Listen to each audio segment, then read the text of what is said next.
I'm singing my own true love. I'm singing away at the moment. Is there something I can send you from across the sea? From the place where I landed. No, there's nothing you can send me, my own true love. There's nothing I'm wishing to be on. Just carry yourself back to me once more. Across that lonesome ocean that I just rolled my lonesome fire, made of silver.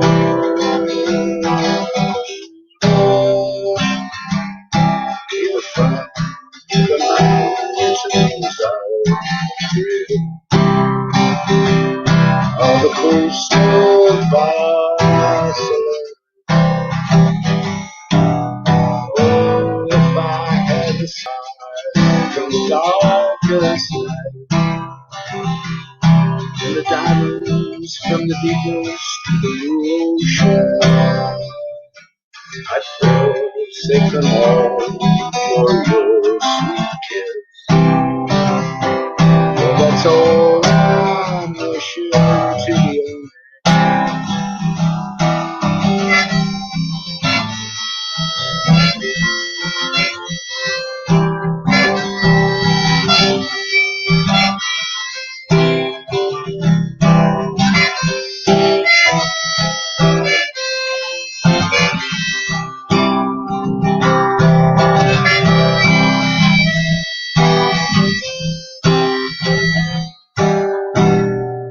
That I may be gone for a long, long time.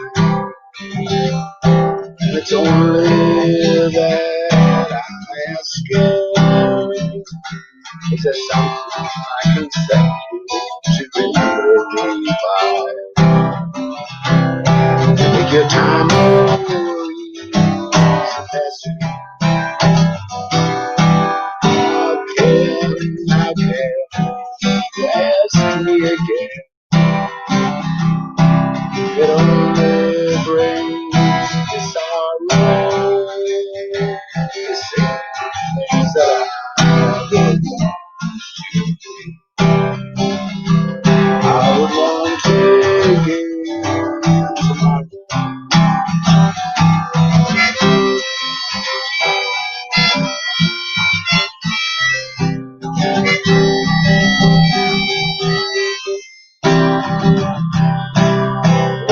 I got a letter on Sunday. It was from her ship that was sailing, saying I don't know when I will come back again. It depends on how if you, my love, think that way, I'm sure you're mine. I'm sure your heart is done with me. The country world,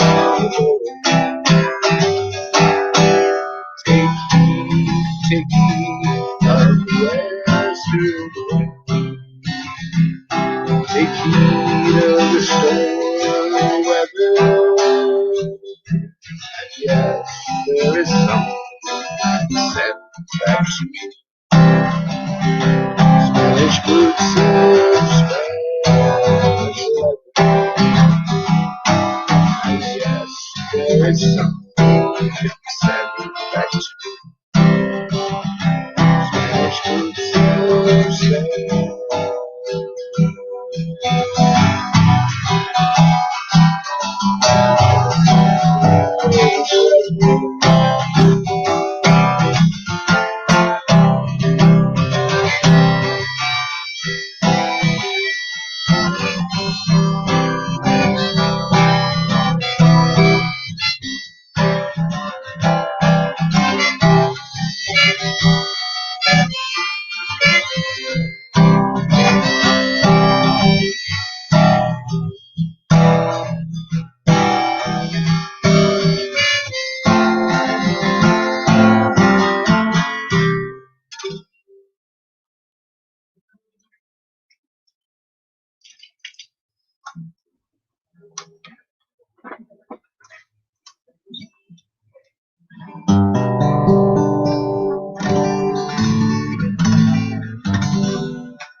lay down your head unto your window.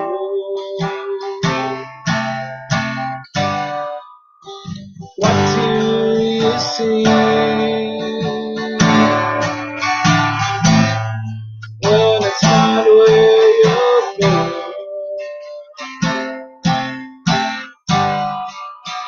How do you leave when the light is not shining? Where you could be if you worked out the time. How does it feel when the world comes on so real and true?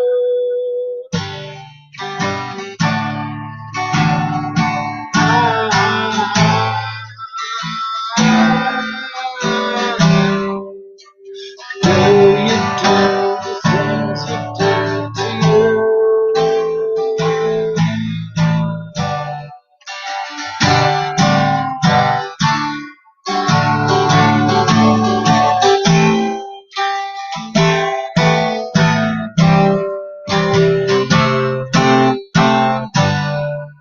If I were a king and you were a lady, what would I say? Say what I'm saying. Would you believe the mercies left over? Pulling my sleeve,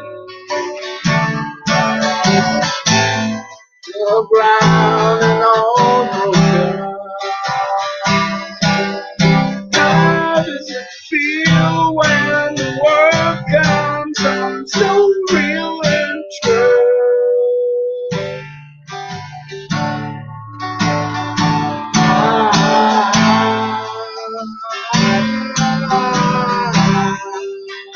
Will you do the things you do to you?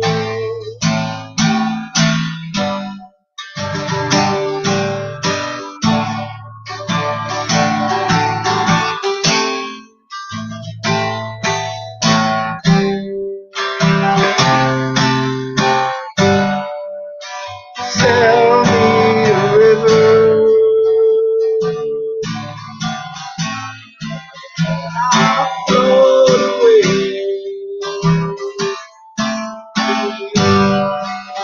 to the downstream, where we did play.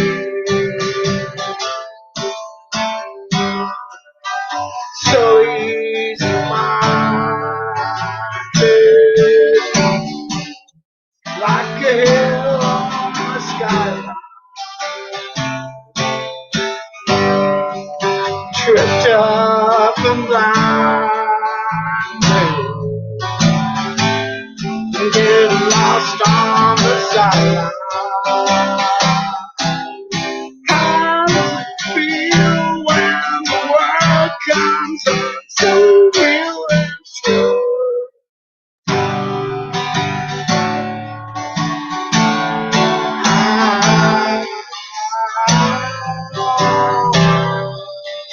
Will you do the things you do to you? How do you do the things you do to you? How do you do the things you do to you?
can no more, no more the offering be.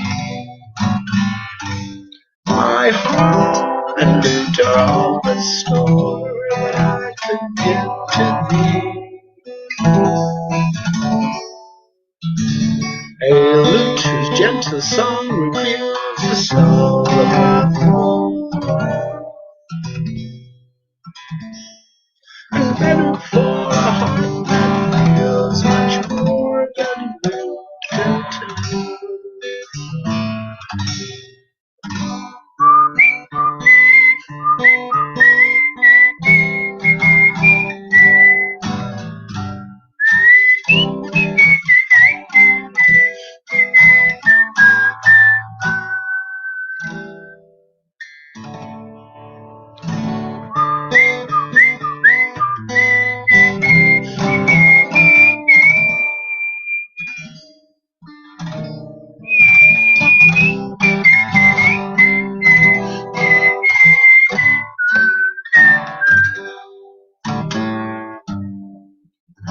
Though love and song may fail, alas, to keep life's clouds away, at least we'll make them lighter paths again if they stay.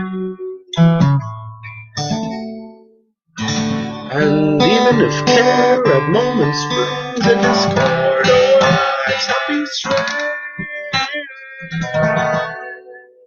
oh, let love but gently touch the strings, 'twill all be sweet again. Oh, let love but gently touch the strings, 'twill all be sweet again.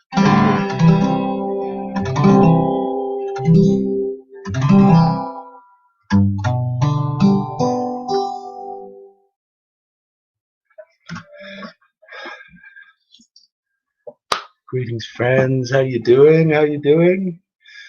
Let me catch my breath. My guitar, the guitar is sounding lovely. Got new strings. I had to wait outside the door the other day of the vending store. And your man comes out with a mask. No one in the store, and it's like exchange through the. So you can describe it as. It felt like a little dog. I didn't really like, but I said it to him. Felt like a dog outside. What way is this to be treated, especially on the back of the hooks? And well, he can't say anything. He muttered something through his mask, through his beak. Mask is a beak. Mask is a beak. So next time you're talking to someone with a mask, see how it's a beak. And I say that's purposefully done as well, but that's a different matter. How are you doing? Good to see whoever is in here at this godly hour, actually, on a Monday evening. I guess it's a Monday, depending on what day the earth started. So if we got the day, actually, don't get me started. I'm getting myself started, by the way. We're told that the earth began on April 1st, right? If you find the right sources. So all of it is scripted, right? So constant pathways you leap off of, you leap onto, and you leap forward. I mentioned this so many times. It's a series of stepping stones. But yeah, don't get me started on that. The earth said began on April 1st, which is what? Fool's Day, which is what? Dodo's Day. Well, what is Earth? Well, Earth is something divided, not as natural form. And, well, what's the best way to represent? Everyone's looking for a map. There's the Gleason's map given to us, handed to us on a plate, therefore too easy, right? So there's something else going on. When you rotate it around, Australia is at the bottom, right? The land down under, we put that where it belongs. Well, then a certain bird jumps out at you, especially when you imagine, or in conjunction with your thinking, right? Well, okay, I'm away from the spinning ball. So what's beyond? What has replaced space? I know space is impossible. Well, you know, these are the questions, right? So this is where all of this leads us. And I will say us because it's our story. I didn't write it. I'm not concocting all of this. I'm just reading it. I'm just reading it and putting the pieces together. So yeah, when it comes to a map or a layout of the land, because we are master of the land, right? We are. This is our true inheritance. They made us think we're lost at sea vessels, which is fair enough because there are invading waters. But yeah, Dodo's Day, Fool's Day, the beginning of the earth. The dodo representing the changing face of the land, right? Post-destruction of what? Well, the tree of life. The tree of life has been cut. And where did the dodo lead me? To Aristarchus, right? Again, I'm just reading it. Aristarchus, the man who gave us heliocentrism. Once you move away from heliocentrism, the moon is fuck off shining in your face. Then you got crater Aristarchus, the most mysterious crater on the moon, by science said to us to be the most mysterious object in our universe. The moon is. So little is known about it. So yeah, once we see this as a greater script, well, these things are clues for us. So once you make these sort of connections, well, everything lines up. So April 1st being Fool's Day, I said this, I remember saying this back in early days, maybe 2012, 13, that, yeah, everything's inverted, right? So they've made what is a special day, which is April 1st, the new year, the first day of the new year, traditionally, whatever that meant. I had a different view of what that meant back then, but yeah, they turned it into something to be scoffed at, April Fool's Day, so everything is opposite. But yeah, only coming to flat Earth then, and especially the dodo, right? And if you're still under the illusion that the dodo bird existed, I can't help you. I can't help you there. And I know there are many who, pretty much everybody I speak to, they don't care. Or yeah, of course, the dodo bird exists. That's a story. But once it doesn't exist, then you look at the dodo bird in a completely different light, and especially the sound dodo, just the term dodo. It encompasses so much from the very basics of our subsistence, which is bread, right? With also money, right? For the transaction, slang name for the children are introduced to dodo with Homer Simpson and his do re mi fa sol la ti do, etc., etc. You find them. You find them. God is divided, right? To give the Son G-O-D, G-O-D-O-D, waiting for Godot, right? You ever heard that? I read that. Jesus, when I say my younger days, 20 years ago seems like nothing now. Last time I saw my son was when he was 13, and he's coming up on, well, he's over 18 now, 18 and a half. So, that doesn't feel like anything. It feels like nothing. It doesn't feel like nothing. Whatever. So yeah, but Waiting for Godot by George Bernard Shaw. It is, I'll think of it. I'll think of it. Waiting for Godot, right? So God is divided. So what does that tell us? Well, Earth is divided as well. And well, when it comes down to natural, what is natural? That's for us to decide. That's for you, especially as the individual, which is all there is, right? You are me in one sense. You are the representative of your kind. And well, we've been told what kind that is. And it's a great little twist as well, right? So even though we reject evolutionary theory, we reject the time scales, etc. What other options do we have? Well, we have the Bible literalist option, where everything was created 6,000 years ago and man was made. This is the catch. Is the catch with the Bible literalist. Everything is natural. You see, it was created this way. So therefore, when we look out and when we look in, we see a natural creation. Well, not so, my friends, and we were told so as well, and we should have garnered so as well. And once you come to understand that, and once you come to understand that your story is Jesus' story, your story is the prophet's story, everything applies to you, because remember, all there is you, and you are me. Mount Meru, Mount me are you. We forgot how to read. Like children, we must become. Michael Jackson, who, funny enough, faked his death and came back as a five-year-old dodo, early doors with his band, the Jackson 5, right? We have 5 and then 10. This is the divided 5. When numerology comes into things, you have to get the code right. This is what I think. You have to get the particular code right. Certain things, we're sure there's many different layers. So the established code is, just straightforward 0. Sorry, not 0. Always begins with 1A all the way up to Z, 26, right? But anyway, that's a different matter. When it comes to the actual code, well, it has to be simple and it has to, well, I guess apply always. I talk about the code dodo in a different way. I stand by it. I mentioned it the last time. I do stand by it. I and J be the pivotal letters, right? So it is from 1 to 9. Ultimately, all letters, their values must add up to 10 because we're in this dual system. So A, for instance, when it starts off with a value of 1, it also has a value of 9. Likewise with Z, when it ends up with a value of 9, it also has a value of 1. And that's what makes these numbers primary, and especially in their construction. So yeah, we this again simplify it. Like Lego bricks, like a child build up the letter H with a Lego brick and transform it to an A.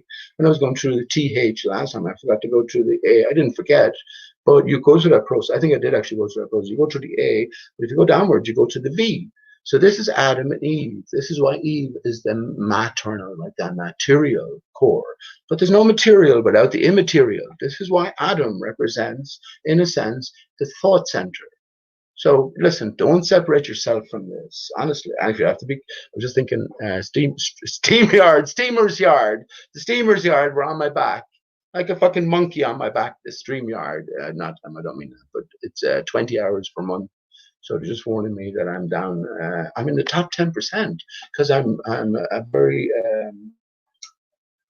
lively poster, I guess, live show producer. So yeah, down 20 hours a month. So I'm down to, what is that? I think the last 2 shows were probably about 6 or 7 hours. The first one was that one's a complete waste of time, but the first one, yeah, and the last one, it was grand. It's okay. Just talking. Remember, it's just some people talking at the end of this day. We're very close to the end of this day. And not very close to the end of this one, though. So cheers to everybody. I hope you enjoyed the music and the sound was okay. And microphone for this speaker system for this computer actually seems to be underneath. So I sort of raised it up a little bit. Didn't want it too loud. So I hope it came across okay. I'll sing a few more songs throughout the course of a few hours anyway. And yeah, amidst a bit of chat, I mean, it's like, what do you talk about when there's so much to talk about? And yet there seems to be so little time as well. But anyway, let's see how it goes.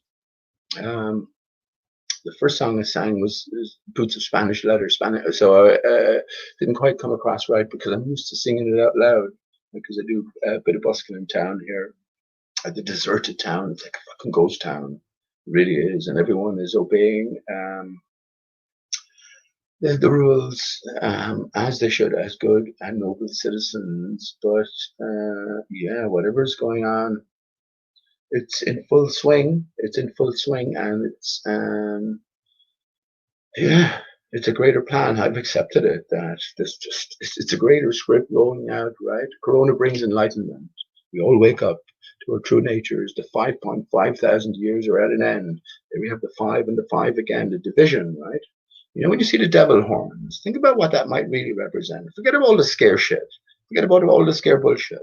So devil horns here. What do you think that might represent outside of this, right? In another context. And I've talked about this before. Well, it's division, right? So below unity, above division, 3 and 1 below. Here we are 2 in the divided state above. This is why I mentioned Kododo. S has a value of 2. N has a value of 5. We were born into sin, right? It's ISN. S is a half of an 8. What do you get if you combine an N and a backward reverse N? I'll let you go figure. I'll give the answer to the riddle of riddles, I say, because I forgot. I didn't. Isn't that I forgot? I just never gave it out last time. But yeah, why is a raven like a right? Anyone who's been here from the start, we went through the Alice in Wonderland books, right? And we recognized the riddles in place. And the second riddle we solved, the answer was oyster, right? Before Alice received her crown, Corona times, the crown is the Corona, right? So the crown of what? Is it the crown of thorns? Or the crown of Norts, right? Game of Thorns, Game of Thrones, right? So all connected. Featured the lead character Arya Stark. I never watched it. I'm a shit sort of researcher. I should watch that and soak it up, but I don't. I see what I see. I don't know what's going on in the real world. I was just talking to a friend of mine tonight, and he was telling me everything's kicking off in France. and new restrictions. So it's all playing out according to a script. What can you or me, the individual, understand from here, knowing it's all scripted? Well, I think this is the point. We're the one player. This is why we were given these facilities here. And the problem is there's so few genuine people here. You don't know what to make of what, right? So, a whole part for the course.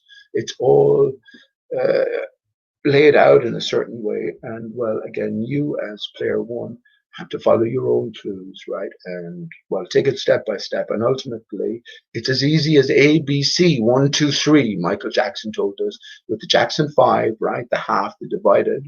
Michael Jackson faked his death and returned, obviously, right? Obviously, Michael Jackson faked his death. And if you don't think that that's obvious, well, I don't know what to say to you. You've been absorbed too much in flat Earth. I'm sure there's mostly flat Earthers here, any bowler pretenders.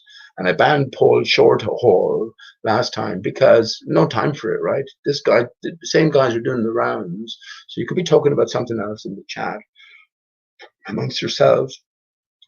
Whereas this guy is here just to constantly bring you back to square one and ask the same questions over and over again. So that's exactly what I'm sort of getting away from. There's a rest of the places to do that because everything is just on repeat everywhere as far as I see it, even up to and including IPS, right? Who goes, how many other flat earthers can you name? Remember I mentioned the last time that talking about things like the JFK fakery, 9/11 hoax, symbolic in nature, all of these things, which all connect. There's a greater connection to all of this. There's a greater story being told. There's not many, and the ones who do, then there's issues and there's limitations, right? But as I say, we were always meant to see. The way I look at it, I was always meant to see through the limitations, and well, indeed, I have. That doesn't mean you can't learn a whole hell of a lot. I take it that these people know more than what I do, but I've quizzed a lot of them, well, a certain amount of them anyway, because there's a big scene, it's in the past as well. There's lots of debate shows in Discord and on YouTube here that went on for hours and they're all recorded somewhere. But yeah, when I made a big deal of it, all and sundry jump ship, all and sundry. I can think of two flat earthers who talk about the 9/11 hoax, and they don't cover it properly. And that is Brian Staveley, and IPS, right? Can't think of any who sort of consistently make a point about it. IPS skims over it to a certain degree, and Brian Staveley then takes you off in a different direction with Mandela effect. But they don't dwell on the symbolic nature to it. Again, we're always meant to see through the literal. So where does that take you as an individual? Understanding, first of all, it's your story. It applies to you. You are representative of every man. You are the son of man and son of God. That's who you are. And that's who you're getting back upwards, right? So we've got to go upwards rather than downwards. That's what I'm saying. With the H, this is the standard we're all dealt. This divided state, and you are literally a divided state. Your female counterpart is torn down your back. Look at your back and how it curves in. It's like the spine of a cow or a sacrificial sheep or something cut in half, right? When not really, but it is in a sense as well. There's a missing part. We are half of like a puzzle, like your fingers interlocking. This is what marriage is really about, and wedding, right? Adam and Eve. Again, Adam upwards, because you can't have the physical without the unphysical. I coined a new term, which is metaphorsics, right? We live in a metaphysical world where metaphor rules the day. It does, because the truth is always known. There's a greater, higher power in play. This is where the hidden hand comes into things. The sort of emissaries, I guess, of the creator. Remember, the creator had to have created the devil. And when I mentioned any word, by the way, we have a specific image in mind. I've sort of learned myself now when I talk about God, or when I mention the word God, a little confusion comes in my brain. I haven't painted any picture, but I'm glad that it's a big picture as opposed to, like if I mentioned giraffe. I mentioned giraffe, for instance, because I was walking through town and a big fuck off giraffe has actually been erected over one of the bars, and all the bars are closed along the main street, which is called Room 101. Funnily enough, big fuck off giraffe, a fancy one as well. But yeah, the minute I said that, you immediately crafted an image in your brain. That's the divine imagination. That's what you got to get back to. But understanding that divided state and your ears as well. I'm going to show you, actually, I'm going to show you a very interesting picture. I did it myself.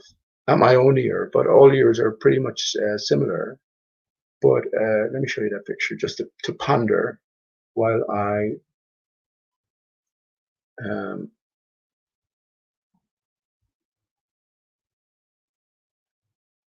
because it's on topic as well. This divided state of us, this divided state of Earth, right? Earth, ether, heart. Why is ether hated so much? Only except via a few contributors. Lemon Bird is one of them. But why is it hated so much? Well, yeah, we think about how far science has brought us, right? And the whole, what some flat earthers swear by now is quantum mechanics. Quantum mechanics came about with the death of the ether. So you can't have one, you can't have trust and faith in one and admit the other at the same time. This is why there's such a vehemence. Oh, I have it here now. This is why there's such a vehemence among certain quarters, right? With the ether, but yeah, not to dwell on the different characters in play. Once again, we were always meant to see through them. They're clue givers, whether they know it or not. They're clue givers, and I think they know it. I think they all know it. Let me share a screen there just for something for you to ponder. And anyone fancies a chat, jump in. YouTube, why don't you do the audience a favor and jump in and have a live chat with Pete Shea? You don't have to go on camera. I do remember you saying that if I ever came over England way, and I might do again, would you meet up with me? You said, no, you don't meet up with anyone on the internet. And it was just like a blank slate. So after that, I sort of always maintained a certain distance from you, but you're more than welcome to come on from the chat. And I'm sure you'll understand that distance, and especially in light of other conversations we've had in the past. So, but yeah, do the do the flat earthers a favor who've been hearing many a fucking excellent logical argument from YouTube over the years. I know you've been on Token on your own channel, but you would certainly surprise a lot of people having a one-on-one conversation, or anyone else jump in a while if you want. We're getting to the end times, friends. 9/11 hasn't come yet. That's what I say. The real, well, not the real 9/11.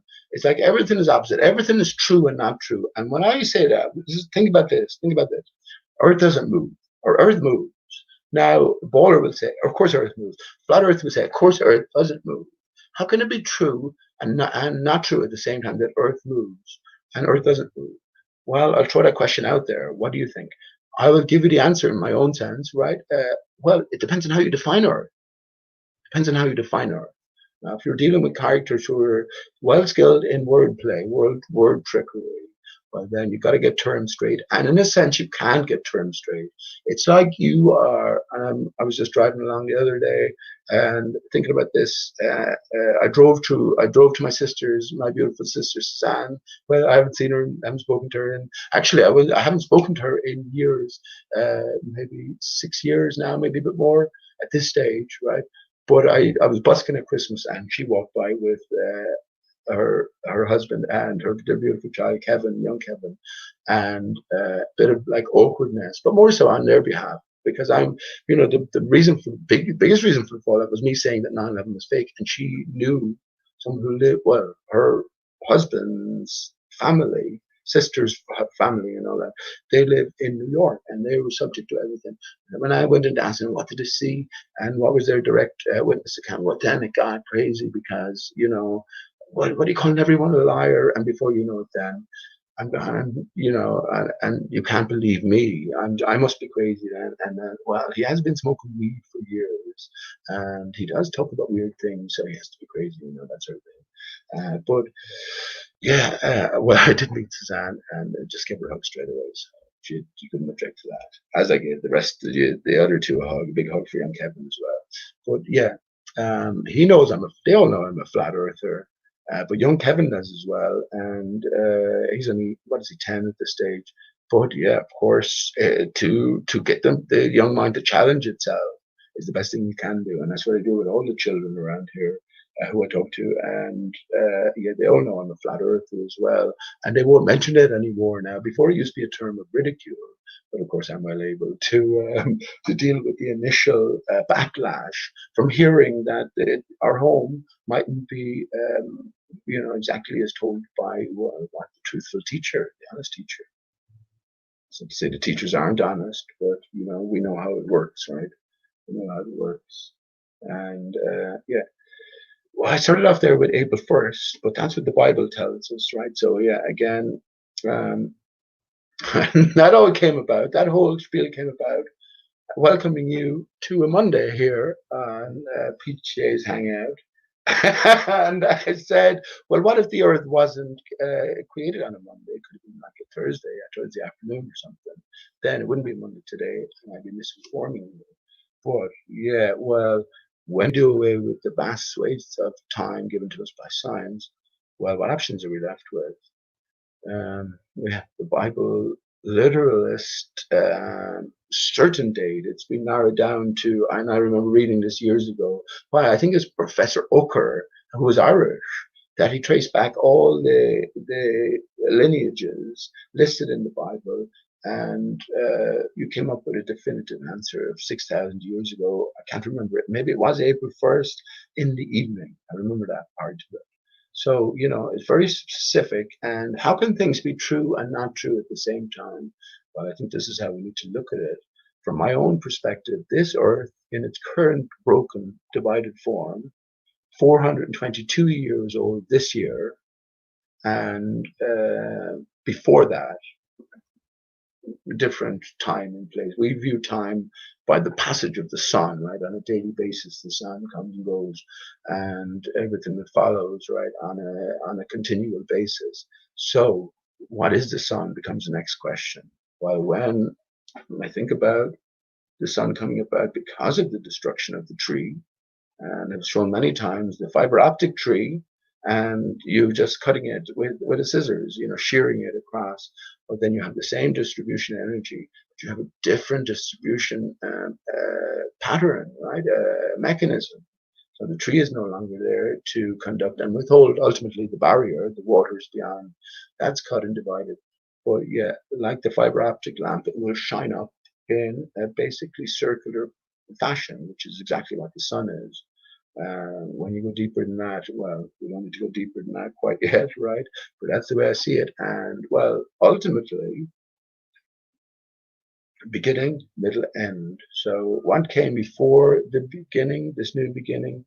Different life. I wasn't around. I'm only 48 here, 48 years here. And I remember pretty much every fucking minute of it. Jesus. I'm having another drink. I remember every minute of it. That's literal as well. And I've said this many times. I remember it. And the best I can is consciousness coming into me. Snapped up in my pram, and or well, I didn't know, snapped up into account, and looked up and had the distinct thought. I remember I can see what I was looking at in the corner of a room, and I looked from one side to the other, top corner of the room, and said, "Where am I?" Had the thought, "Where am I? What's going on?" And clarified with my mother later on that, well, I knew to put you there when you were very young, and yeah, you couldn't. Yeah, how could you think that sort of stuff? So and from then on, I sort of pretty much remember. I won't say everything. I don't have any. I don't mean photographic memory in any sense, but I remember pretty much, something on a regular basis all the way through up to where I am now. And I'm sure the same can apply to each and every one of us, right? But yeah, that's 48 years. What happened before that? I don't know. Where I'm at now, it's all a construct, right? And everything has been leading to, well, I say this point, to Corona, to coronation, right? Coronation and or Ona, the light of heaven, right? So it was all in the plan all along, and all is being revealed. That's the way I can look at it. And that's what my heart tells me as well. In spite of all appearances, and here we are entering fucking hell. And I just thought back immediately. What fucking? I was just going to say, here we are entering the next stage, which is the presidential election. I've thought somewhat might happen there, but I just cast my mind back to 2008 when Barack Obama was elected, and I was fucking over the moon because George Bush was such a fucking disaster in every way. It was sort of cringe. I stayed away from anything. I stayed away from the news in general, but especially stayed away from George W. Bush because everything he fucking said was cringeworthy, right? You went, Jesus Christ, what's going on? Now I see what a great fucking actor he was. Now I see what a great actor, how it was all an act, but I just cast my mind back to how hopeful I was for change in 2008. And now look where I'm at. That Will Smith fucking was always played the role of Barack Obama to connect George Bush. He always played the role of Osama bin Laden as well. This is mad stuff, you know what I mean? But what isn't mad these days? And let me put up that picture that I was going to show you. So the divided state, it's what it's all about, right? Internally and externally. I could read the, what do you call it, the 140 secret sayings of Jesus from the Gospel of Didymus Thomas, but you go through that yourself, and included in that is the understanding or the saying that once you understand that the kingdom of heaven is to be found within as well as without. These are all, you know, very specific to those with ears to hear. And once we come to a certain stage, well, then we have to be careful not to be swayed by those put in place, right? And let me say, no offense to anybody, that the Bible literalists are the strongest grouping from the very outset, and they all hang together. And if you go against their interpretation, then you ostracize it. No matter what else you say after that, well, then, you know, again, you're dealing with a crowd, a horde, instead of just individuals. And if you're just asking honest questions, and of course, when we come to realize that everything else is a lie, why must I cling to something that was pushed upon me as the absolute truth from the very earliest of times, which is Bible literalism? I remember going back and crying when I went into a Christian school at about 4 years of age. Didn't belong there, I felt like, you know, but that doesn't matter. Everything pervades. I ended up going to a different Christian school, having a different feeling about it and loving the nuns who were there. But, you know, yeah, this was at the very outset right into us. And here it comes back again when I enter a new world, flat earth realm, historical revisionism, etc. But I have to accept without a critical mind that a man can pull 4,000 fish out of his arse on a hilltop in Jerusalem or thereabouts 2,000 years ago. Get the heck out of here. That's not what it's about at all then. Because even if someone did that, I wouldn't trust him. No, they're not. Something not right there. So, you know, you don't represent me and my experiences about everything. I'm not saying that there isn't something, you know, miraculous in everything, and of course there is. But no, there's a different interpretation to all this, and it's a non-literal interpretation. It's a literal interpretation which had us enslaving ourselves, and this is the point. And that's why I see good servant in chat. That's why I haven't responded, man. And I haven't read your stuff or anything, but I did say what I had to say the last time, and I know where it's going. So no offense to you or anything, but I know where it's going. We'll always be of a fixed mind, and that will sort of dictate everything. As I'm on my own in what I talk about anyway, yeah, I don't like to carry that on. And yeah, again, no hard feelings. Best of wishes to you, but at this stage in the game, you have to be of open mind. If you're going to craft idols and paint a picture of a Jesus and a literal story, then you are going against one of the rules that was written in stone to make sure it was ingrained so deeply into your brain, right? I'd ask you to consider that those 10 commandments are not from some other power, but, you know, okay, but outside of yourself, an unknowable power, but from yourself, which ultimately you are an aspect of the creator to yourself, right? So rules of instruction, rules of engagement when you enter this material realm, the devil's realm. right? And as I already mentioned, showed the last time, the devil and God are one and the same. God must have created the devil, knowing all outcomes. And I'm going by that narrative, knowing all outcomes. When we combine the devil and God, we combine the two D's at the end. And another thing occurred to me. Remember, I was talking about the 42 being the ultimate answer. So the ultimate question being, what do you get when you divide 0 by 1, which is the circumference and the diameter, the 3.14 to 1 ratio? Well, if you twist it 90 degrees, you cut it down the center, like it's the same thing, right? It's the D. You're after making two Ds. Have you ever heard of a D21 guitar? It was a very, very famous guitar. So if a 0 divided by 1 is 42, half of it is going to be, well, 21. So as far as I'm concerned, the truth is known. The truth is known. So it's just us coming towards realization. And this is where all the clues are laid down. So yeah, after a certain point, if I'm being encouraged to stop questioning and just put faith in certain things without question, I have to leave that. I have to leave that behind. So once again, yeah, no offense. How you doing, Mark Collard? Good to see you, Mark. I'm just in the StreamYard chat. I think it's the same for the, what do you call it? The YouTube chat, which I've been into, so I think everything's working okay. Adrian, how you doing, man? Good man, Adrian. His dog was called, okay, Bo. Anyone in chat, listen to, well, I'm not going to say listen to anybody, but Adrian is fucking a brain and a half.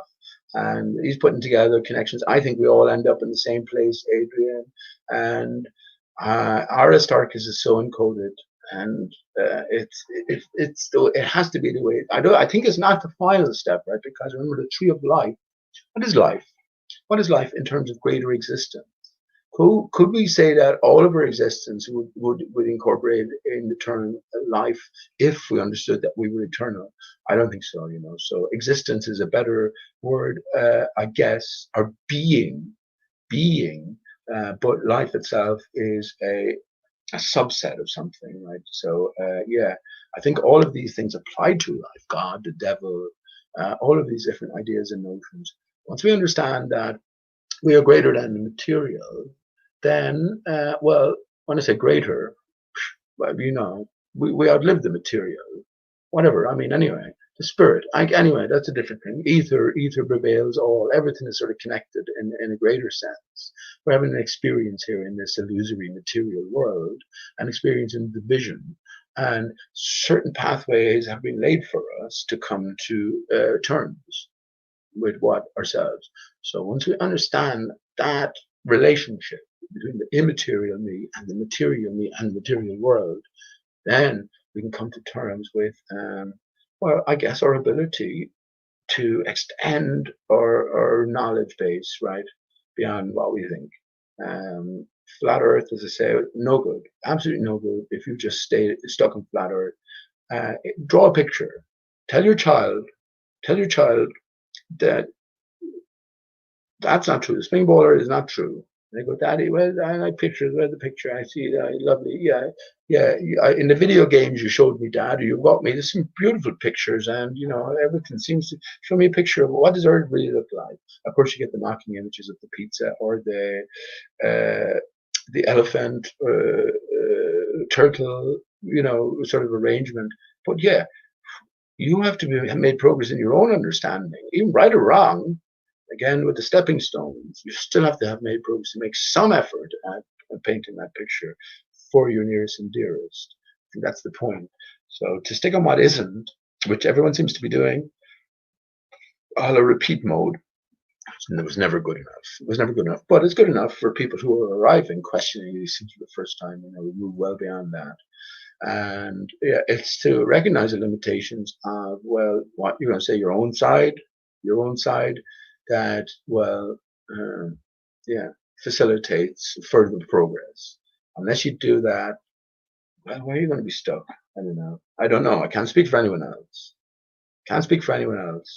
But yeah, just beware the Bible literalist. That's all I have to say, because there's no other options available, right? And everything is just about. And I'm not saying the Bible isn't true. I'm not being sacrilegious like that. But it is in a certain context, right? So you have to take a different context, and a different context is certainly flat Earth.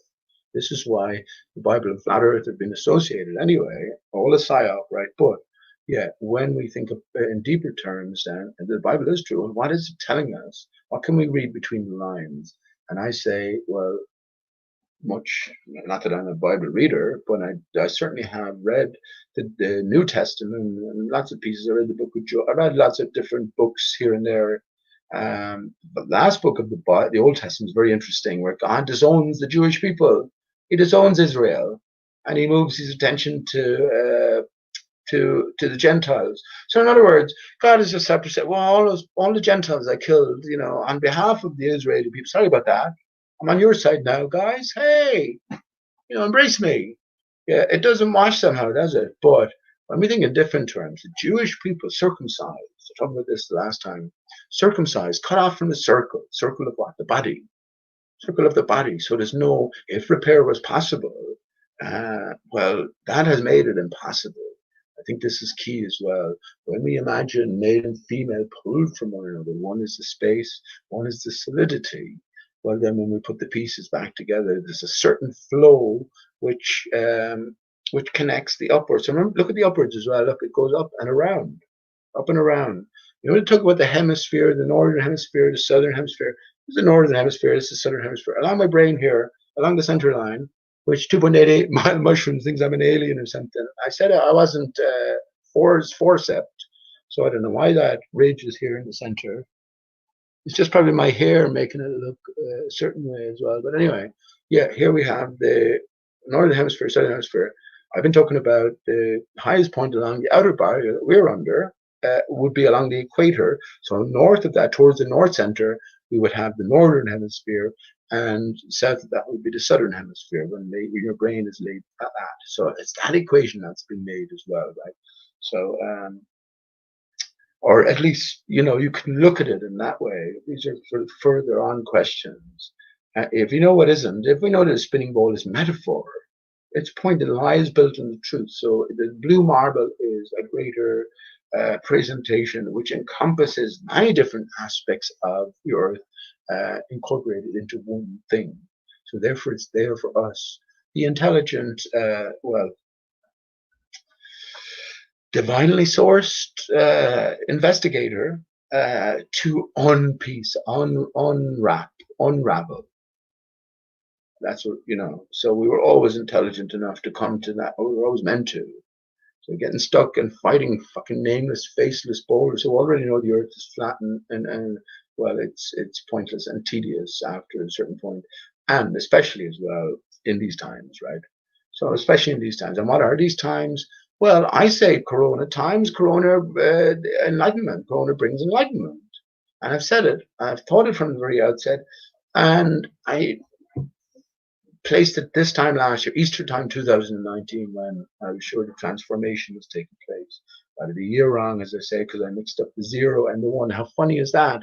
How funny is that? It's fucking hilarious when I say that the 0 and the 1 together and the relationship between the two provide the answer, or sort of the question to the ultimate answer, which is 42. It's only coming away from heliocentrism, which is about the countable, the material only universe, can we come back to understanding the 0, right? By the way, if I get cut off, well, maybe I didn't have as much free time left as I thought, but I think I should have about 5 or 6 hours anyway. So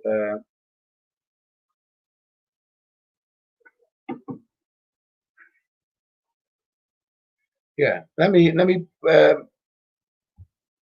I was just talking, let me read out that comment actually, Mark, because I was just talking about the church tonight, right? I have never felt, Mark says, Mark Hollard, who likes his cheese, say cheese. I say cheese, still smoke is coming out my hole. I've never felt comfortable in a church, and most die hard, most die hard, sorry, there's a little speck here.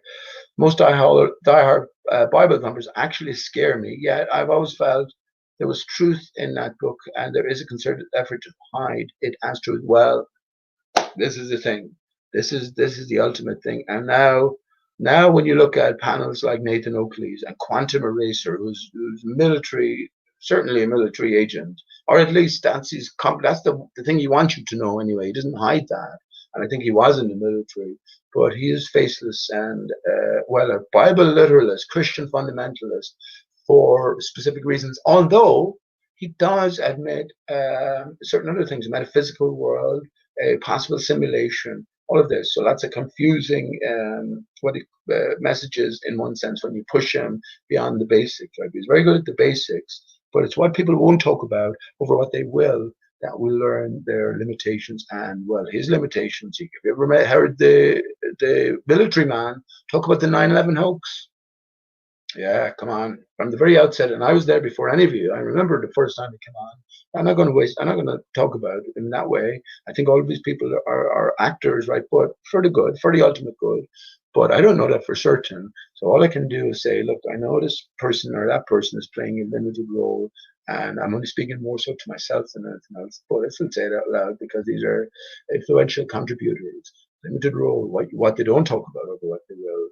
Ether is the big one. And funny enough, out of all of the arguments, right, that they've had with ballers, like Brenda, Rumpus, you name them over the years, the one thing they do agree on, two things they do agree on, is the validity, veracity of quantum mechanics and how ether is bollocks. They agree on that. The ball earthers, the Baller-Borg antagonist actor agents put in place, agree with Quantum Eraser, Nathan Oakley, and crew, because it's all instruction from the top. Crew of Bible literalists for the most part. It's fair enough. It's fair enough if you want, but yeah, you're not going any deeper than you're not going any deeper. And the biggest problem is you will fucking criticize and you'll dog people who go deeper, like Paula, Bible literalists. I know they're all part of a greater crew, like Flat Out Elected. They're all part of.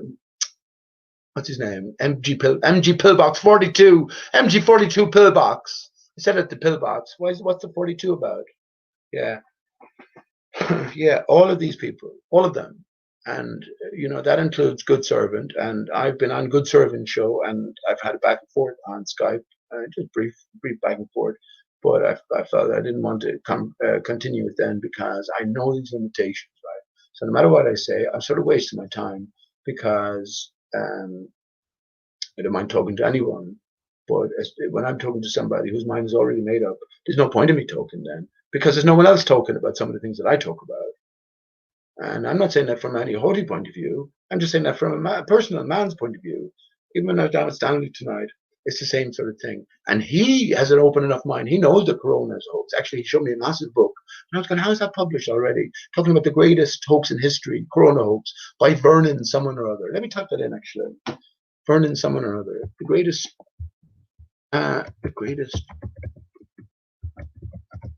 hoax in history. Vernon. Yeah, Vernon Coleman. So he showed me the copy of the book, and I said, "Where's that coming from?" Let me get the images up. See if it's the same book. Yeah, that's it. Look, let me share my screen here. And I know to share full screen this time, so sorry about that the last time. That bloody The Legend of the Wood of the Cross. Fantastic, friends. Fantastic, because it's this journey within as well, where the circuit has been cut off. At the Jew rests on the ground, the lower aspect, and the Jew, Israel as you, has to make its way back up to salvation, right? But anyway, entire screen. I don't need to share audio. I'll just share the screen. And here we go. Okay, here we go. There it is. He showed me this book tonight, Stanley, COVID-19, the greatest hoax in history. I said, Jesus Christ, that's out very quick, considering that Corona is only in effect. Well, I guess it's pushing on now, maybe 6 or 7 months, 7 or 8 months even. So that was out quick, and he showed me the first page of it, which is like, again, supported and encouraged and sort of backed by lots of mainstream newspapers and sort of television outlets. Well, I didn't look through the list itself, but he told me that, and my eyesight is really getting a little bit bad, but it's and I'm going, Jesus Christ, in their own newspapers, in their own TV broadcasts, they're pushing the corona as the the greatest pandemic, greatest threat in the history of man, etc. So this sort of duality tied into what I'm thinking, it's all a fucking theater. But the fact that this book was out, let me share. Let me share what I was going to share. So yeah, so when we're a divided state, how would you connect your female counterpart? And this is where the head comes into it as well, and the spinal cord. Your brains have to be folded down, right? But anyway, as we imagine the female skull and the male skull uniting, this is what I was thinking, and this has gone back a couple of years as well. This is what I was thinking. This is what I did with the ear. So say what you see, my friends. All I did was just get a stock image of an ear and and sort of just mirror it and put it together and take a screenshot of it. But say what you see, my friends. Say honestly, say what you see. Or actually, like every other image that I show, and I keep reminding you, you have to take a few minutes just to familiarize yourself. Don't have any sort of preconceived thoughts, not notions or ideas, and then certain things will jump out at you. And I mean that especially as applied to Aristarchus, looking into creator Aristarchus, because believe me, when you do what I say, I can't explain it to you. When you do what I say, certain things will reveal themselves to you. And yeah, so I'll just leave this on screen for a minute. And it's 22 as I'm going to have a smoke break. And I'm going to ask you to consider this. That those with ears hear, right? E-H, ear. Say what you see.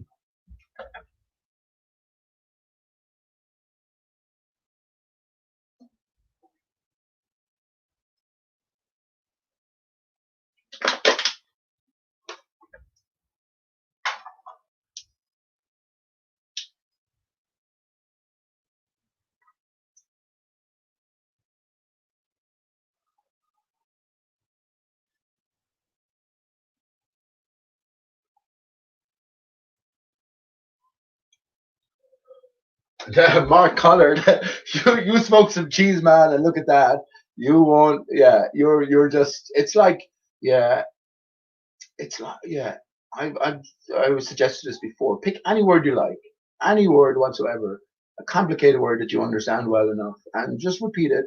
Maybe a certain number of times, until eventually in your brain you lose all grasp of it.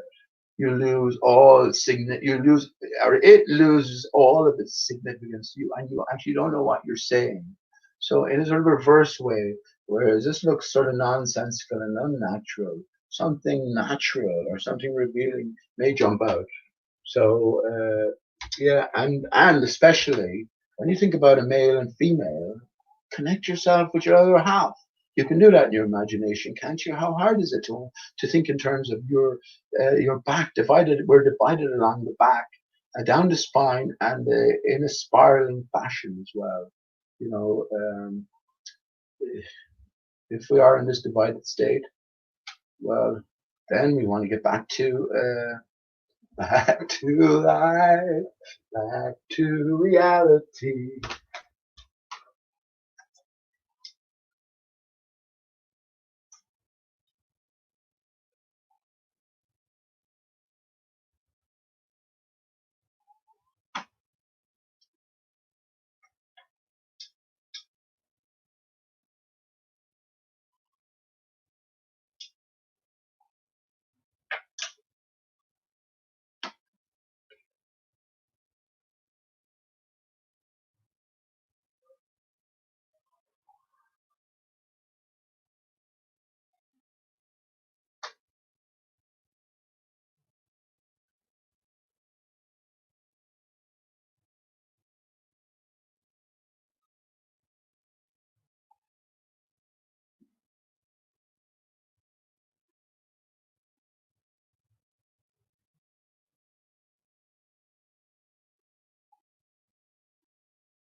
Well, that's a fanatical, fantastic things to consider. Just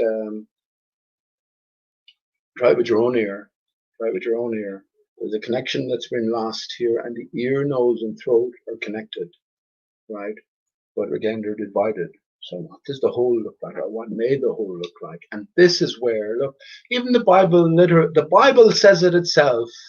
Genesis 1 and Genesis, there has to be a 1 and a 2. And I remember I asked you before, once we come back to accept the 0, which came first, the 2 or the 1? And that's a very deep question. It really is. It really is. The animals went in 2 by 2. The animals went in 2 by 2.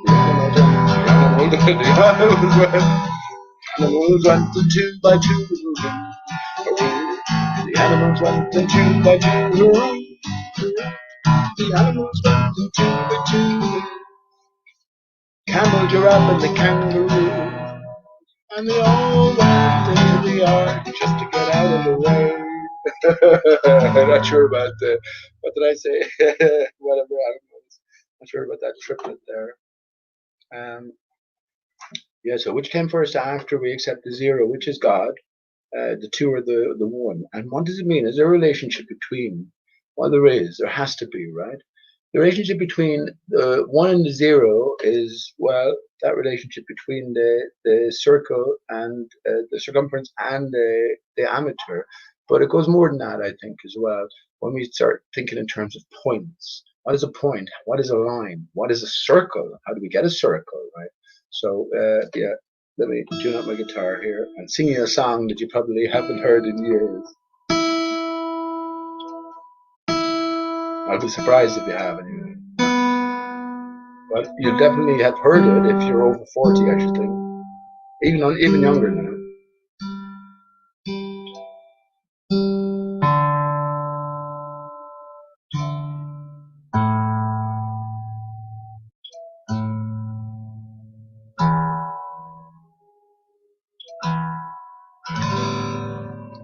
I don't even like using this too much. I prefer to go by ear, but because I have the harmonica as well, to get them sort of pretty close in tune.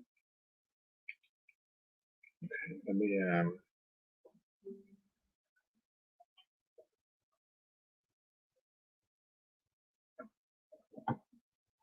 our nose is very interesting. Why don't you extend your palate outwards and carry your nose downwards?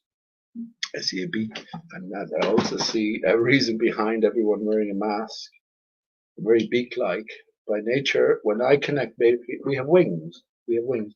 So whether that's our true nature or just the next stage, maybe that's the second death that we talk about. So that's talked about in the Bible. So that's our next stage, right? But it's not our true form, which is what?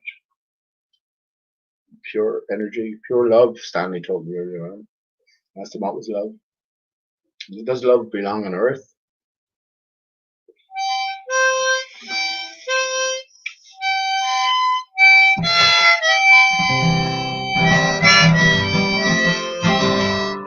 Okay, let me get up the lyrics here.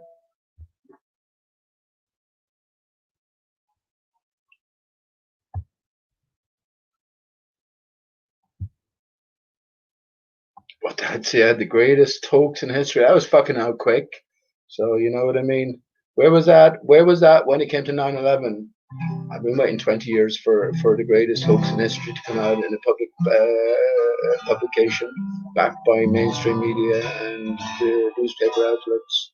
I'm not going to see it, right? So yeah, again, we're being played. We're being played, and well, you decide who are the players and what role you play in all of this. So let me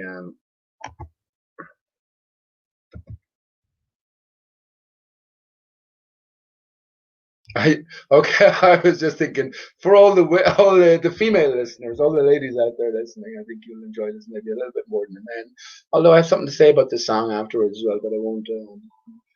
I won't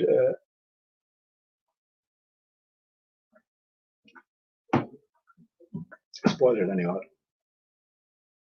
Spoil is a good word, but anyway.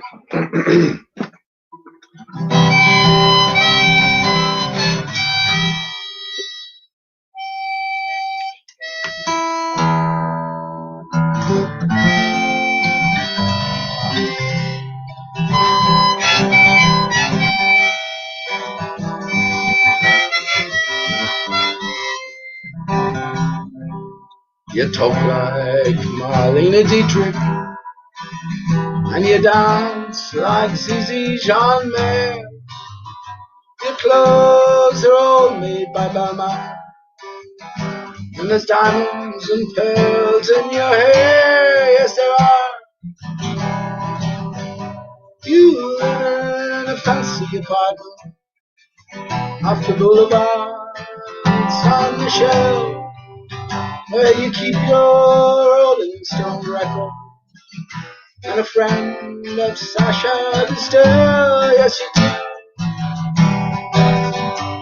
But where do you go to, my lovely, when you're alone in your bed? Tell me the thoughts that surround you. I want to look inside your head. Yes, I do.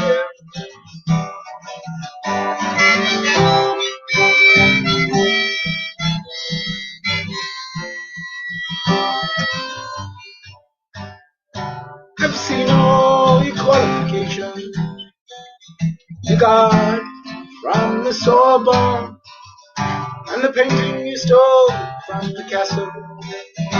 Your loveliness goes on and on. Yes, it does.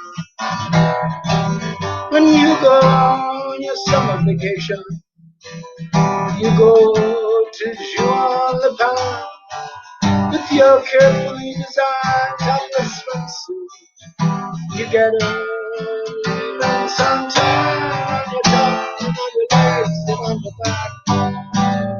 When the snow falls, you're found in St. Moritz with the others at the jet set, and you sip your Napoleon brandy, but you never get your lips wet. No, you don't. But where do you go, my lovely, when you're alone in your bed? Tell me the thoughts that surround you. I want to look inside your head. Yes, I do.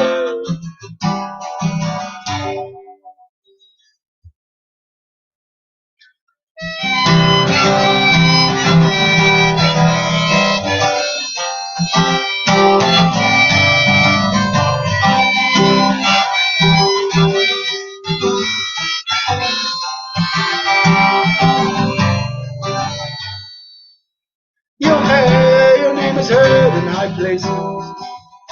You know the Aga Khan. He sent you a racehorse for Christmas, and you keep it just for fun, for a laugh. They say that when you get married, it will be too many, but they don't realize where you came from. I wonder if they really care. I'll give it time. Where do you go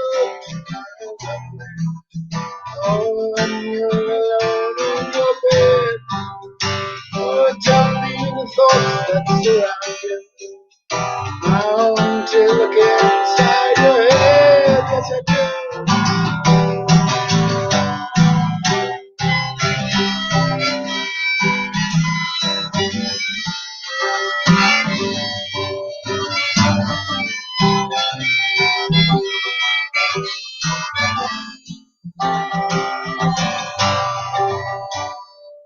I remember the back streets and making two children begging in line, both touched with a burning ambition to shake off their lonely wounds as they try.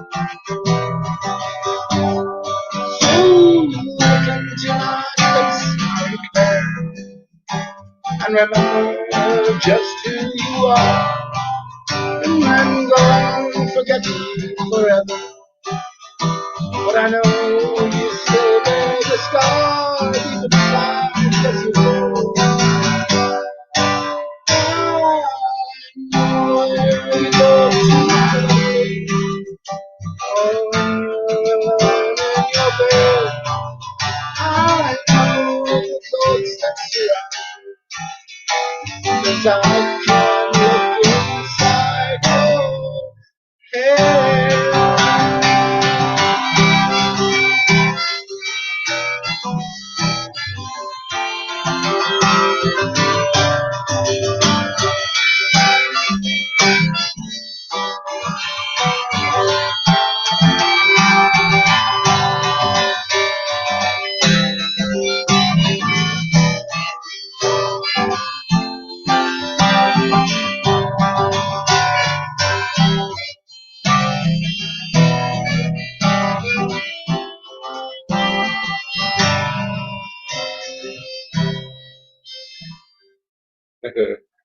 Oh yeah, sorry. Na na na na na na.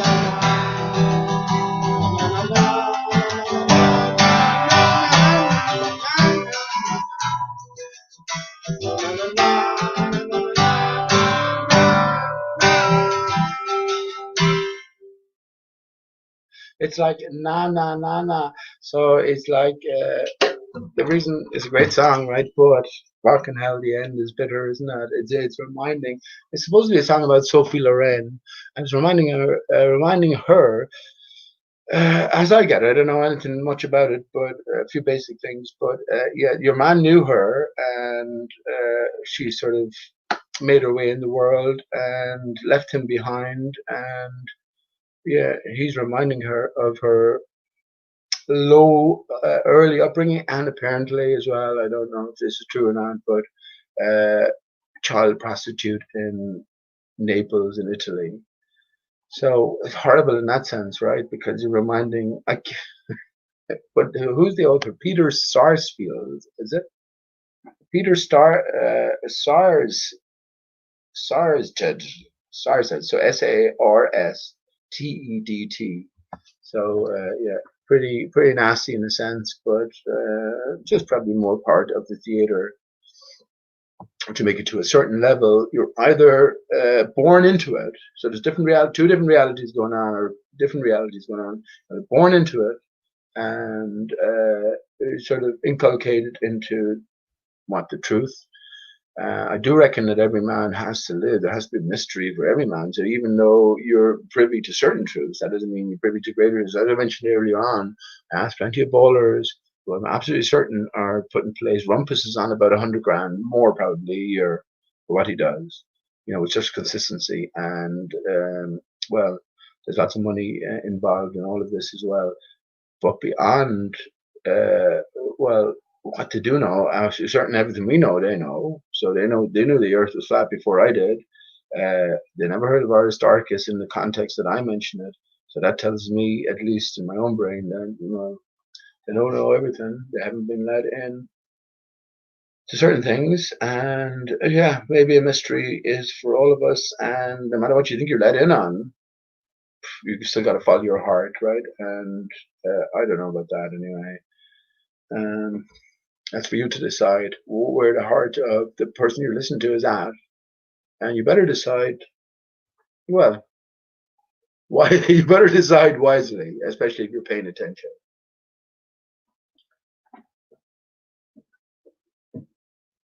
So I hope that song came out across okay, but it's not one for bashing. I think the guitar's a little out of tune as well, but it's more for a sort of a picking, that sort of more croony sort of version. But don't be worrying. It's what time is it? I still have another 2 cans. I bought a 6 pack, so I still have another 2 cans left. And I'm not that I'm defending myself and anything about drinking. I don't need to drink. The last can I had was the time we did a hangout here. I know I'm going to be sitting here for fucking a few hours. The reason I want to do a hangout anyway is not for any particular reason, but just to talk openly. And I think that's good for me. And also, yeah, I have a can and I have a bit of smoke as well. And I'm comfortable, right? But of all the people I know in my past, I've always had to maintain a sort of a certain sober, um, a sane state to me, right?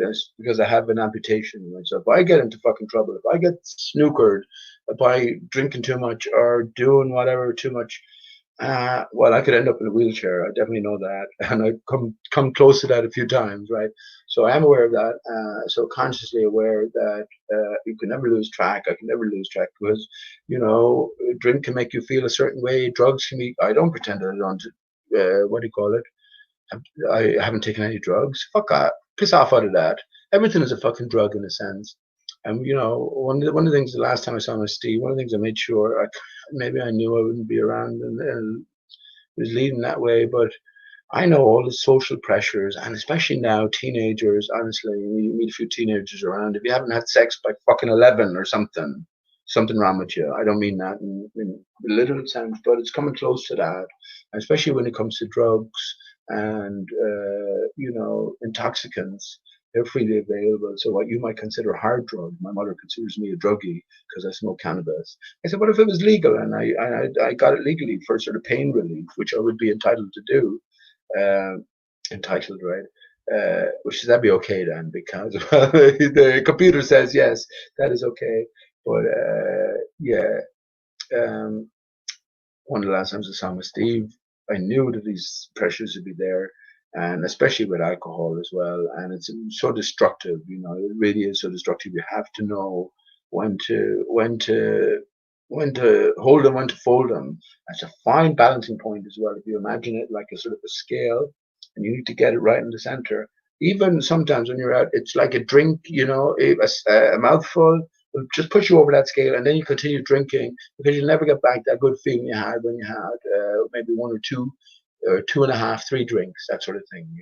So over time, you sort of garner a bit of wisdom, and yeah, I've always been able to well control it. But yeah, I'm happy to have a few drinks tonight, and happy to have a few drinks with anyone. Love to all you, my fellow man, and we have just to say about Stephen. Well, maybe I knew, like, but one of the things that I did before I saw him last was make sure that, and I smoked weed, like, throughout the years, there's no big deal around, but to let him know how it felt in a responsible way. So I over the couch where I was living in the flat or the apartment that I hired out, there's a couch there, and I was lying down on the couch, and he lay down on my chest, and I told him, yeah, that's what we're going to do. So I smoked I smoked a doobie, and we got up, listened to a bit of music, or no, sorry, put the duvet covers over. He was about 12 at the time. Put the duvet covers over. He lay down on my chest and smoked a doobie underneath, and just did it in a completely responsible way. That's always my way with my son, anyway. I don't shy away from any issues. I never shied away from any issues. He's my love. So I speak openly and honestly about everything. But I did sort of know to look, I guess no drug is the best way, right? But ultimately, we're in a sort of deprived state. That's what we are in. And well, certain drugs, if you want to call them drugs, are better than others. That's all I would say. You never get a violent smoker. You never ever get a violent cannabis smoker. Rarely, anyway. If you have to be, right? If you have to be, but yeah, it's a different matter with alcohol because alcohol is fundamentally a poison. It's fundamentally unnatural, but that's a different matter.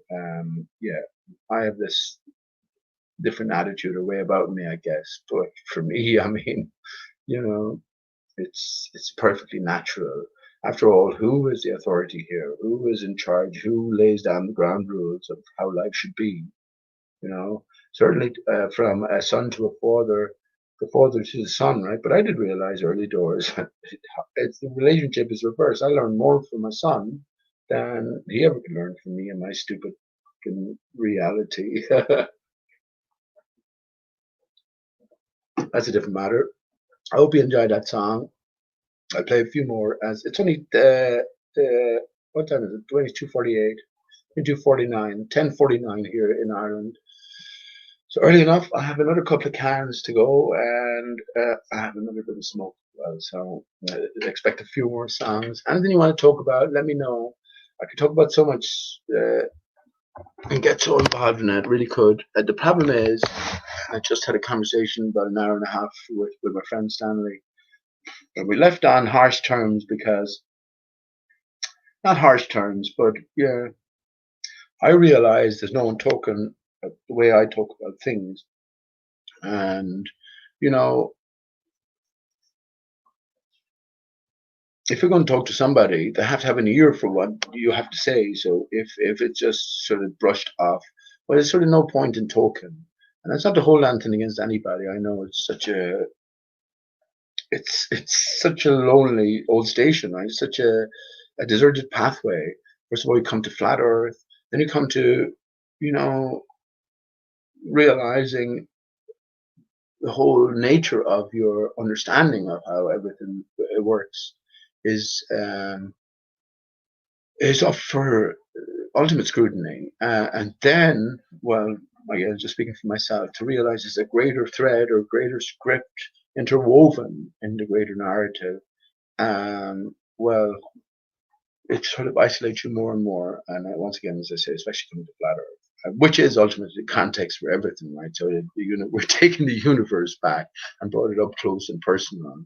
So yeah, it becomes difficult, especially to expand. So when I feel like expanding a little more, you want an ear to sort of go along with you. And as I said, Stanley, an open-minded man, he mentioned to me that have you heard that the possible authors, Shakespeare doesn't exist, but the authors of the works of Shakespeare was the same hand that wrote the Bible. I was like, I've been saying that. I've been saying that. That's where my mind is at. It's the same hidden hand that's behind everything. So when it comes all the way up to the Dead Sea Scrolls, the Gospel of Thomas, sure, they're fake. They're by the same hand, but there's truth contained within them because that truth is coming from, well, a higher source, right? And it is a game of clues. You decide whether it is or not. I say it is a game of clues, and it's there for you to be worked out. And imagine you were of a higher nature, and Stanley says we're all gods. He's an angel. He says Trump is an angel. So, but like imagine you yourself are part of a higher power. And life itself is easy in a sense. It's just the challenge you're going through to learn something. Well, how difficult a challenge would you set yourself? How difficult a challenge would you set your loved one, your son, your daughter, your infant, right? Ultimately knowing that, well, when they emerge from it, you're back to, the wondrous, true nature of reality. So in a sense, you're stepping into a what do you call it? A holodeck. There's sort of a false reality. But my question is, how difficult, how fiendish would you make the challenge for yourself or your loved nearest and dear? I'd say you make it very fucking fiendish indeed, wouldn't you? Wouldn't you? And that would bring then greater joy upon return, I guess, knowing that, well, you've made great strides in unraveling somewhat, the greater questions here. And they literally are. I was thinking about this today. When you come to flat Earth, you're such a minority to begin with. But I've always been on my own path. But when I came to the mirrored water layer over an extended span realization, it's fucking so obvious, right? It's so obvious when you think about it, beyond the limitations that were imposed or foisted upon us with the spinning ball Earth, right? So yeah, when you then see the obviousness of it and understand that the people who are setting the script, the greater minds, whatever, or even mankind's experience coming to this point, they must have realized early doors that the earth was flat. So therefore, there's a different story in play, and such obvious explanations then for so much, which is the mirrored water layer over an extended span, um, had to have occurred. And of course, they have occurred. But the thing is, suggesting them in a flat earth context goes against the whole body of science. So all understanding, accumulation of understanding to this point. So that's a massive thing in itself, right? Now, not only not only did that sort out what's going on in Earth, when we look at the sky then and understand that there's waters beyond, and now we can see a mirror sky. And my Milky Way on the Moon find has no great find, but once again, the truth is known. I have no illusions that what I found is already known. A lot of things are clues contained within the names chosen for things. And oh well, what was I just thinking today? Well, the sun and moon both ending with N, and there's lots of other examples. For me, representing the end divided state. By the way, what do you get when you combine an N and a reverse N? You get well, what do you get? You you tell me. You tell me. If I was to say you get 9/11, would you be able to understand why? What do you get if you combine a K and a reverse K? If I say 9/11 as well, you see why? Right? It's as easy as A, B, C, 1, 2, 3. Symbols used, and the equation with ourselves and our own component parts will give the answer. Okay. Where was I? Where was I with that? Oh yeah, when I finished off. So yeah, me and Steve took a walk afterwards, and it was great. He had a big smile on his face, but he wasn't. It wasn't overly strong or anything like that. But it was just a sort of responsible introduction. Maybe me knowing deep down that well, I mightn't be around for so many years, and I haven't been. So yeah. Right. I'm gonna.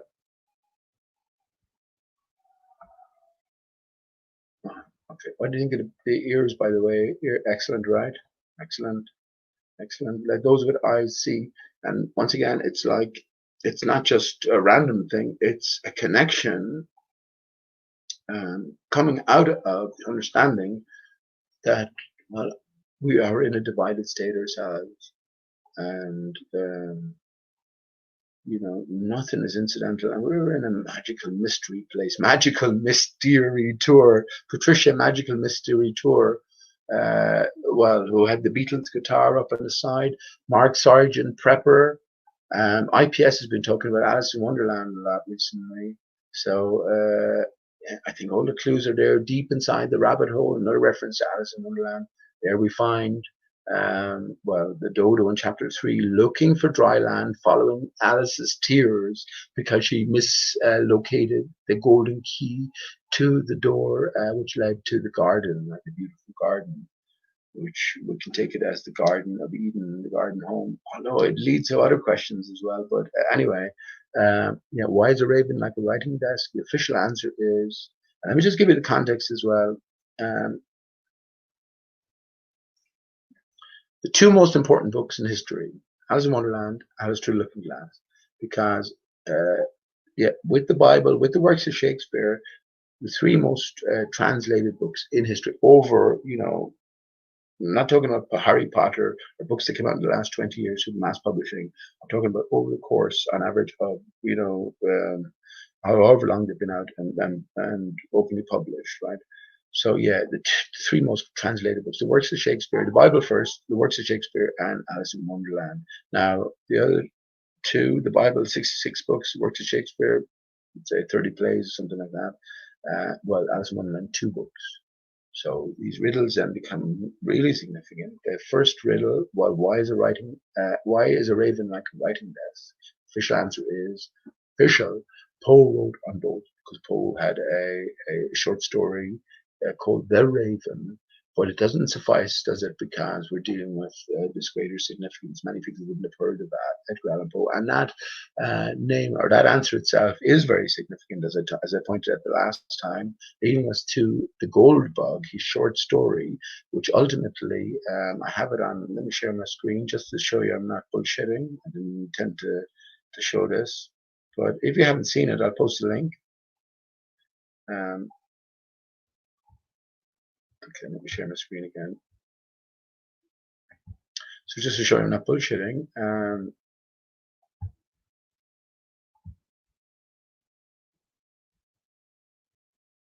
there we go. So you should see my screen, and then you should see the solution to Sergeant Pepper's here.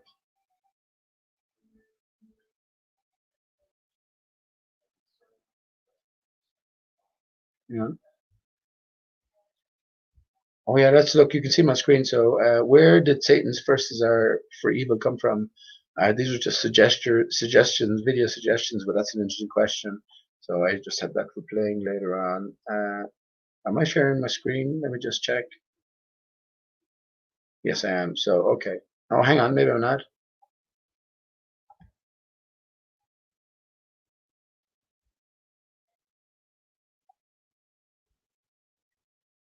Okay, let me just cancel that and just make sure again. I don't share audio. Oh yeah, there you go now. Okay. So just to show you, yeah, here we go. Solution to Sergeant Pepper's Lonely Hearts. Solution to Sergeant Pepper's Lonely Hearts Club Band Enigma, and integral to that solution. Here we have it. The Poe's Gold Book is a story about a golden beetle and a cryptic message containing veiled instructions for how to find a cache of Captain Kidd's buried pirate treasure. So he goes through that. That's from the very outset, right?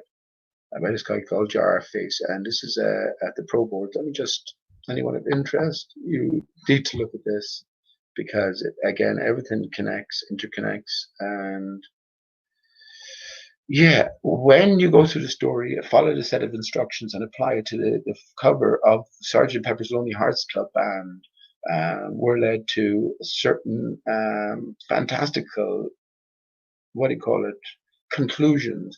Now, this guy hasn't got the ultimate connection as well, which is flat Earth, but just within itself, this is ultimately significant, and that's why Mark Sargent was a prepper. So all pointing towards the same things. Let me just go into chat here and post that link in case anyone's interested. That's the read of your life. That's the read of your life. And remember, all part of the greater theater. So this would be considered the #1 album in history. Just any effort, this would be listed as the top offering. And well, we know it's all contrived. So yeah, it's there for a reason. And this connection then is made between Sergeant Pepper's Lonely Hearts Club Band and Edgar Allan Poe's The Gold Bug. Let's have a character, Dallas Goldbug, who was big about exposing character actors, and yeah, that's a different matter. Again, another clue for us. Another clue for us is he actually worked as a photographer with somebody who I can't even remember now. I don't even want to go back. Oh, some big conspiracy writer regarding the JFK conspiracy, and he later came to change his mind and understood that it was all a media hoax, right? JFK assassination, I call it a fake assassination, but symbolic in nature. But yeah, another actor, another player in the game, and Dallas Goldbug itself is a clue. So I say it all leads to the same thing. Now, so that why I mention that is Poe wrote on boat is the official answer to the riddle. Why is a raven like a writing desk? Whereas, well, I say the real answer is, which I haven't heard from anyone else, but the real answer is, well, both have the last word. That's the answer. Both have the last word, right? And I meant to say that the last time because I put out the question at the start. Why the boat have the last word? Well, the writing desk, it's obvious, right? That's where you finish up whatever you're doing. And yeah, a raven. Why does a raven have the last word? Well, a raven is a psychopath. A raven. Let me bring up the definition because my screen is showing. Psychopomp, raven, right? And we remember, or what you might remember, God Odin. Odin, the Norse god, is said to travel around with a raven on each shoulder. So psychopomp raven. Let's see, and you'll see it's a satisfactory answer. Psychopomps, from the Greek word literally means guide of souls, are creatures, spirits, angels, or deities in many religions whose responsibility it is to escort newly deceased souls from earth to the afterlife. Their role is not to judge the deceased, but simply to guide them. Appearing frequently on funeral art, psychopomps have been depicted as different times, different cultures, as anthropomorphic entities: horses, deer, dogs, ravens, crows, etc. So ravens are a specific interest. And if you type in Odin, actually we'll just go Odin and Raven.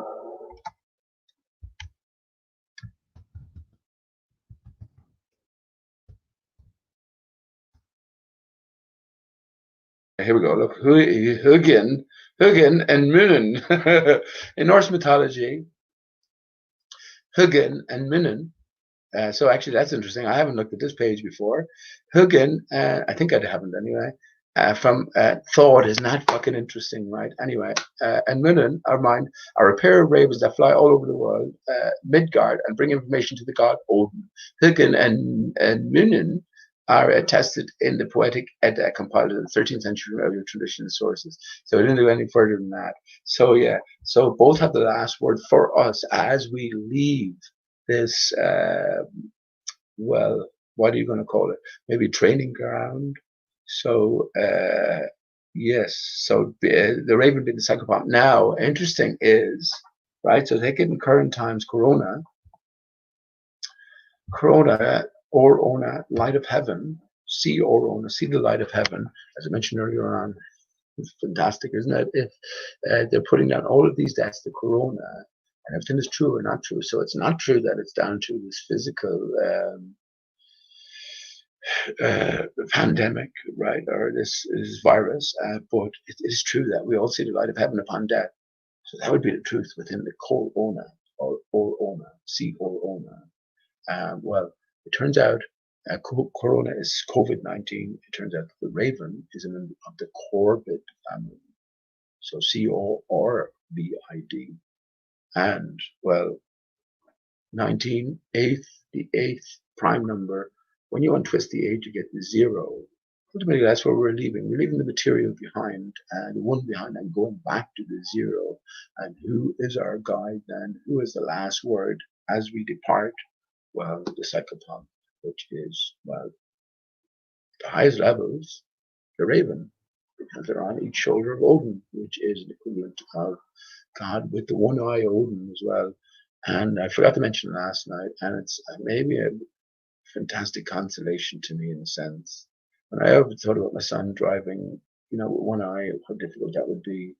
You have no depth perception.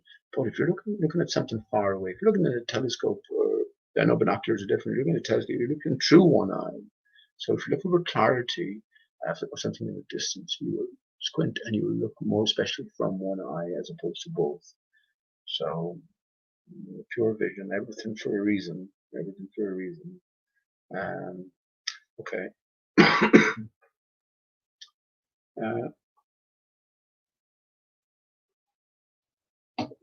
Some of the things I could talk about. I don't come on with any particular agenda. I just came on to talk away what else has been talked about, right?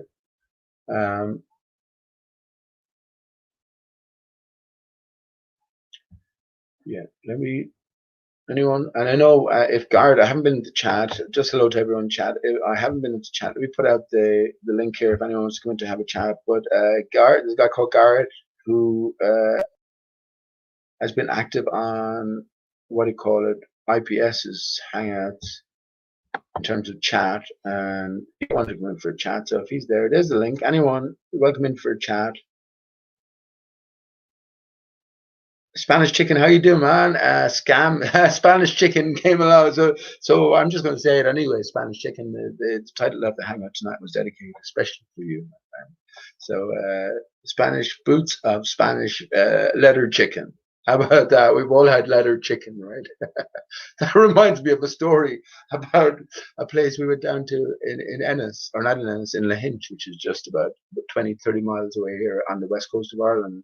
And we did to a shop called O'Brien's Kitchen, and there's no one in there, but there's not too many places to go to eat, right? But he fucking, what are you going to order? The chicken and chips. So yeah, he man on his own, and he went back, and there was four of us there, and we all ordered the same thing, chicken and chips. It all came down there. The chicken was fucking rotten. Leather, it was fucking desperate, man. And the lads were all going, just come on, we'll just leave it.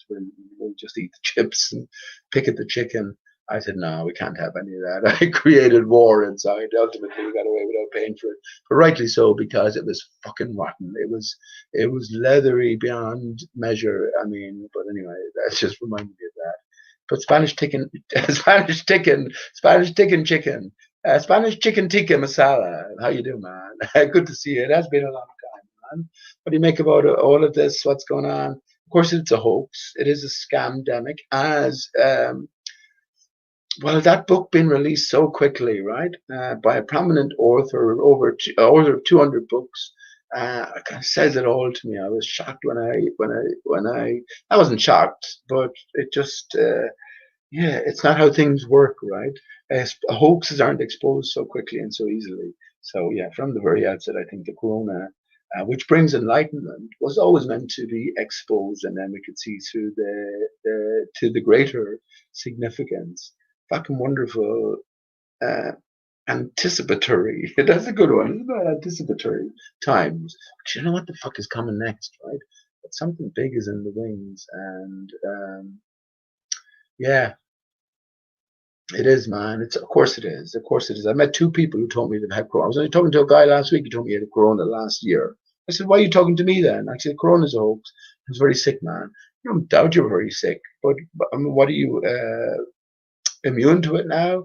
So yeah, he believed he had it, and a lot of people are talking about having a severe case, severe illness, just before the corona arrived.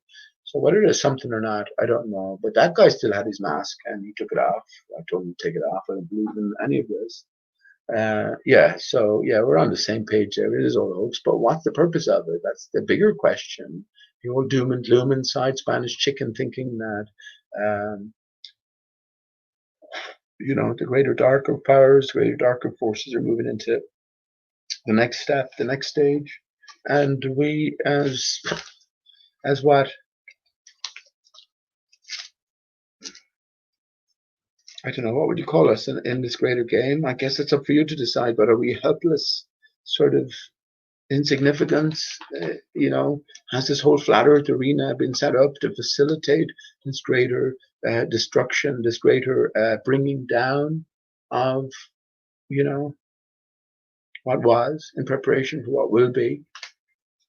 You tell me, man. You know better than anyone. Spanish chicken. Can you name someone honest in this arena? And I mean, look, I'm not saying that. Can you name someone honest in this arena? One of the head players. Can you name anyone honest in this arena? On the flat earth side, I'm talking about. Forget about the ball earth side. You've been here long enough. Can you name someone? It's difficult, isn't it? It's difficult. And I'm sure if you did name someone, I'd have difficulty with that. But that's okay. But they're few and far between if you can. And I'm not talking about individuals in chat. I'm not talking about, I'm talking about the people with the voice, the people with the sort of establishment, if you want, the structure behind. I'll remind people that Joe Rogan talked with Elon Musk, who I say is Seth MacFarlane, but 90% in that. Joe Rogan talked with Elon Musk, who's, we all know his status.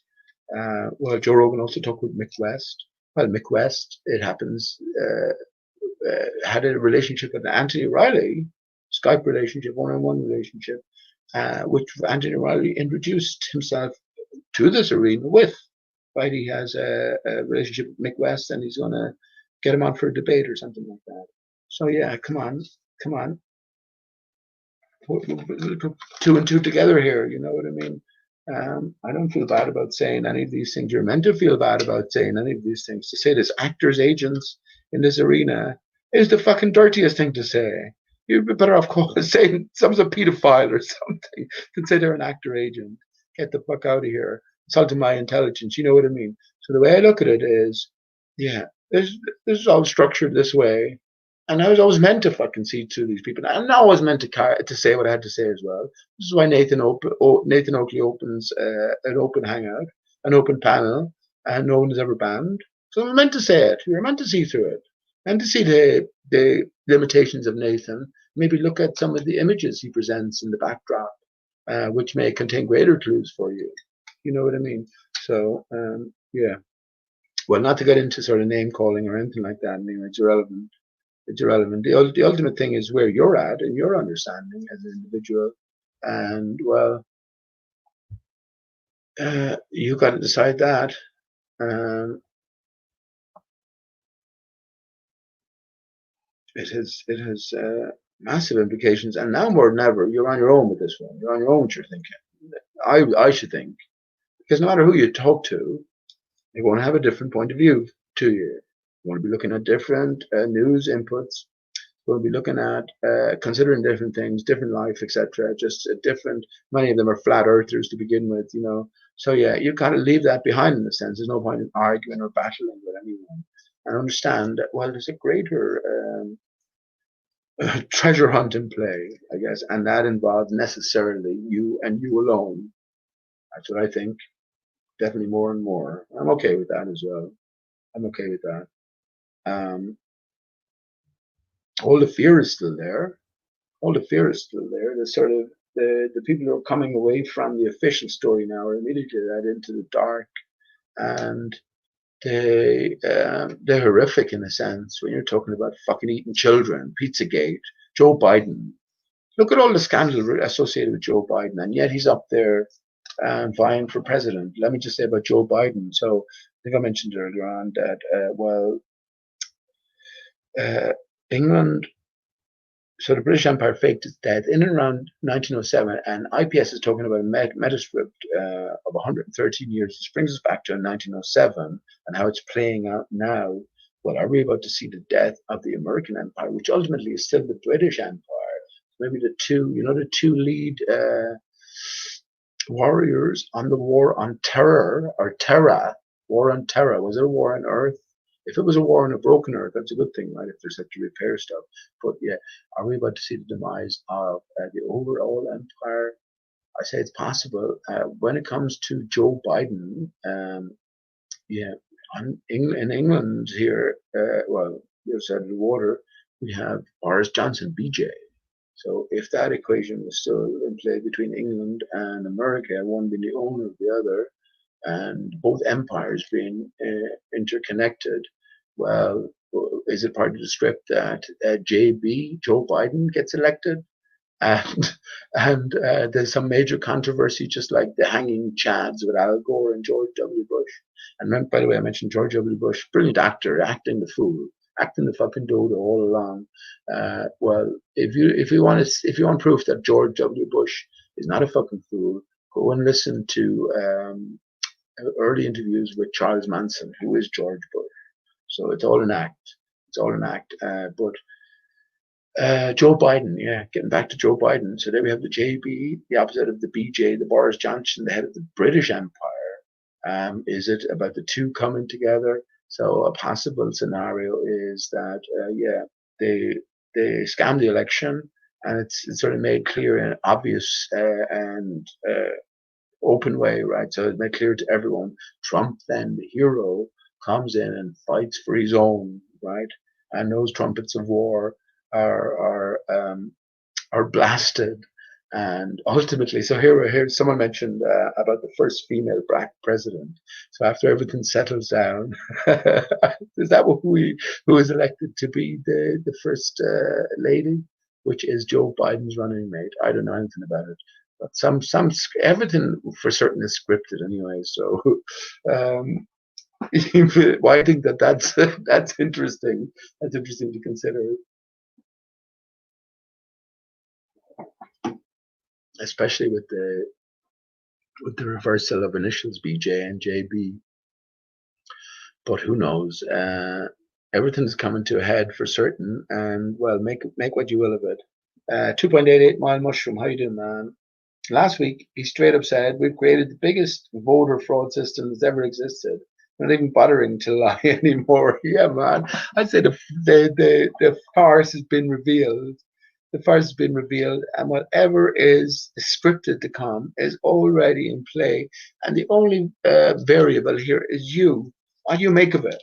You know. So when I talked about Joe Biden stealing the election, it's just on the basis of well, the initials themselves. Well, do I think Trump is a herald? Yeah, I think it is. I think like the whole world has been in cooperation, right? Counting down for this time. And what is this time? Well, for me it makes sense, right? For me it makes sense that this time of repair. So as you see in the Hangout description, 4/20/2020 for me marked the beginning of the new era. So what we're seeing now, what we will see, maybe the big sort of finale, maybe where you look for the end, you will find the beginning. But in terms of repair, 1,000 points of light. George W. Bush Sr., 1,000 points of light speech on 9/11/1990. I say, like I showed with the corona the last time, Judy Wood said these are the tall steel structure buildings, etc., are strewn around the earth, which will reinflate the barrier. And ultimately, this is what it's about. It's repair. It's in preparation for this external repair, and well, leading to or in conjunction with an internal repair.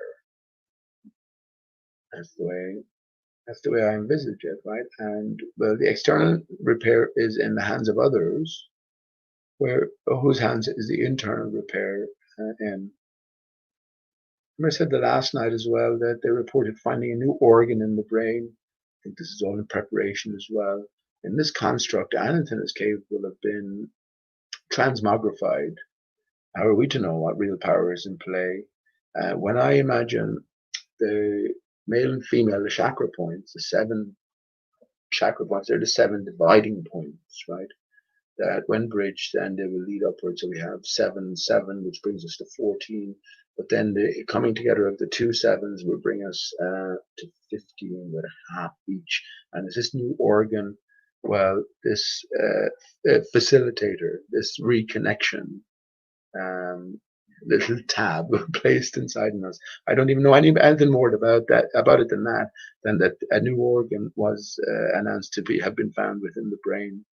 So yeah, that's my overall picture. Repair is in the air, and yeah, again, HARP, chemtrails, all of the different conspiracies, CERN, all involved in producing this greater energy upwards, which will take the place of the giant trees, right? Or there's only one tree, and all its tributaries is Aristarchus, the tree of life. Which all desert areas of the earth, the sand is the sawdust of the giant trees. So that's why there's lots of desert areas now being. I thought about the Chinese ghost cities as well, with all the steel structured towers. Lots of desert areas as well with steel structured towers going up, and lots of different wars on terra in desert areas as well. So that's the thinking, and that's the greater context. And I don't know who is anyone else talking about that. Have you heard anyone else talking about? Am I on in this one as well? Am I on my own with this one? I don't know.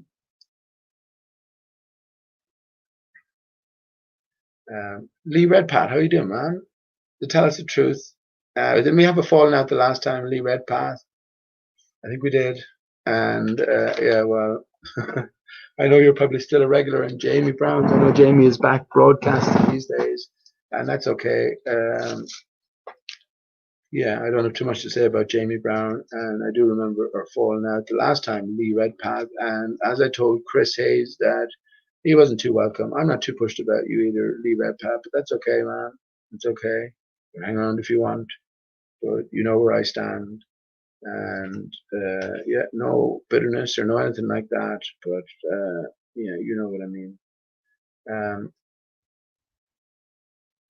yeah, no, I know that, man. It's all right. I remember the last encounter, Lee, and yeah, I don't have any time for the people I think are actors acting their part, limited roles, associated. You know, there's no point. Well, there's no point in it, so I'm just not going to entertain it. And don't take it personally. Or you can if you want. It doesn't matter. Um,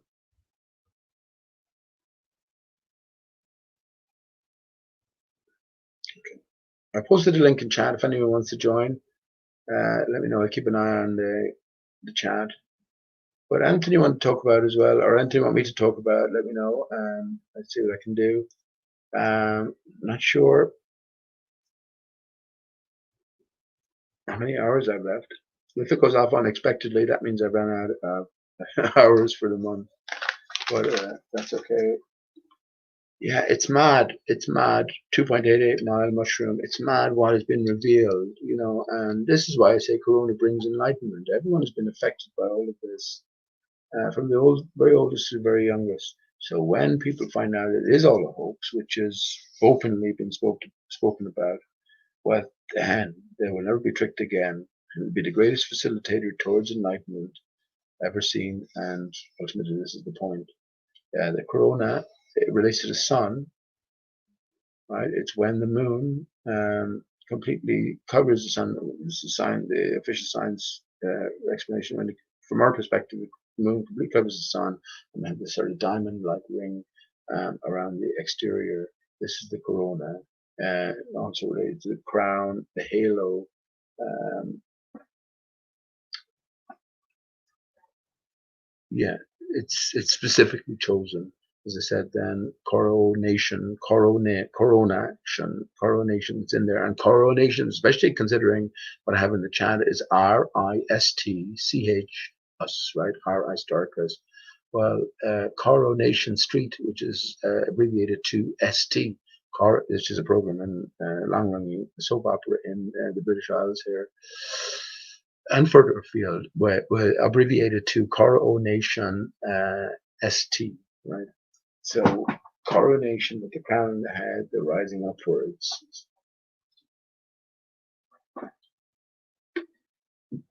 Rising upwards to what? You decide. That immaterial aspect to us, right? I never got to listen back to the Legend of the Wood. Um, of the Cross. It's not that I never got to listen back to it, but yeah, that was so revealing the last night. It really was. Let me put on.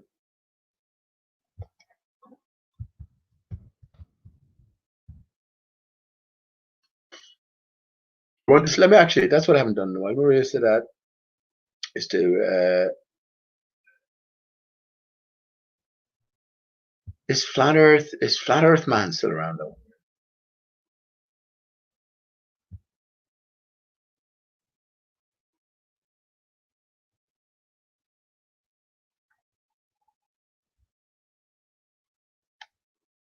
They're fucking taking. There was some brilliant music. There was some brilliant clips, and that they're removing it. It's all controlled so much, right? So if you're coming into, that's why Patricia Steere removed her whole channel. That's why Jamie Brown removed his whole channel. Same with Earth discussions, Earth debates. Anyone coming into it now cannot go back and look at what came beforehand. They're just fed with a.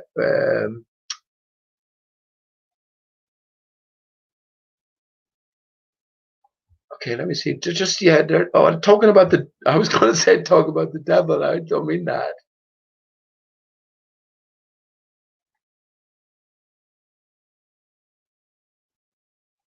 Actually, I'm going to play this now, right?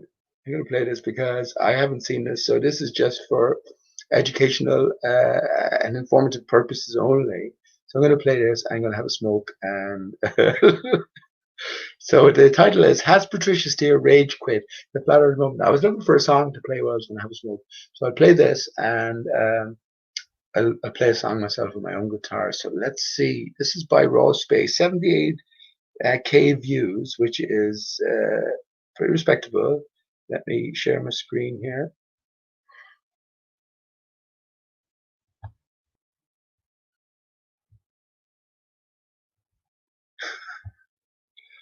My entire screen. Okay, audio.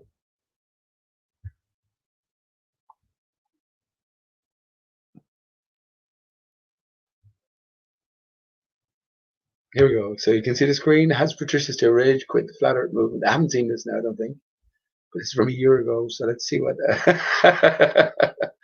Well, I was talking about earlier on. Are people born for the roles? Yeah, I say they are definitely. Mark Sargent was born for the role. Patricia Steer, and so many others as well, because they're privy. IPS was born for the role, definitely. Tim Osman. Tim Osman is another, but because they're privy to well, the greater story, and they're actors. So to what degree, you have to decide yourselves. So I haven't seen this now. So let me,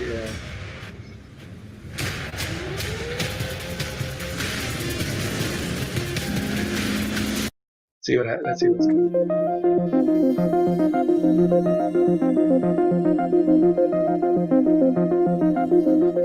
Greetings, Earthlings, and welcome to an atypical Raw Space video. Normally, I'd be streaming a rocket launch or demonstrating a scientific principle, but today we're going to take a look at an interesting event in the world of flat earthers.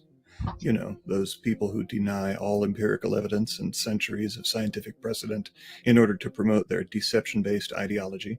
One prominent flat earther in particular, Patricia Steer, seems to have given up, or checked out, taken a hiatus, or something. We learned all about Patricia in last year's Netflix documentary, Behind the Curve, where she palled around with the so-called mayor of Flat Earth, Mark Sargent. When I was first doing the Flat Earth stuff, Patricia, she was like the Flat Earth reporter. Hello and welcome to Flat Earth and Other Hot Potatoes. Start. Everything is run down. Everything's Everything is kind of broken. Right. Well then, today it was brought to my attention by one of my viewers that Patricia Steer had shut down her YouTube channel. It piqued my curiosity, so I went to check it out. Flat Earth and Other Hot Potatoes.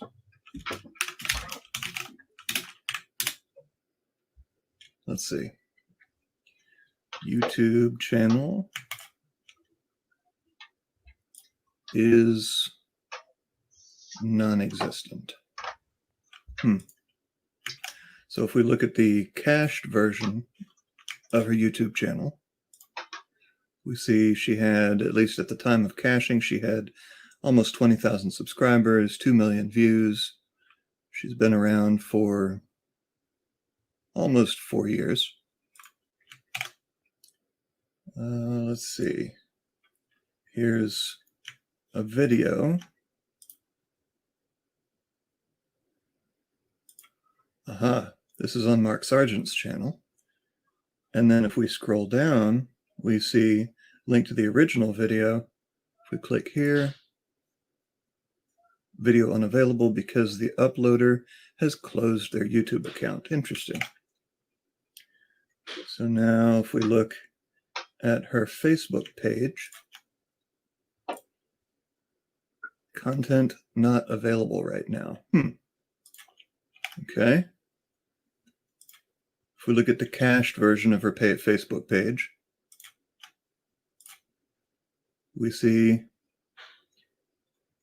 she had approximately a little under 6,000 people following her on Facebook. Now if we look at her Twitter page,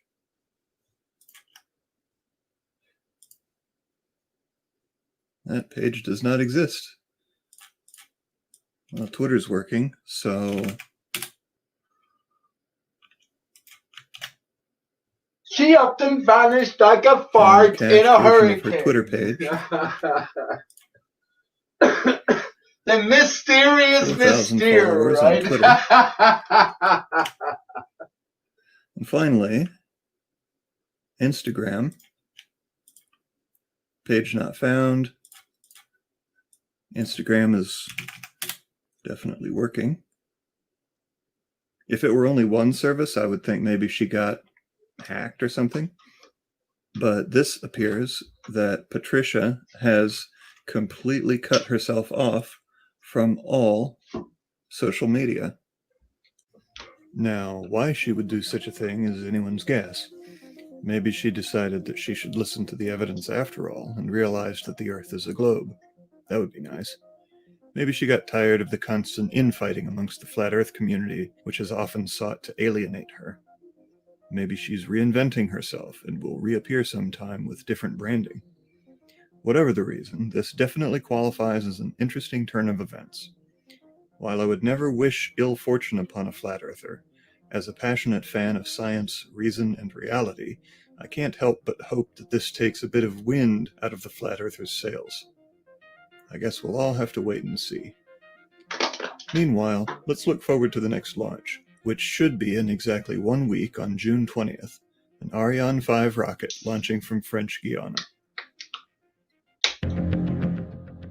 Thanks for watching. If you enjoy space content, make sure to like, subscribe, and click the bell. See you next time.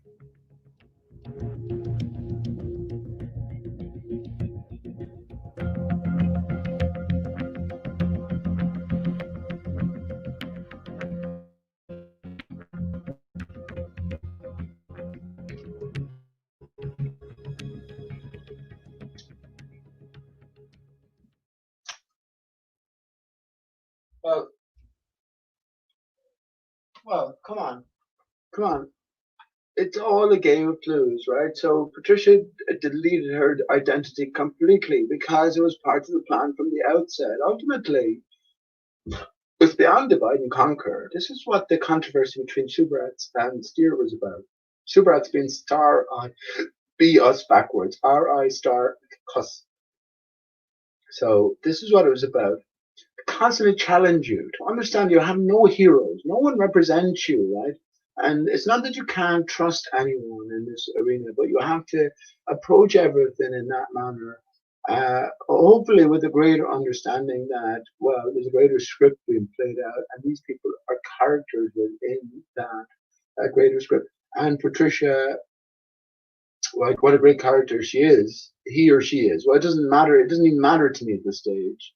It doesn't even matter, because I realize myself I am by true nature transgender. So I think all of these topics are brought up to bring awareness to the greater issue. Ultimately, this greater, greatest of great searches, I guess, pathways, right? Which is first of all coming to the truth, or well, understanding the lie of a reality, and then maybe coming to the truth of self-realization, who we are ourselves.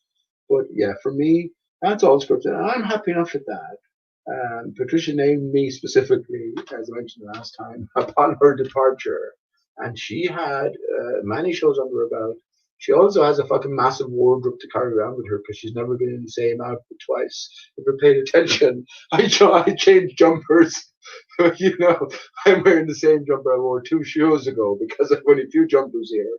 But Patricia's here never in any of her public appearances, which are many hundreds, never wearing the same outfit. So yeah, we were always meant to see that people were put in place, and well, what's our biggest clue? Well, sometimes we look at the names, and there's no bigger clue than, well, as I say, the Subrat Steer transgender controversy, Steer being a castrated bull calf, right? So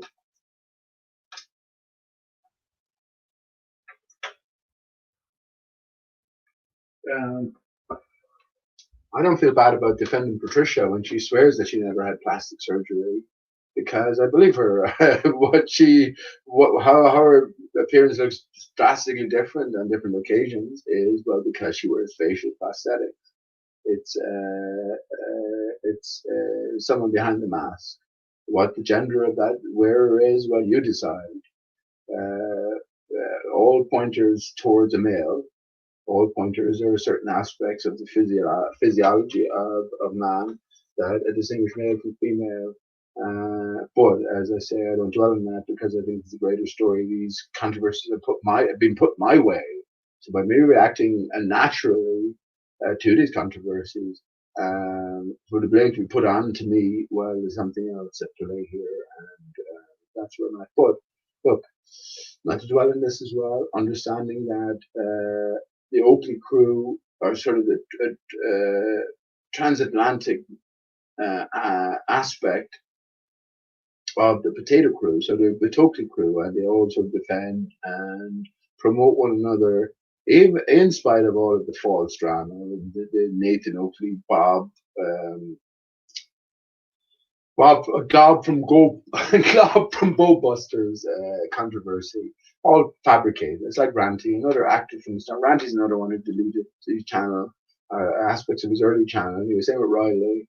So it seems like sort of a sweep the floor clean. Anyone coming into it then will have a limited perspective of things, and yeah, it's all theater. You have to decide yourself to the extent of it. And for me, I long since decided maybe too early doors on this, because I had a backdrop again. I was coming from September Clues. They were the leaders in terms of exposing media fakery, especially with 9/11, and it was so blacklisted around.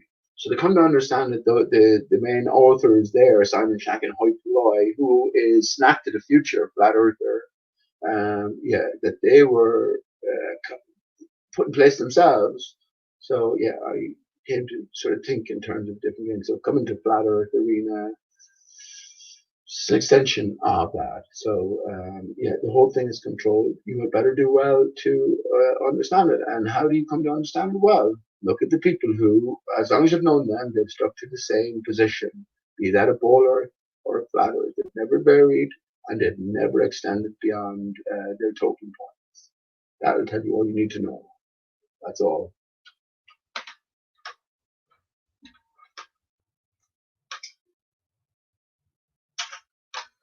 And you're not a maverick to see through this, like you're not a maverick to see through NASA fakery. You were meant to see through it. So yeah, the road doesn't end there. And now you start putting pieces together. What's in the name? Well, Patricia Steer, CIA at the end of it, Mark Sargent, Sergeant in the army. Yeah, all of the different side notes. Then the characters are perfect for the roles. Nathan Oakley, perfect qualifications for his roles. Mark Sargent the same. Patricia Steer the same. Pretty much all the characters have.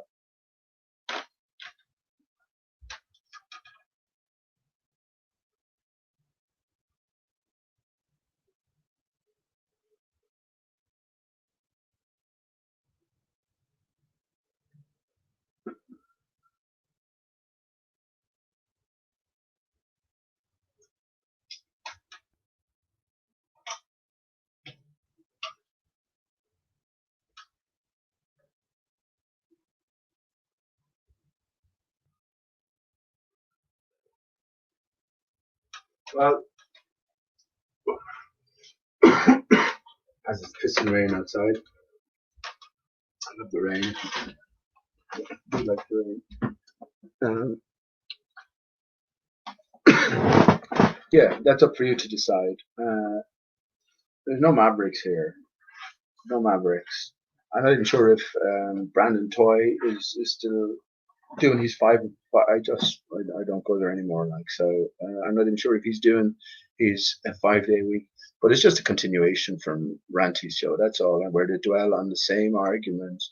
I have the same back and forth with the bowlers. It's like Bev tried thinking. He's just stuck on horizontal. Ask him about flat Earth. I don't make any claims about that. I'm just stuck on horizontal. Right? So they're letting you know their limitations. But what they do very well. But it's not about observations. It's about conclusions. It's about interpretations of observations. And as I say, look, you're long enough in the tooth here. You've got to see beyond this. If you don't, what's it to me? What's it to me? What's it to any of us? Good. Well,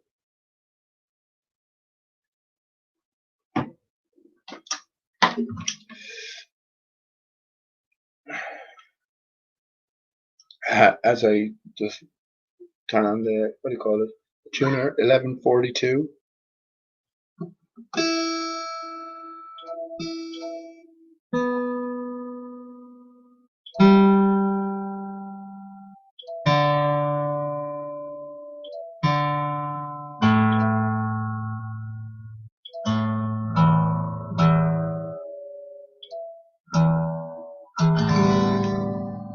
I think like Joe Biden theory, JB, BJ, BJ.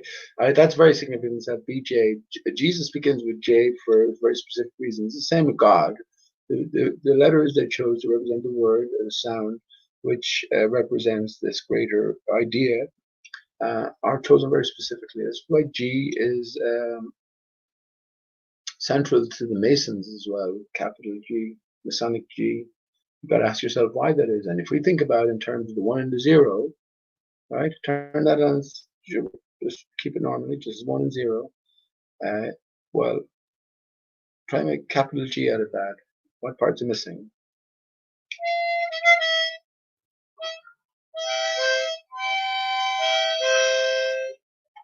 Blast out a song.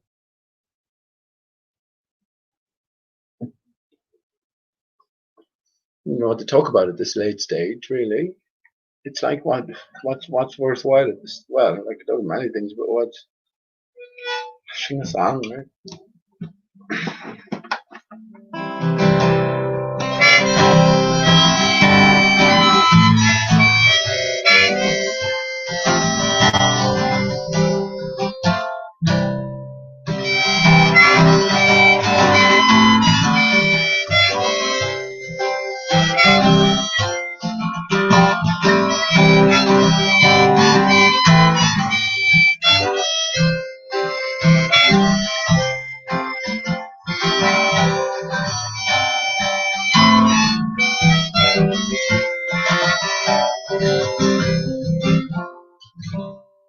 Was on one fine March morning, I did New Orleans adieu,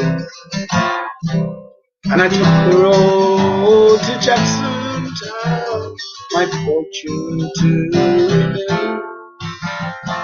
I cursed all foreign money, no credit could I get, which set my heart to longing for the should trip.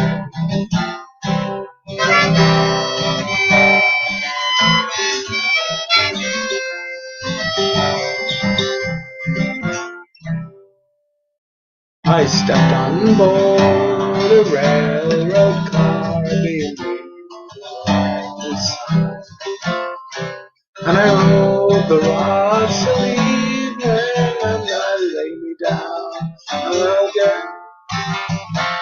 All strangers here, no friends to me, till the darker towards me came. I knew out with my field girl from the lips of March.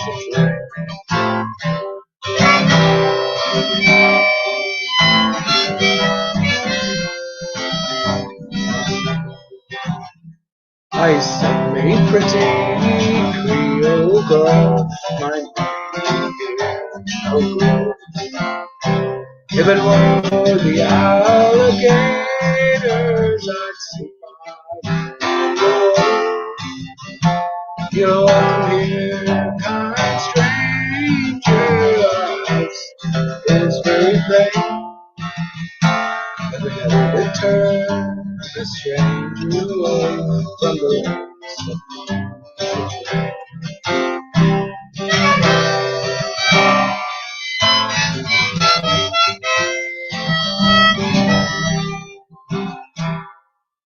He took me to her mom's house and treated me farewell. And the hair hung over her shoulders and jet black ringlets fell to try and paint her beauty. I'm sure it'd be in vain. Why I feel good from the days on your train.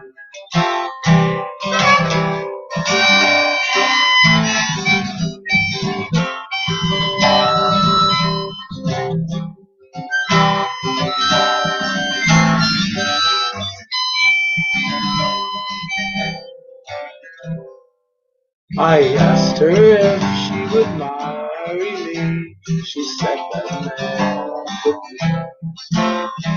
For she had got a lover and he was off at sea. She said that she would wait for him until she would relate. She could be like the girl from the lake.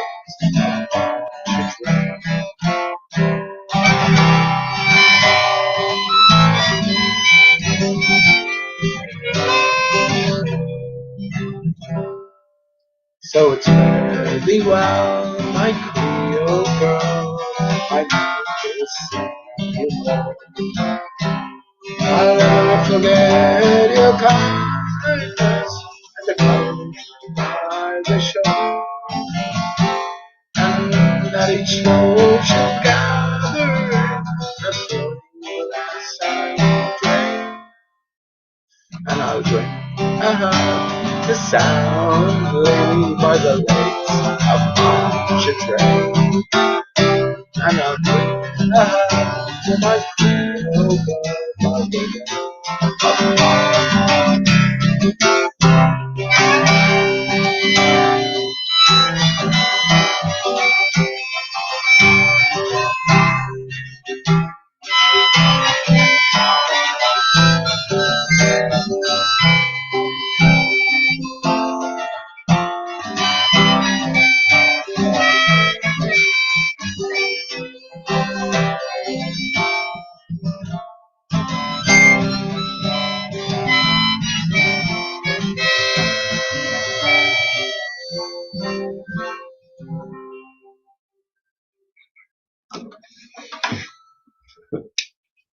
You have to empty out the harmonica fairly regularly. I have big bruises on my thigh because it gets full of spittle. And for me, I have to laugh because it's water everywhere. It really is water everywhere. This is how we get to see the moon. This is how we get to experience the heat of the and light of the sun. It's the interaction of these source reflected invisible energies and intervening medium as we come closer to the ground. It's more and more water. You think all the water goes to? If you say the clouds, well, there's different layers of clouds. The highest clouds can go up to 60, 70,000 feet. So what's the distinction? Once again, in real terms, ether is a dirty word, and it can't be.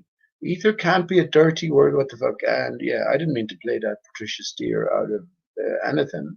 It's just, yeah, Patricia deleted her channel, but she did so for reasons, and ultimately, I hope for the best of reasons. I take it for the best of reasons. For sure, it's for the best of reasons. That's all I can say. If it's not, that's on you, right? It just reminds me, I was up to the police station. I said this last time I was up to the police station last time, and there was just a girl there, and it feels sort of pointless, but I said the same thing, but I did say that, usual spiel, Corona is a hoax, if legal name fraud is exposed and all this, but I put the onus back on the individual now, because that's it, is they've taken the oath, and I reminded them that the seventh layer of hell is reserved in Dante's Inferno, by Dante, who didn't exist, right, for treason. So why is that though? Well, treason, you see, when you commit treason, you not only commit treason against your fellow man, you commit treason against yourself. And this becomes more significant, most significant, only significant when, well, we're dealing with the true nature of us, true nature of you, true nature of your fellow man, which is, what are you going to say? Well, divine. It is or it isn't. You decide. If it is, well, that's a pretty desperate crime, isn't it? and that's why it is reserved for treason over all other crimes, I guess. Yeah, and well, I said my piece and I left. I told you there was a fucking idiot in the background wearing a mask, humming and hawing. And I'm going, Jesus, what do you say? You know, I told him to fuck off out of it. And fair play to the police officer themselves. They heard me out, just like the time before. But I'm still told. I know I'm going to be talking to the individual, and yeah, yeah. If this flat Earth is put in place here, that's what I'm saying. I've come to terms with this, right? But that makes the crime all the more heinous, doesn't it? We come to find ourselves in this isolated path. We're going against sort of the backbone of everything, the structure, the fabric of our society built upon all of these great minds and great hearts, in a sense. It's a true scientific endeavor. But yeah, when you go against that, then you're in a very small community indeed to figure out or to find out that the leaders of that community have been put in place. Well, that makes it a more heinous crime again on them, right? If that is the case, because it's all the more insidious, isn't it? And well, I've often said it that great empires are brought down from the enemy within. So if this is the case, right, and of course it is the case, the whole arena has been set up, just as all of the Boer antagonists were put in place, all of the main flat earthers are put in place. Well, you have to, first of all, that's settled. So you have to decide now the ultimate motive. You as the individual, me, yeah, I like to think in terms of the noble lie. And I don't like to think in the other terms because, well, you'd have to invent an eighth layer of hell. What do you reckon? For the fucking, well, anyway. But once again, you decide. You have to decide. I'm happy enough. I think there are noble lives, there are characters played, the good guys, the bad guys, and the balance is going back and forth continuously, and every character sticks to their main script. Everyone, and you list them out yourselves, and I think you'll be able to discern. And yeah, if ultimately they're made aware of well the greater awakening, well then the role playing is easier to take on board. You know, sure I'll play. Ask me now, would I play a deceptive role? I certainly would play the worst of roles. If you told me that the role I was playing was leading to the greater awakening of my fellow man, so I would do it out of love. But do you know what I mean? That sort of scenario. Now, if you do it out of self aggrandizement and personal profit, well, then a different judgment awaits you. And well, at the end of the day, who would I think the best judge or the biggest judge will be? Yourself, the greater you. You're always there around yourself, and you made all of those decisions, right? So yeah, things to think about as the individual. But when it comes to where are you now? Where are you now? Well, anyone in chat? Come on, what is it? Yeah, come in for a chat if you want. Oh, hang on, there's someone here. Pete is here. Oh, no, that's me. Fucking hell. I was going to let Pete in. I'm sharing him today. I said, oh, Pete, let him in. But, you know, fuck it. I could find worse company, I think.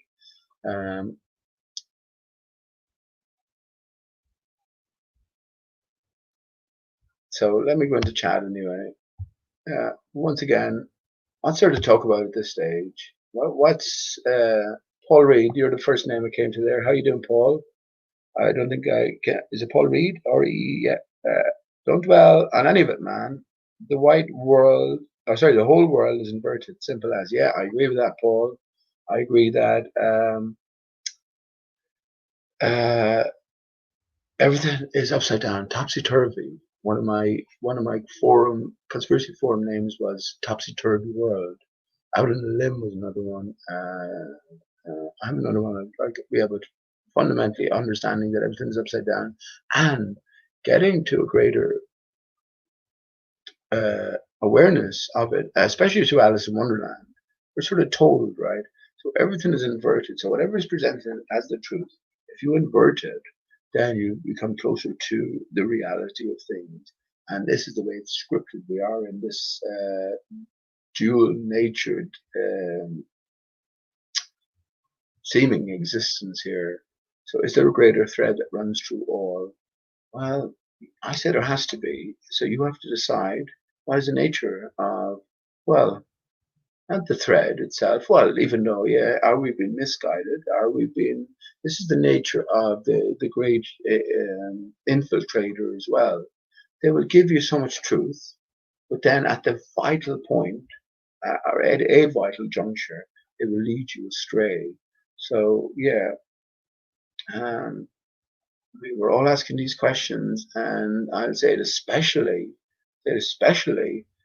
maybe to Adrian and Chad and 2.88 Mile Mushroom. Once we're on your own developed pathway, very difficult to sort of come back and join up with someone else. I think the greater hope is that all of the pathways with the sincere and genuine sort of heart of truth seeking will ultimately lead to the same spot. And I think that's what we're finding more and more. I was actually talking about the pyramid earlier on and what represents the triangle. We think about our ability to see, right? See what's around us. Well, if we're at the base of the pyramid, if we walk all the way around the perimeter and get a 360 degree encapsulation, well, the more enlightened you become, right? The lighter you become, the more you raise your vibration, you raise your energy, because ether is a thing. Ether is an oppressive thing. That's why they use fucking church. They use line church rules for copper, because it would deflect the ether. And underneath, then you have a vacant space, if you want, within the soup, and with the church organs then and the harmonic 4-3-2 tuning. You had, as well as previous propaganda, you had an open audience, right? You had a persuasive audience, early brainwashing, sort of early TV in a sense. So yeah, we can see how all that ties in. And this is what I say: beware the Bible literalists. We'll be tested till the end. We'll be tested to the end. And that's not to take away any truth or higher power here. That's not to take that away, but it's to take it away from fallible man who's come this far and refuses to let go of, well, certain ingrained, if you want, ingrained to a severe degree preconceptions or notions. So yeah, that's what I'm up against here. That's what I am against, I should say. I'm not against any individual.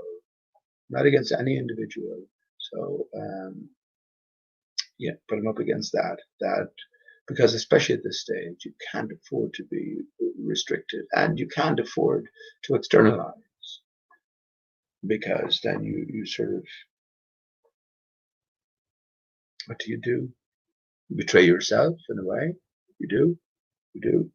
It's a blind faith, and we're told not to craft idols. When someone tells you a story of something that happened 100 years ago, something that happened yesterday, over there somewhere, okay, you'll give it a certain amount of sway, but beyond that, right? When it comes to your greater story and your interconnection to all of this, but then you're especially not going to take anything like that literally, because you know that you're just going to be crafting an image, a picture you're painting, and formulating characters, and at this late stage, that's not what this is about.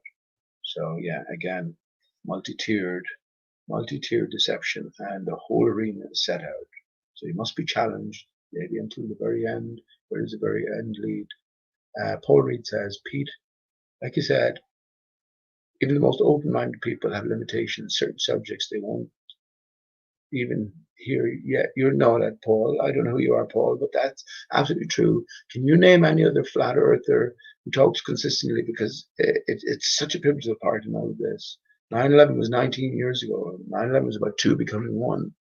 9/11 or 11/9 here in Europe is 1/9, right? Two becoming one.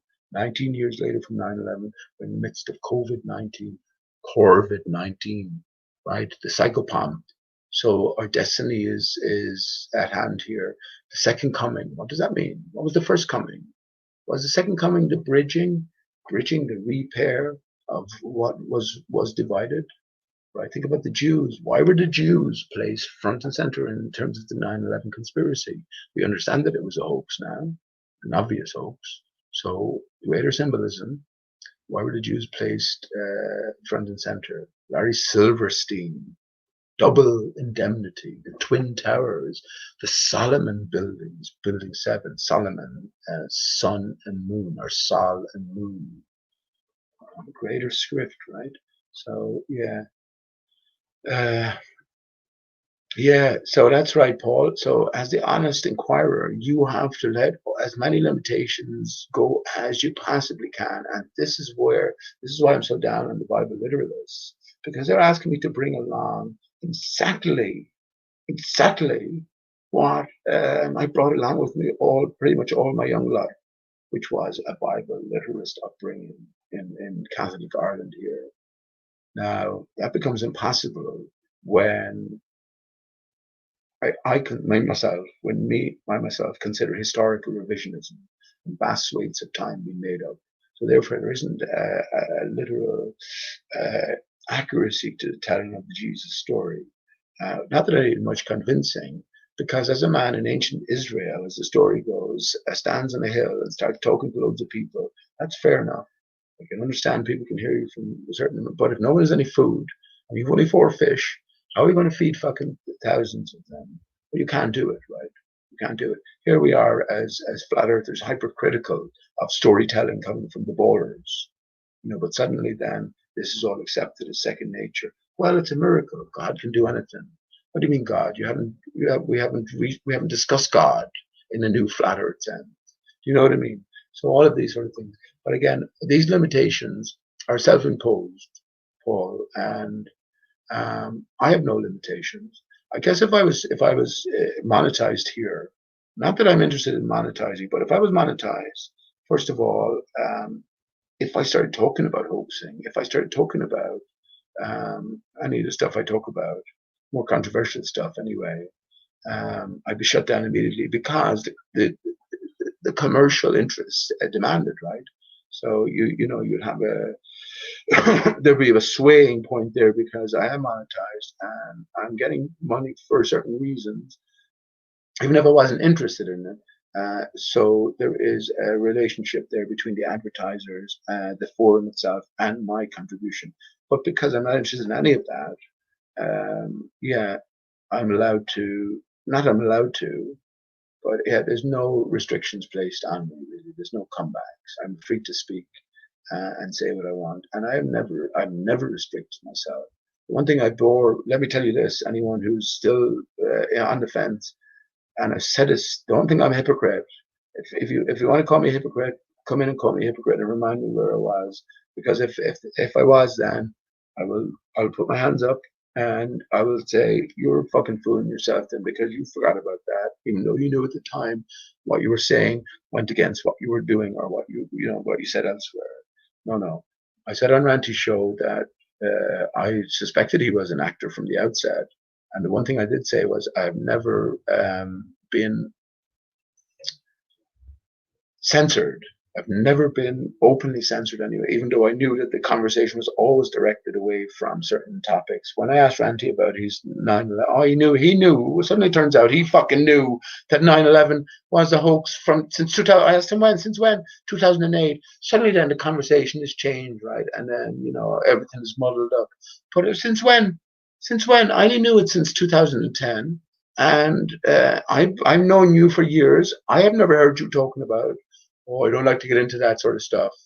This is their attitude. What do you like to get into? I'll go out every morning, take images of the distant on the horizon, and come to faulty conclusions, which is all he's done. Or for all his fucking worth, he's come to faulty conclusions. And when it comes to hearing other logical and true explanations for what's going on, deaf ears, because it's all a fake. He raised money from you for his what you call it, his drone. And where's the images from his drone? His drone could prove my mirrored water layer in a second, or not in a second, in a few weeks of observation. No comeback from that. Same with the camera. Someone else paid for that. He gave his camera to Arwen, then another fucking fake. Arwen's English is too good, isn't it? I mean, what land do you think you live in? I think there isn't agents everywhere. Half the world is fucking involved in telling the other half the world what to do. I don't mean half the world. It's a small percentage, but it's still a substantial percentage. So, come on, wake up to it. As I said to you, coronation means about the crowning. And we are all kings and queens in our own right. And I use the term lightly because, well, we came from nothingness back to everythingness. There's no greater leap than that. It's like jumping from the infinity to the zero. What's the relationship? Where you look for the beginning, there you will find the end. Where you find the end, there you will find the beginning.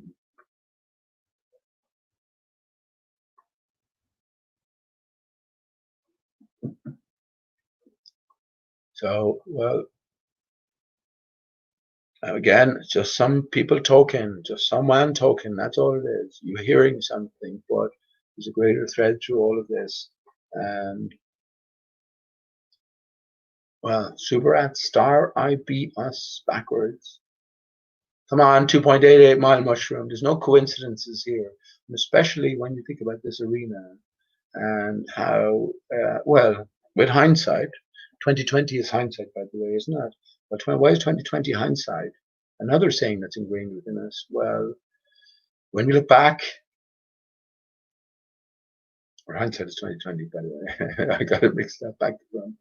Yeah, when we look back, well, we will see clearly. This is why I say they put in terms of the narrative retroreflectors on the moon. When we look back, we'll see that the moon is a reflection. So when we look back in hindsight, in retrospect, all clues for us. The moon, interesting one. Adrian, you love Adrian. Adrian! Adrian, you're going to love this one. I hear. Let me go into chat there. Adrian, are you in chat? You're going to love this one, man. If you don't love this one, something wrong with you. You there?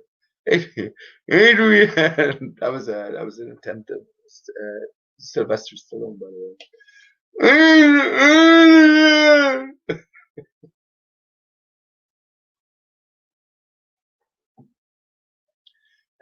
Adrian, if you're in chat, let me know so I'm not speaking to any of those mobs, those ignorant masses out there. No, I'm only kidding, but Adrian will definitely get this right. Anyway, okay, he's not, maybe not in chat at the minute, but Big Back Miller. Big Back Miller. Okay. Am I too high? Am I here?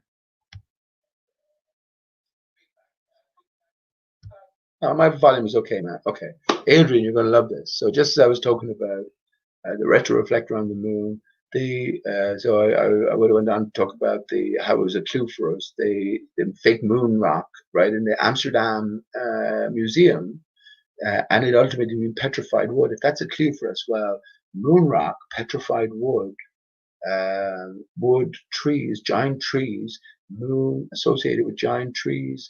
Well, Aristarchus, tree of life, decapitated, Polaris, the sun, in the prime. Actually, the sun. Let me go to it. So the Aristarchus, the country, hardwood, the core, the watery core, right? The molten Fe core is the watery core, the pure waters, right?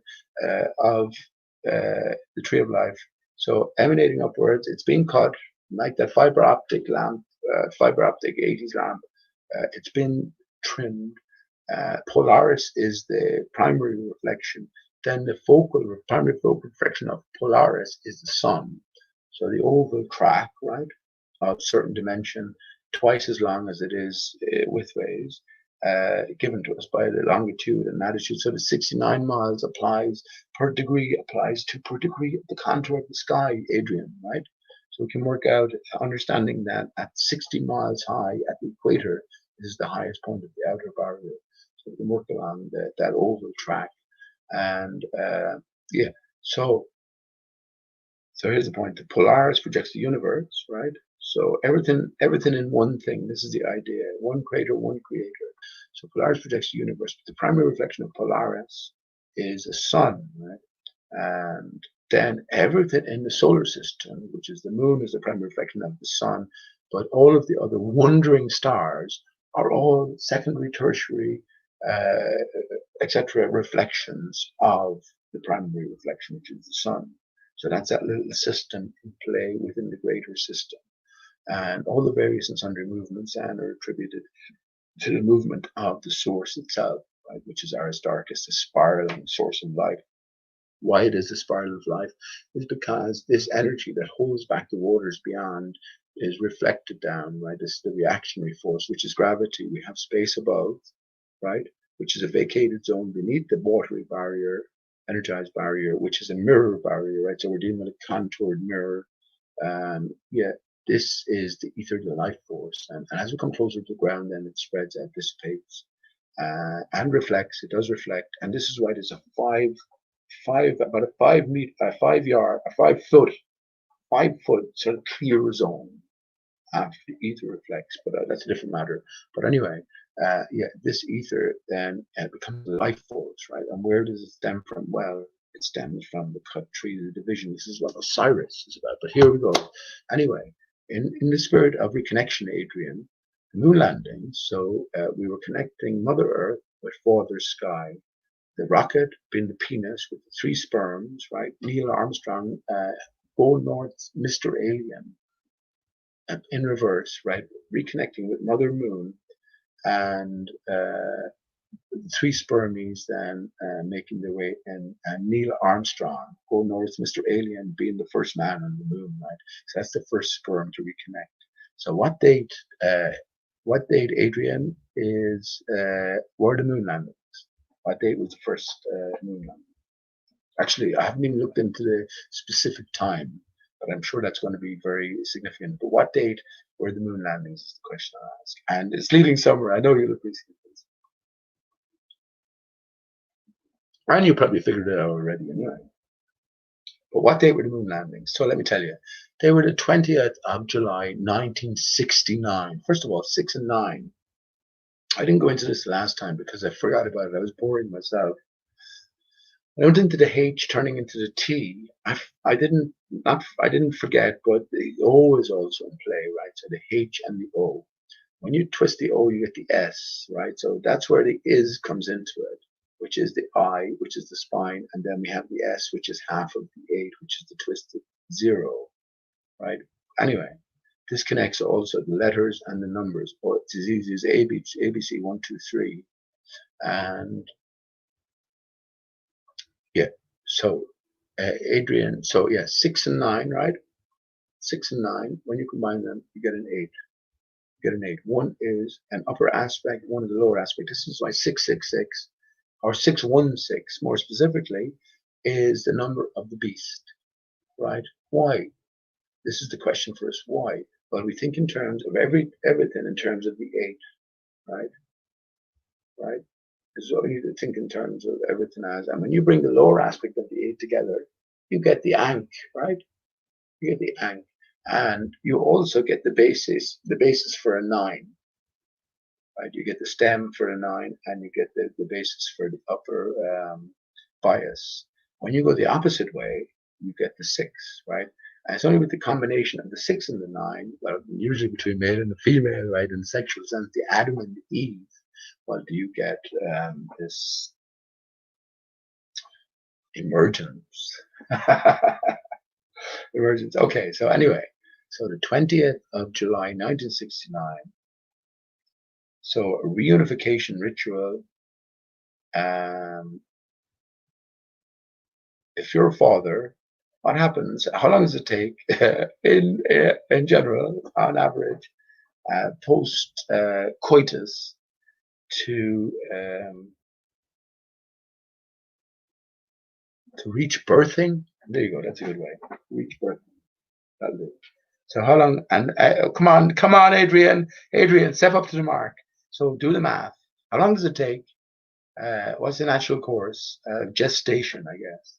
to delivery, and do the math from the date of the reunification, which was the moon landing, with 3 spermies, and more especially 1 sperm, Neil Armstrong, which is Go, or Big G, North's Mr. Alien, as it reads there backwards.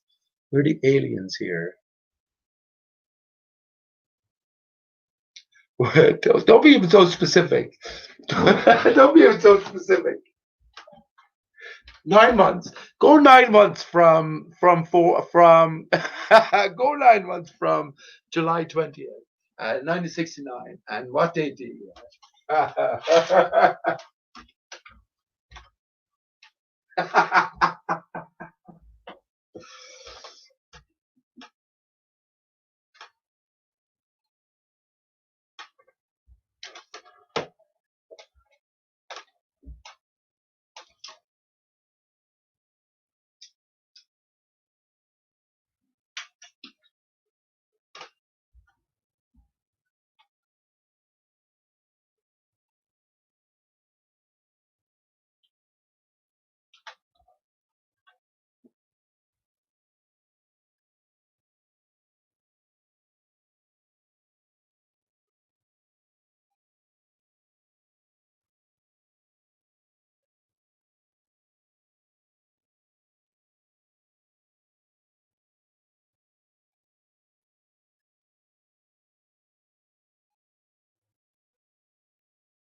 'Adrian, you get April 20th, 4/20, 70, 1970. You get 4/20, 1970 now.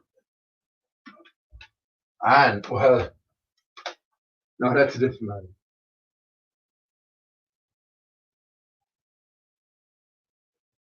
So,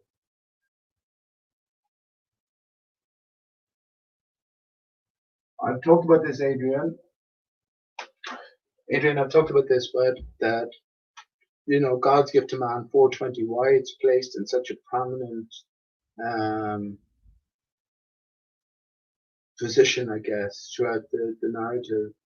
Well, all leading back to the same thing, right? And we're told that cannabis is God's gift to man. And and thanks to you as well, back in the early days, the origin of the term 4/20 as well. And Lewis Carroll is involved in there, if I remember correctly, right?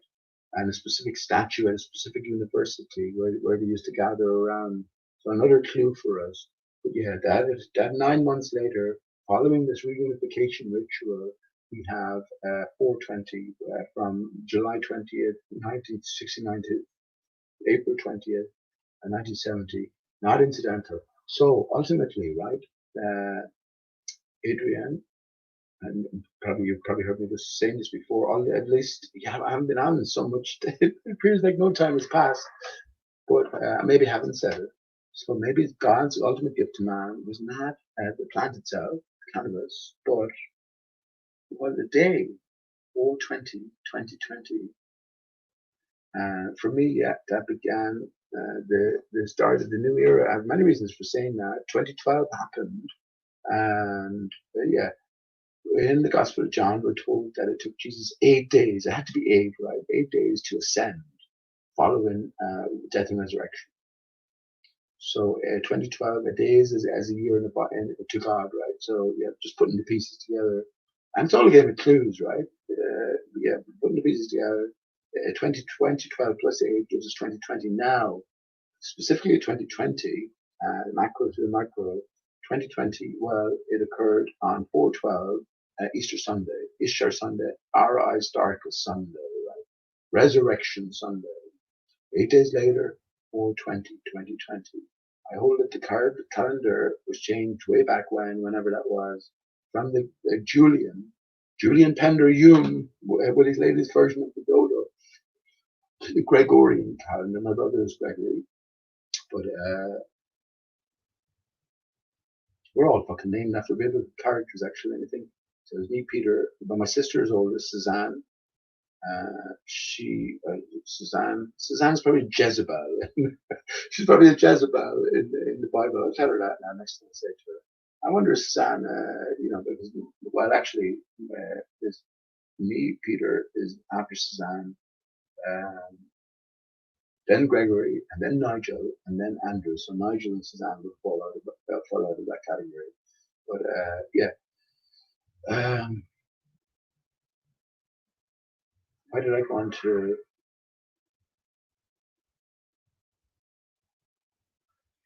I'm trying to think why I went on to.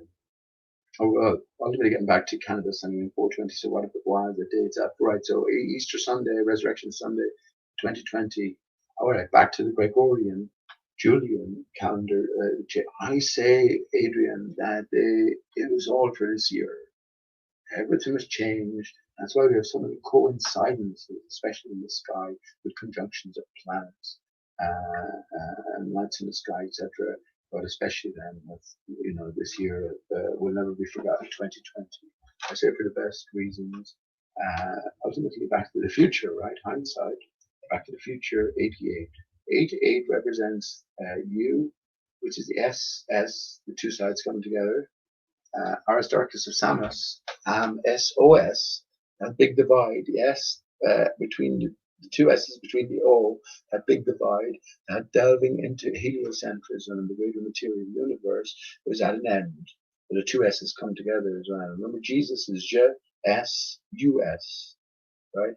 So that similar divide, the Son of Man, Son of God, right? So that's reunifications in the air. And well, it's OSS. Now, David WISS, right? David Weiss, deep inside the rabbit hole. Another reference to Alice in Wonderland. So, yeah, 420 this year, 2020, to me, marked the beginning of the new era. And another supporting, what do you call it, reference would be the flyover of the Starlink satellites that night, 419, 420, and funny enough, Ranty Flat Earth brought, we can go back to his show, brought attention to this, completely out of the blue, seemingly, but yeah, I say it was significant for, well, for these reasons. Starlink, Starman, Starcar, Hollywood Star, ARISTARCHUS, right? Repair is in the air. Ascension. Rise direction. So with the 50, yeah, with the 50. So what was born on a 420, 1970 is 50 now. So what do I make of that? Not sure.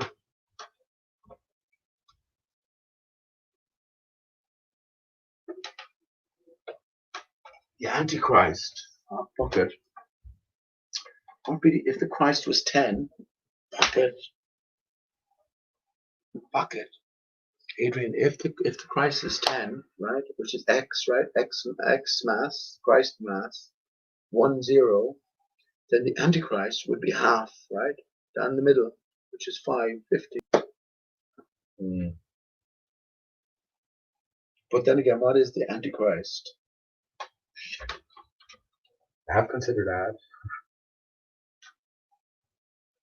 Of course, I have considered that.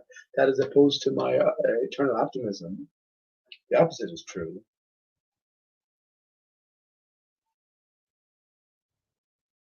Because the 5 represents the divide.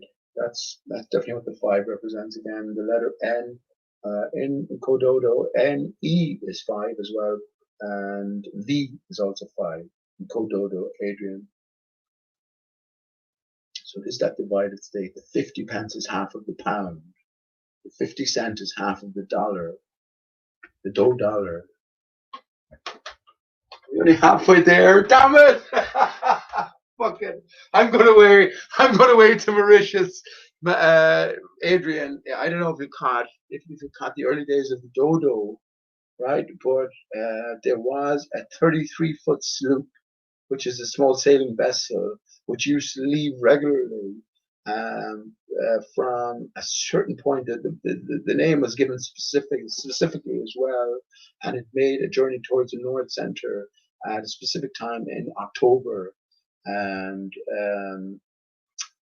it was run by a pastor whose name was something like Pastor John Christian or something like that. It was so sort of overt. So I think in a sense that that getaway outlet was there. You know what I mean? But that seems to have dissolved in the meantime. But fuck it, if we're only halfway there, maybe that's what we have to do then, is just get to the north center, you know what I mean? And well, that's where Mauritius comes into it, and the Dodo was located on Mauritius for specific reasons. And I think the way to get, all of these different points of connection to the north center is underground. If you understand that we're living on the divided tree, on the underside of it, I would say, in the bowels of it. But yeah, I think the way to the north center is underground and in a pre-laid sort of tunnel all the way to the north, underneath the barrier. I do hold that there's a collapsed barrier.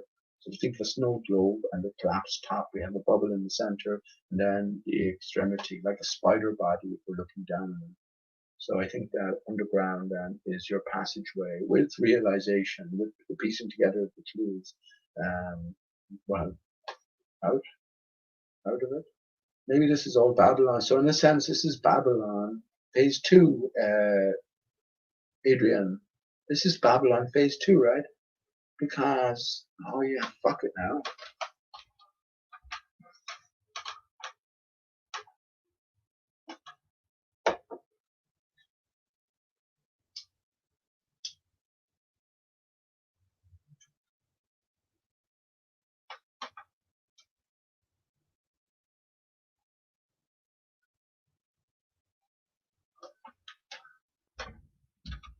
Well, I'm going to play that song in a minute because it just reminded me when I was just saying Babylon phase 2.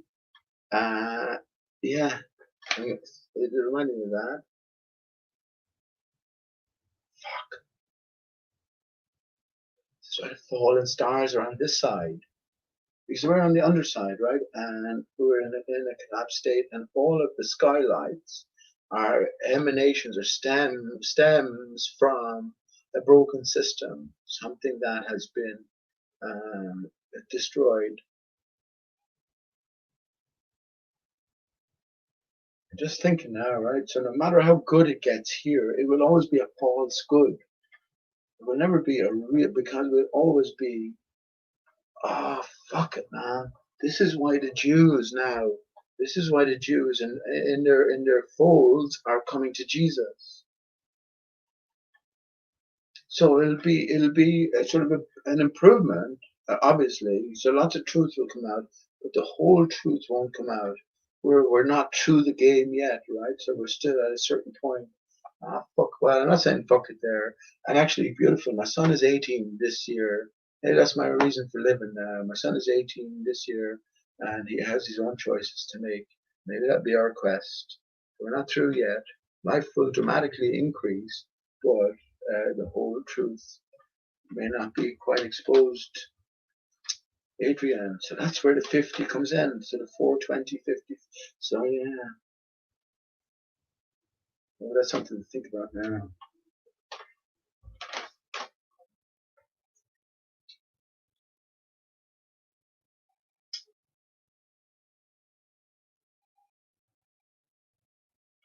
And just to show you how in code Dodo, S is 2 and N is 5. So we're born into sin.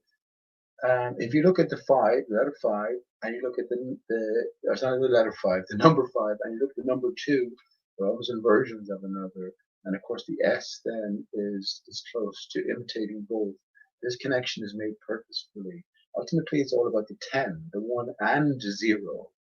You can't have one without the other, right? So once we have that basis, everything reduces down to what the binary system, the 1 and the 0, and the interrelationships between these.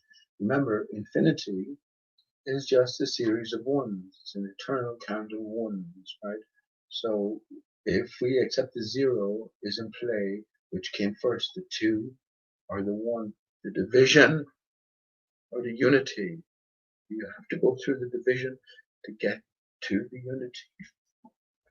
Of course you do. Of course you do. Because we are divided. Since you were 12 as a male, your center dropped out of you. And everything that stems from there then is a reminder of the lacking, of the divide. That's what it is. That's why that sexual drive, that drive for reunification is so with us, is so constant, because it's reminding us of the division we came from. So once we can get control of the material, right, and understand our immaterial core, you and me, baby, ain't nothing but mammals. Let's do it like they do on the Discovery Channel. Once we can get beyond that, this is why Aleister Crowley was into sex magic, right? It was in the very heart of the material. Everything is opposite. So, right, Spinal Tap. Remember Spinal Tap? What's going on with the flow in the body? Remember, it has to be simple and it has to apply to all of us.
Right.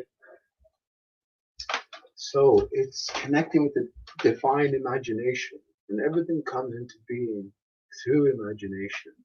In this earth, in the beginning of the word, right? The word is an expression of imagination, an expression of thought. Without the thought, there is no outcome. There is no material development, emergence. There is none. There cannot be any. That's why the bridge, well, you see, that's why when the bridge is re-established between the male and the female, limited as it is, right? Everything's sort of inverted. But when it is established, which is through the coitus, through the intercourse, um, but then the greatest miracle comes into being, which is in fact not a multiplication, it's a division of self, right? So what do we do with that? This is what I think the Immaculate Conception is about as well. But anyway, yeah, how does that apply to you? That's the question in all of this, isn't it? And of course, it applies intimately to you. And if you're a male, you've been wanking consistently since you're about 12 years of age.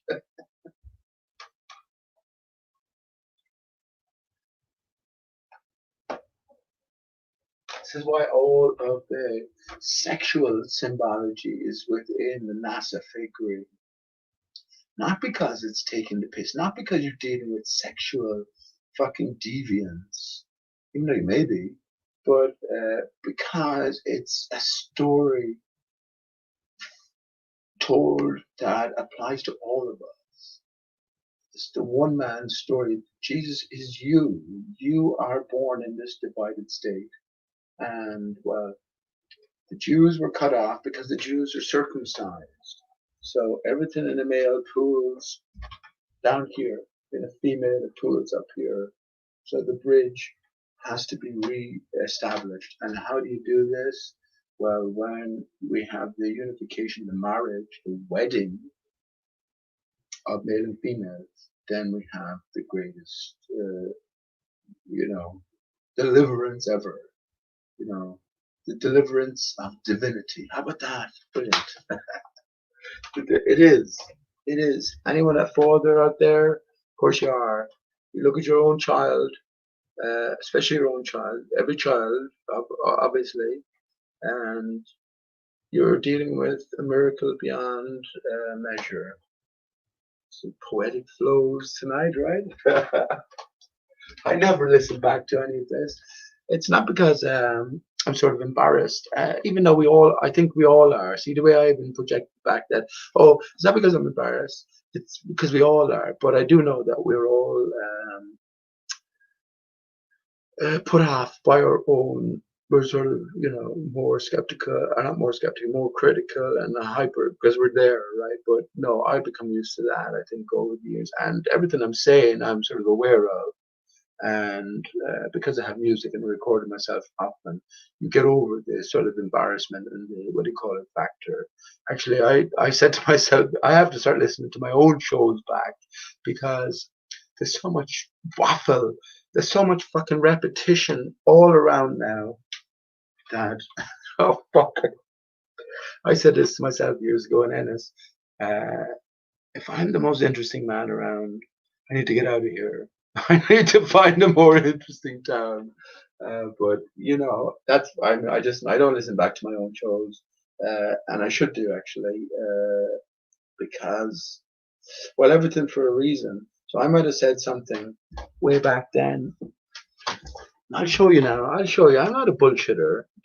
I'm not a bullshitter, and I'm fucking useless. I'm not useless as well, but I am useless because this is my black book, right? This is going back to the early days of Alice in Wonderland. These are all my notes. These are all my notes, and I haven't even gone near them. I don't even know how I feel about them now. Let me just show you. All my notes just taken over the course of weeks, months. Let me just pick out one at random. Actually, just like a tarot card, right? Let me pick out a tarot deck. Let me pick out one at random and see what it reveals. So can you suggest a sort of a theme if I have an idea in mind?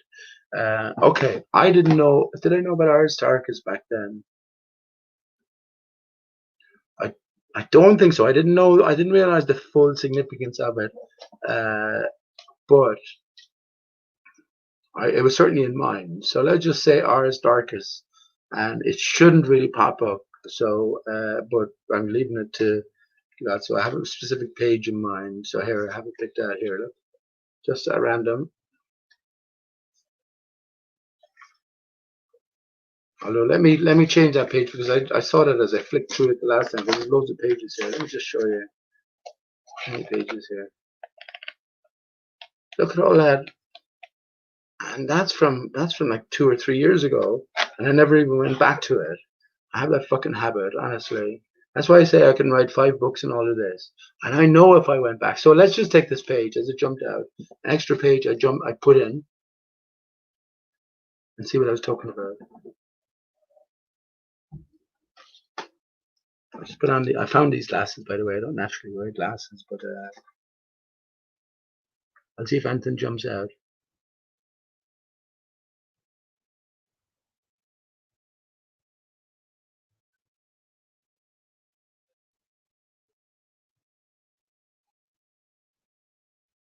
Oh well, it did, yeah. I pointed out the Heineken Star Avatar. What have I a date on this? I probably have a date in it somewhere.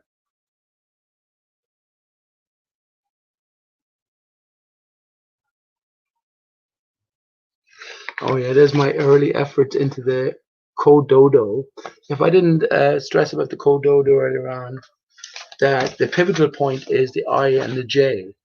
So the I, let me just sit down for this a second before I play another song. The I and the J. How do you think I look in glasses? Do I look studious? Do I look intellectual? Do I look educated? Well, I fucking fooled you all. But I can't even see, it's a blur. I told you I found these glasses. The blur. I look ridiculous. I'm looking at myself. They're too small for me. But I can't see. I have to move in like see. Oh, hang on. I'm just ever seeing a comment here. Talmud, fabricated bullshit. How you doing, man? And in 1988, The Economist magazine cover had a phoenix bird rising with talons holding cash. Statement: Get ready for a world currency. 33 years later, Phoenix, Arizona will win the Super Bowl the Super Bowl Bowl number 55 and its BLM quarterback to celebrate the new coming cash system. Of course, it's babble on and on. Truth of it all on the website. Okay. Jesus is Zeus. Don't give your energy to the wrong name. Reunion with Steve Pete. Nice one, bud. I mean, look, yes, absolutely. Now, do you know about the, I don't know who you are, Talmud, but do you know about the Economist 2015 cover? So this is all about context. So forget about that. Cashless society. What are we leaving? We're leaving everything that's unnatural. So remember that. Our own true powers are coming to shine here. So we're coming back to reality, back to life, back to reality. So yeah, reality is wondrous beyond measure. So okay, I'm not shouting at you or anything, but I'm just saying, sure, the whole thing is scripted out, right? So let me show you an image here. If you haven't seen it, this is fantastic. This has to be a. Who do I go to get the reward for this find? That's what I don't want to know that, but it's okay. But if you haven't seen this one, my friend in the chat, what's your name again? Talmud fabricated bullshit. Okay. Okay. Well. I was just talking about the Jews. Shakespeare invented the Jew, but the Jew representing a lower aspect, a cut-off aspect, right? But the journey is being made back up to what? To Christ consciousness. The Jews betrayed Christ, right? Because the Jews are cut off, circumcised, right? Christ included the Gentiles in terms of God's chosen people, right? Because why? Well, this was the new venture. This was the path, the next pathway, and ultimately it's a pathway to our bodies. So the Jews circumcised from self, unable to bridge that gap that the rest of us have the ability to bridge. But then this reemergence, I guess, this reunification with the higher power. And this is why now there's so many Jews accepting that they may have got it wrong regarding Jesus. This has been the Messiah, Messiah. Remember I talked about the A and the H, so don't take the literal. It all applies to you. This is also why the Jews were put front and center in terms of the 9/11 narrative, where two became one, right? Two became one again. That bridge is reestablished. So the Jew has the ability, and we're all the Jew. We are all Israel. Israel. It's all of us, right? So it's just playing out in symbolic form. But let me show you something, Talmud, from a few years ago now. But I say it's a fuck. How else? I don't believe there's anyone else on this planet who has found this. 2.88. I don't believe so. And your name 2.88. You must know something, man. Why couldn't it be that 2.63 mile high mushroom? You fucker. But that's okay. That's okay. I've seen you have been on camera, and everything I've heard from you, it seems okay. Although I have a few questions, which because it's been so long, I would need reminding of, but that's okay as well, right? But yeah, anyone else in this planet that you know of found this hidden puzzle? Let me share the screen here. This is for you, Talmud, because you might have been here. Plenty of people wouldn't have been here all along. Okay, share screen. Here we go. Fucking hell, look at that. Look at that in case you weren't here. What do you see, Talmud? Say what you see, man. Say what you see. Or I'll save it for a bit and ponder it. Okay, anyway, this is what I wanted to show you. This is the 2015 Economist magazine. So fucking encoded. And this is when Flat Earth sort of came on the scene big time. It was there beforehand, certainly. And I'm on record on archive talking about it back in 2013, 2014 over fakeologistradio.com. So yeah, 2015 hit YouTube big time. Here in the corner, you recognize this? I'm just going to say it, by the way, because Patricia was on earlier on. There's Patricia Steer's guitar in this corner. There's the left corner with female left, right, male right. Here's the right corner. Mark Sargent's guitar, our fucking microphone. Mark Sargent's microphone. Right, anyway, look. Center of image, the turtle missing a payload. As we look to the left here, you can see an elephant on the ground. You can see it, right? So what we're missing is what goes on the elephant, the disc. In other words, the layout of the land. So this is the puzzle we're put into. And remember, this is, as you know, Talmud, as you pointed out with the 1988 Economist, this is the top magazine of its kind on Earth. And here we have what's very reminiscent of the Beatles cover Sgt. Pepper's, right? Now, as far as I know, on Earth, I'm the first one to, it doesn't matter, as I say, I'm the first one, backing it up again, me, myself, in my heart going, oh, please, people, please realize just how much it matters. I do and I don't. It doesn't matter. It doesn't matter. I know there's a greater game in play. The clues are being fed to us. When you come to solve certain clues, there's no one to go to except, I guess, the greater eye, the greater hidden hand, the ones who laid the clues. And ultimately, well, is that a part of you? Maybe, right? Anyway, this is the thing. Everything begins with, I'll say, the hidden hand here. Look at the back, beginning with Putin. So I talked about this. So here we go. As we come in on the image, the Pied Piper. The Pied Piper. We follow the leader. Now, once again, just to cut this short, because I didn't intend to go on here, even though I could talk for about 2 hours on this, honestly, and especially now, given updated sort of impressions, because I haven't revisited it, but I have been thinking about it. Yeah, here we have something very reminiscent of the Sgt. Pepper's Lonely Hearts Club Band cover. And yeah, I mean, it's all the conspiracy forums. You had major talk about what this was preempting, what this was encoding, like, because there's so much encoded within it. And actually looking now, there's a corona there, right? Is that a corona, friends? Is that a corona spore? Let me bring up the corona image. Imagine it was the, what do you call it, to the T? Let me just, look, you can see, let's look at all these images. I have to go to each one of those images. I could spend the whole show talking about. I reckon. I don't say that lightly as well. Maybe some of them not so much, but because everything is sort of interconnected. Let me just get down to the crow. Here we go. You can see my whole screen as well. So as we zoom that in, well, it's not a million miles away, is it? This one here, especially. Look, hang on. This one here looks particularly like this.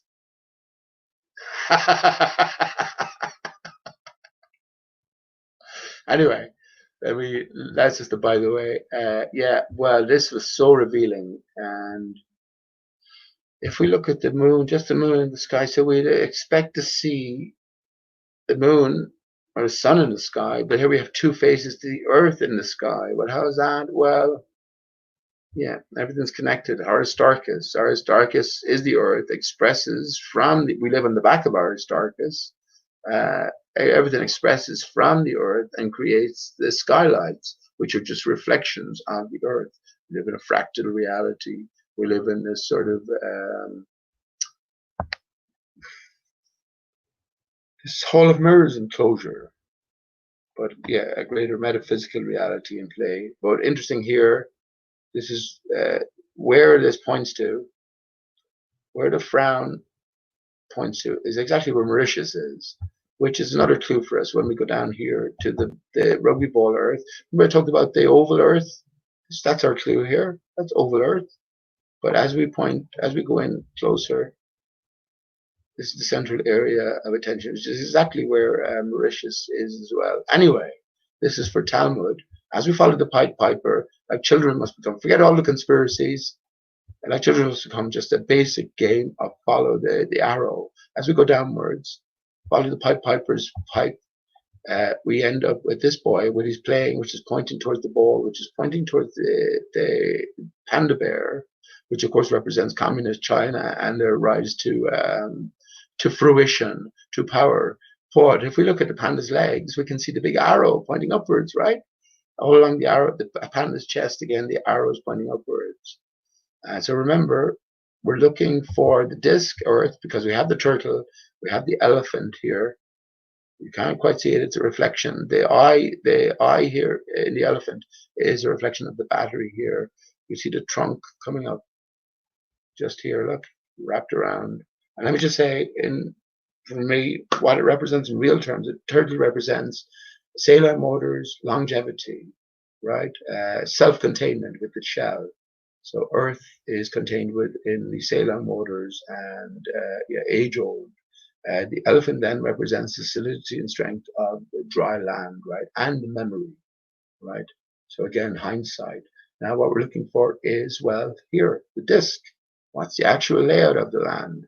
So anyway, when we follow the clues, the pointers upwards, we get to Angela Merkel. Now, this is where I was stuck back in, I have to remember now again, back in 2000 and, before I came to Flat Earth, back on YouTube, 2015, I saw The Economist, and I knew there was a puzzle here, there was a pathway to follow. I didn't know it was connected to Flat Earth. I didn't know about the turtle down here or the elephant, and ultimately the flat Earth disc on top. So the disc on top represents the layout of the land. So I got to Angela Merkel. I didn't know where to go. When I simplified things then, well, if you go to the left, you're chopped to bits by this chemtrailing plane. When you go to the right, you're followed, you're pointed, look, by the reflection of Obama. Will Smith, Obama, on his shoulder, on his breast, through his heart. So there's a reflection pointing over this way as I follow with the green line. And it's as simple as that. It comes down to following the arrows, pointing in a certain direction as we move our way down. We get to Spider-Man, who is himself hanging off a trail as we follow the arrows, as we zoom in on his, what do you call it? His gear here. As we follow the left hand, we get into a dead end of pocket, so we need to follow the right hand. And as we do, remember, the hands is the key, right? The hand is the key over Putin. And in the original Sergeant Pepper's, the hand is over Paul's head, which represents, in the conspiracy world, Paul is dead. So Paul isn't dead. Paul and Paul are the divided dodo. That's Paul and Paul. That's another find of mine. That Paul and Paul is the dodo, and that is a fucking. You think this is a good find? My find with that's fucking historic find. I say to this day that's the greatest treasure found in history, and that's the missing plate of the dodo and Alice from chapter 3 of Alice in Wonderland, where the original plates were all done in wood with fine skilled. Unique engraving abilities, but in order to facilitate greater publishing numbers, transferred them to metal plates where some of the quality was lost, but it enabled greater publishing numbers. When wartime and trouble came, all of the plates were lost, and when peace came again, the original plate turned up again, all except one. One plate was missing, one of the original plates. So therefore some of the clarity and some of the detail was lost. Only in one plate though. The rest of the 91 plates out of the 92 were all located. So one was missing, and all copies, we were told, of Alice in Wonderland to this day were printed off of those 91 original, but the one that was missing had to be used. The replicate had to be used in the metal, so some of the clarity was lost.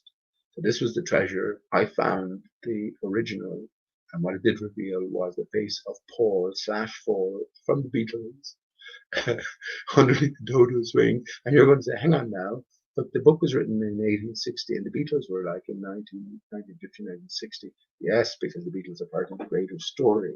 So we have to find out exactly which direction time flows in. Anyway, getting to the end of this, as we move over towards, again, I could speak about this for ages because it's fantastic. As we move over towards the exit point, where Spider-Man is pulling back the screen because we're letting know it's all theater, right? What's real is cartoon, and what's cartoon is real. So Alice here, looking upon all of the apparently real characters. Alice is the only real character. All of these are all puppets on the stage. So this is the point. But anyway, as we move over towards the curtain here, we see David Cameron's hand pointing downwards, and as it points downwards, well, we're led to a picture, and if we look up the original of that picture, it's reversed, right? So what's represented here is a reversal of how it is in actuality. It ties in with the greater theme. When we reverse the image, she's looking at Alice. Alice is looking over here at the arrow as well, with the Cheshire Cat, another arrow between Obama. And as we look at Obama, on his pants here, we have 3, 3, and a sort of a very extended 3. But ultimately, that's a different matter. We're coming. That's an indicator that we're close to the point of realization of the puzzle. Right. So here itself is the puzzle finale. It's so convoluted, isn't it? But when it comes to Flat Earth, this represents a prophylactic, a condom, right? This is Reunion Island, and this is Mauritius. Because here we are, it's a holiday island. As we follow the arrows all the way, we follow the ghosts, or the condoms pointer, and we go upwards, we have OD. So, on a different pathway, everything is mirrored, and everything is twinned. So we get Dodo and a holiday island, Mauritius, neighboring island, Reunion Island, which is what the condom here represents, and well, Mauritius, the ultimate solution. So that's the 2015 hidden puzzle on The Economist magazine, the world's most famous. What would you say in general? What genre is it in? Just in general, influential. It's the world's most influential magazine. So yeah, and there's more to that tale. I delved deeper into that when it came to this supersonic behemoth with a flat tire, by the way, but the pointer, right? So because it sticks out above Alice in Wonderland, Alice and the turtle, this has a greater significance. Now, when we meet Alice in chapter 3 of Alice in Wonderland with the dodo, after the caucus race and everyone dries out after Alice's tears, Alice is rewarded with a thimble from the dodo. So a thimble is used in sewing to protect you from needles. So this needle point here sticks out above the rest of the image. And well, once again, something punched a hole in the barrier, something collapsed the barrier.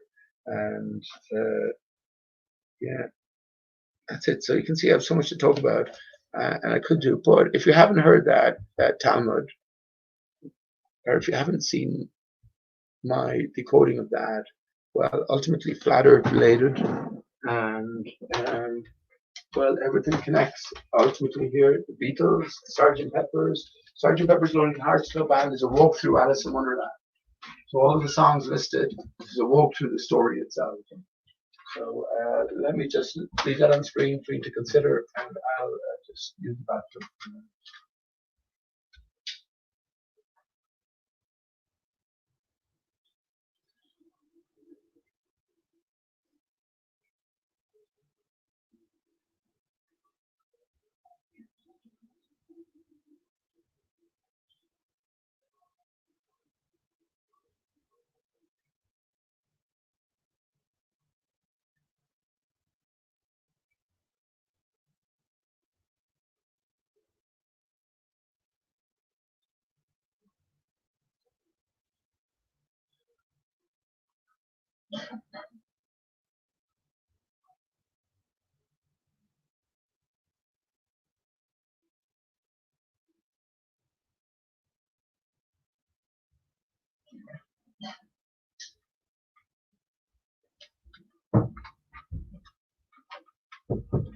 It's mad, isn't it?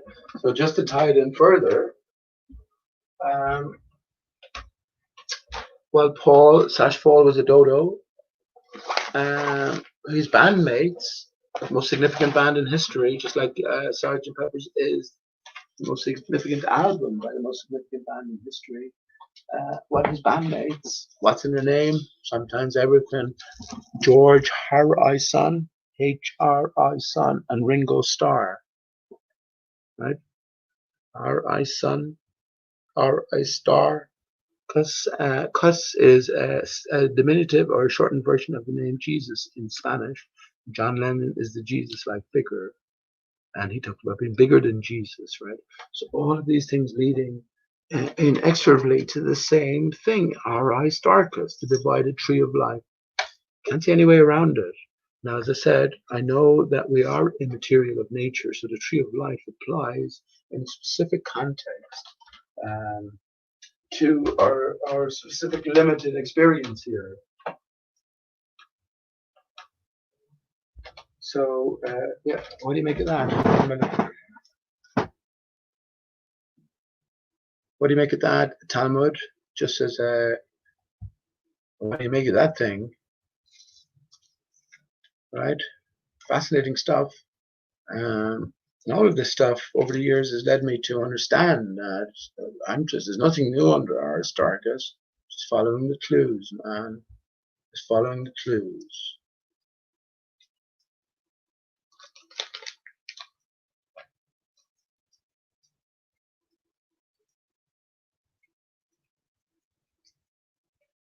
Oh, nice one, man. Okay, man. Talmud says I've watched over 95% of your videos.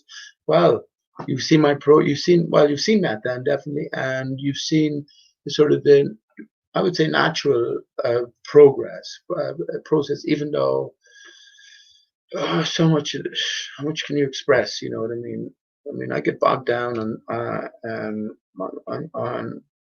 I don't even get bogged down on it. I don't come into these hangouts or whatever with any specific idea of what I'm going to talk about. But I definitely don't get to express my whole thought process within all of this and where I'm at now, for that matter. Which is, I'm not saying it's at the end of anything, or it's coming there. I definitely feel it's coming towards the end. That great division within had to be about us, right? Because we're greater than the material. And also, right, this is why books like the Gospel of Thomas are final instructions, and within that we find that the equation is made between the external and the internal. So yeah, I appreciate that, man. I appreciate that. So what do you think of that? I mean, do you think that, to me, that's an indisputable connection drawn into that representation near the 2015 Economist. And I say all of these at the top levels, it's all the hidden hand. They've always been in play. So, yeah, what do you make of that? I mean, no one seems to be making anything of it, and that's okay. But I know that, you see, at the same time, everything is recorded and everything is monitored. So certain progresses are definitely noted, you know. But yeah, as I see it, And it's not, it's, in a sense, it's an easy pathway to follow, but it's an impossible pathway to follow in another sense then. How the fuck do you get to Aristarchus being the tree of life? Well, you have to come to flat Earth. How do you get to flat Earth in the first place? Because it was led there. It was led there, right? Time is right. And yeah, piss and rain outside. I said I was going to sing a song, so let me just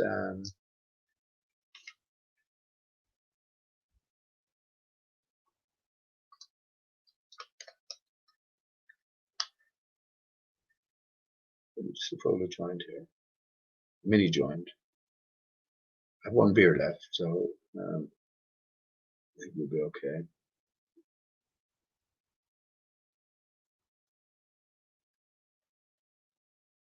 Well, the link is there if you want to come in for a chat. Anybody, if you've seen all my videos, Talmud, why won't you come in for a chat? I probably know you, right? I probably know you from somewhere. But yeah, I think there's lots of people who've been around for the duration of all of this, taking notes, paying attention. Where does it lead at the end of the day? Well, that's up to you to decide, right? It's up to you. All of this means something or it means nothing. So much effort put into all of this.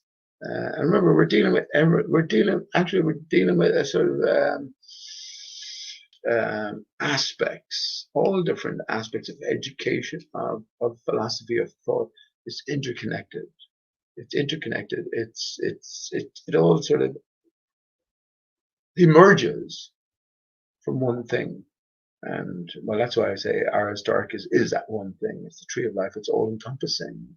It's everything external and extends all the way into the very heart of our matters, right? So understanding that there's a divided state without and within, well then you can only build a bridge once you first understand that a repair is needed, right? If you don't understand that, if everything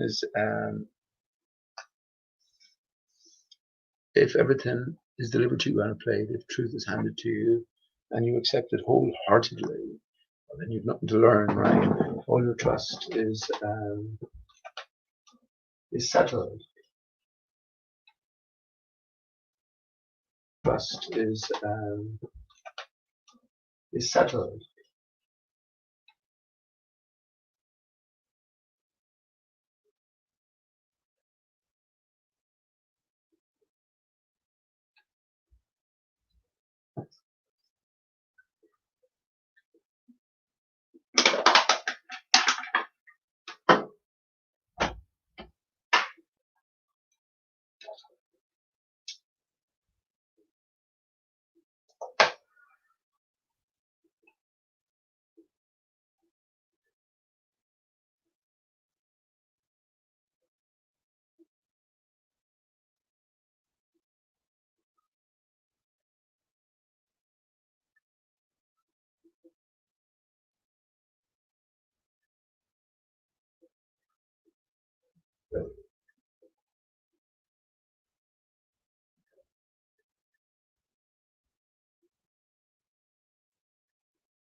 And let me say as well, I should have said this.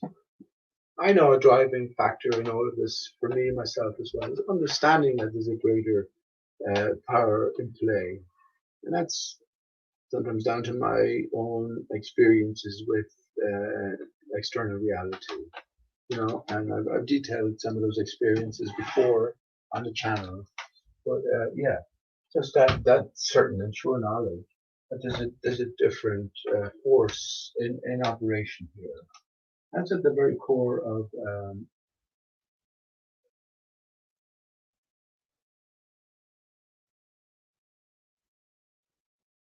my journey here, you know.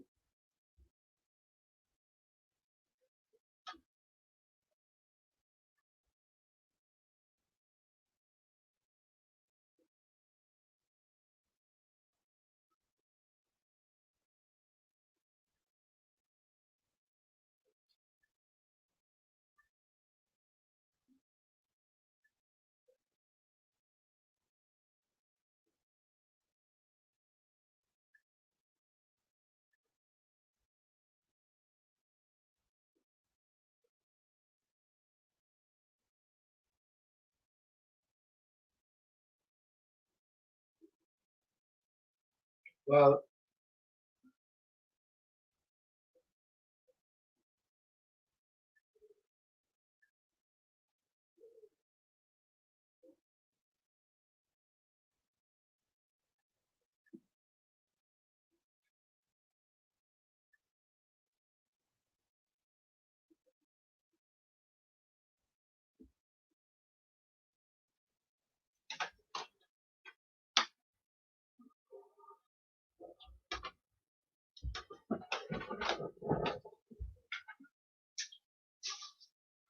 so just to say before I forget, Adrian, so I was thinking about this, I have to look it up myself. Did something significant happen on 4/20/1920? If it did, then that would bring the reunification and the 50 years as being the second half. So I think, yeah, so if we think of 50 as opposed to 100, L is 50, which is the half, right? I mentioned the H going downwards and maybe the two half L's. But if we think about it, 100 is XX. It's 10 times 10. I know you don't write it. No, actually, I'm just saying, I know you don't write it like that. MCM, yeah, so 100 is C. But 100 is still, you can write it as XX, X multiplied by X, which is 10 times 10 gives you 100. If you look at the X and the X in line, the two of them, you get the A and the V, the atom and the E, right? So the H goes upwards and downwards, so everything has to be incorporated. But, so my point here is, when we look at the word heaven, H-E-A-V, so we have the A-V in the center, and E-N. So each of those letters represents a unification, and well, E and N are both 5, of value 5 in cododo. Right? And once again, it's very simple. You go all the way up until you get to I is 9, and then J is 9 as well, because J is a late addition to the English alphabet. There's equivalency between the I and the J. Then when you get to J, you go back down to 8, to K, L to 7, so we can see how L and 7 make sense, and then all the way until you get to Q is 2, R is 1, and then back up again. S is 2, T is 3, U is 4, V is 5, W is 6, same value as M, inverted, right? X is 7, Y is 8, and Z is 9, so concluded nicely. But then the other half of it, each letter has 2 values, which must add up to 10. So Z is 1 and 9, Y is 2 and 8. So anyway,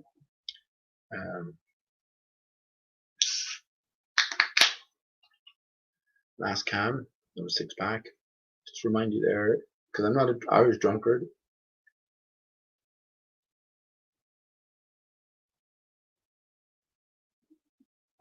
Cheers, friends. Okay.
That's fucked.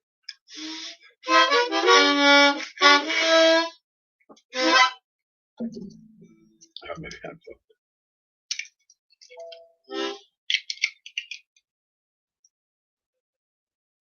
I've taken to the harmonica recently. I picked it up years ago, but only really had basic accompanying skills.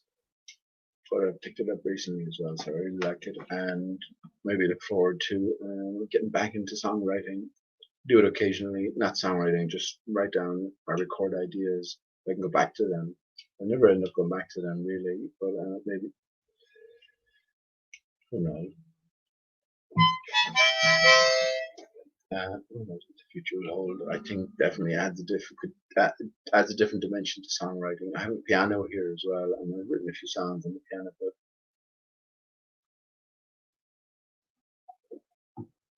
never too involved. My mandolin, easiest. I really took to the mandolin, and songwriting sort of came easily, at least in the few songs I tried. Even though I had only a few basic chords, but someone broke into my car and stole that when I was in York in England. I know the guy who did it as well, but I think I do, but you can't prove these things. But anyway.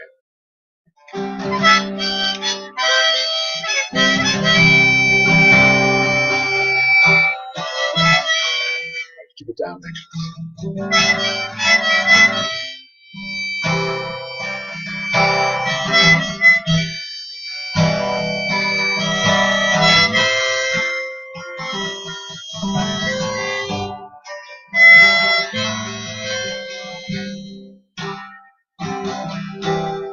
May God bless you always. May your wishes all come true. May you always do for others. May you build a ladder to the stars and climb on every lonely street.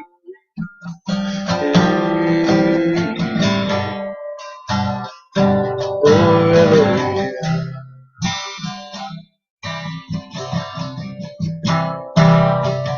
Forever young.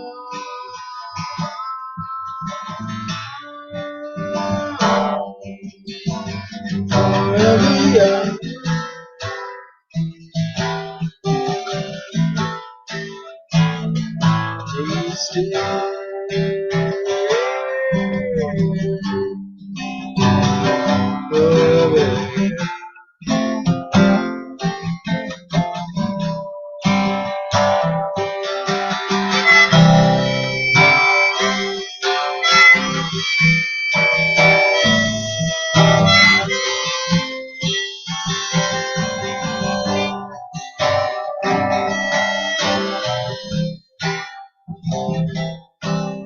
May you grow up to be righteous.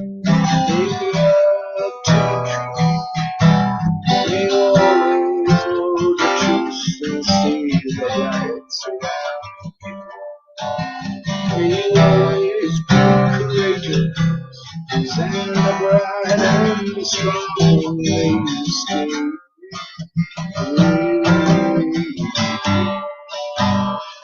forever young.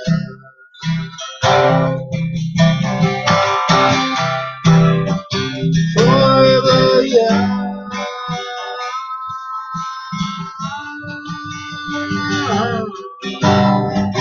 Forever young.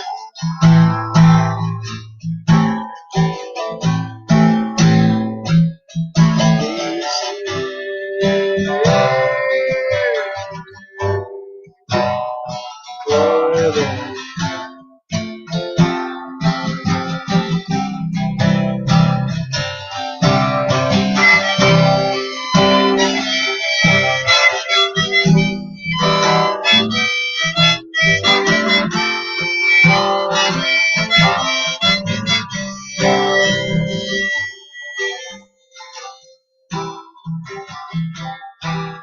May your hands always be busy.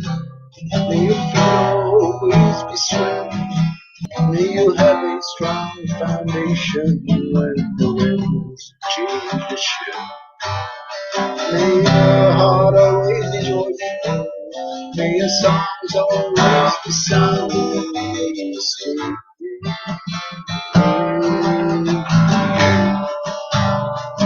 forever young.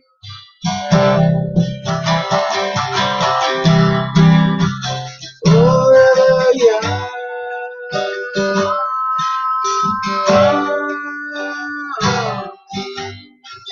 Forever young.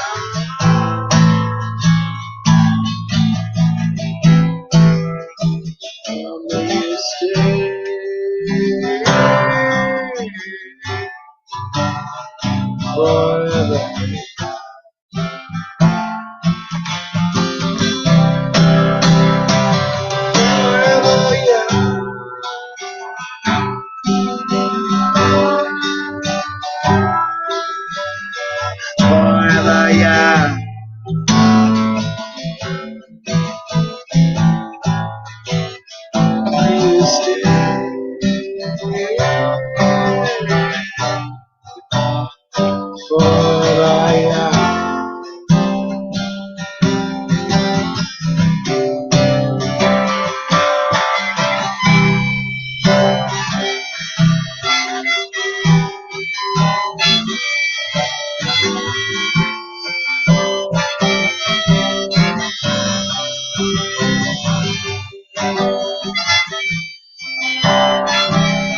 Nice one.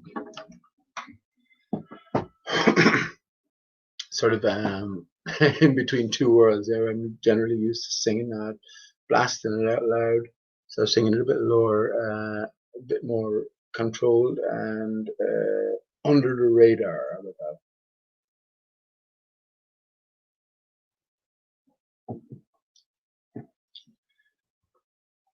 that? All right. Well, let me read out your opinion, man. Talmud. Yeah, the U.S. presidency won't be decided until an extended court battle. Wait for TB eyeballs and propaganda. Okay, I can agree with that. What I'm thinking now is Biden will sneak it, and there'll be war on the Trump side. So Trump, like the hurling angels, will come in and kick up, well, move the earth. Let's put it like that. So, well, someone mentioned, not my own thoughts, I'm just throwing this out there, but someone mentioned the first black female president. I was thinking prime mini star, right? The first, yeah, so Biden be elected, then loads of controversy, everything dies away then, and then his running mate, whoever she or he is, I wouldn't be surprised if it's Will Smith in a slender suit. But yeah, just a thought. Of course, it's all theater anyway, and it's all pre-scripted, and this is the whole point, right? There's no mavericks here. All we're doing is trying to sort of hone in on a prediction, just like you mentioned the Economist magazine, Talmud. I'm sure you don't like being called by that shortened version because you're ridiculing the Talmud. But let me call you. Well, I don't want to call you by the last letters of your name. Bullshit, BS. Let me call you TBS. TBS, right? Tabs. Let me call you Tabs. Talmud. First two letters and the last two letters. Right, Tabs. Yeah, all scripted, all scripted. So what are we to make of it as the onlooker, as the observer, and not just a casual observer? Remember, I think that anyone who's picked up an iPhone last week, or what I mean by that is someone who's delved into conspiracies only in recent times, if they're coming to the same conclusions as you are, you're going to be wrong. You're going to be wrong. That's all because this information is fed us, right? So there's a different game in play, a deeper game in play. And, well, once again, I can only tell you where I'm at. All roads lead to Aristarchus. For you, it mightn't mean anything. Although, if you say you've listened to 95% of my shows, my hangouts, well, it has to mean something, man. All of the different clues pointing mightn't mean what it means to me, but you know it has to mean something somewhere. And it's coming to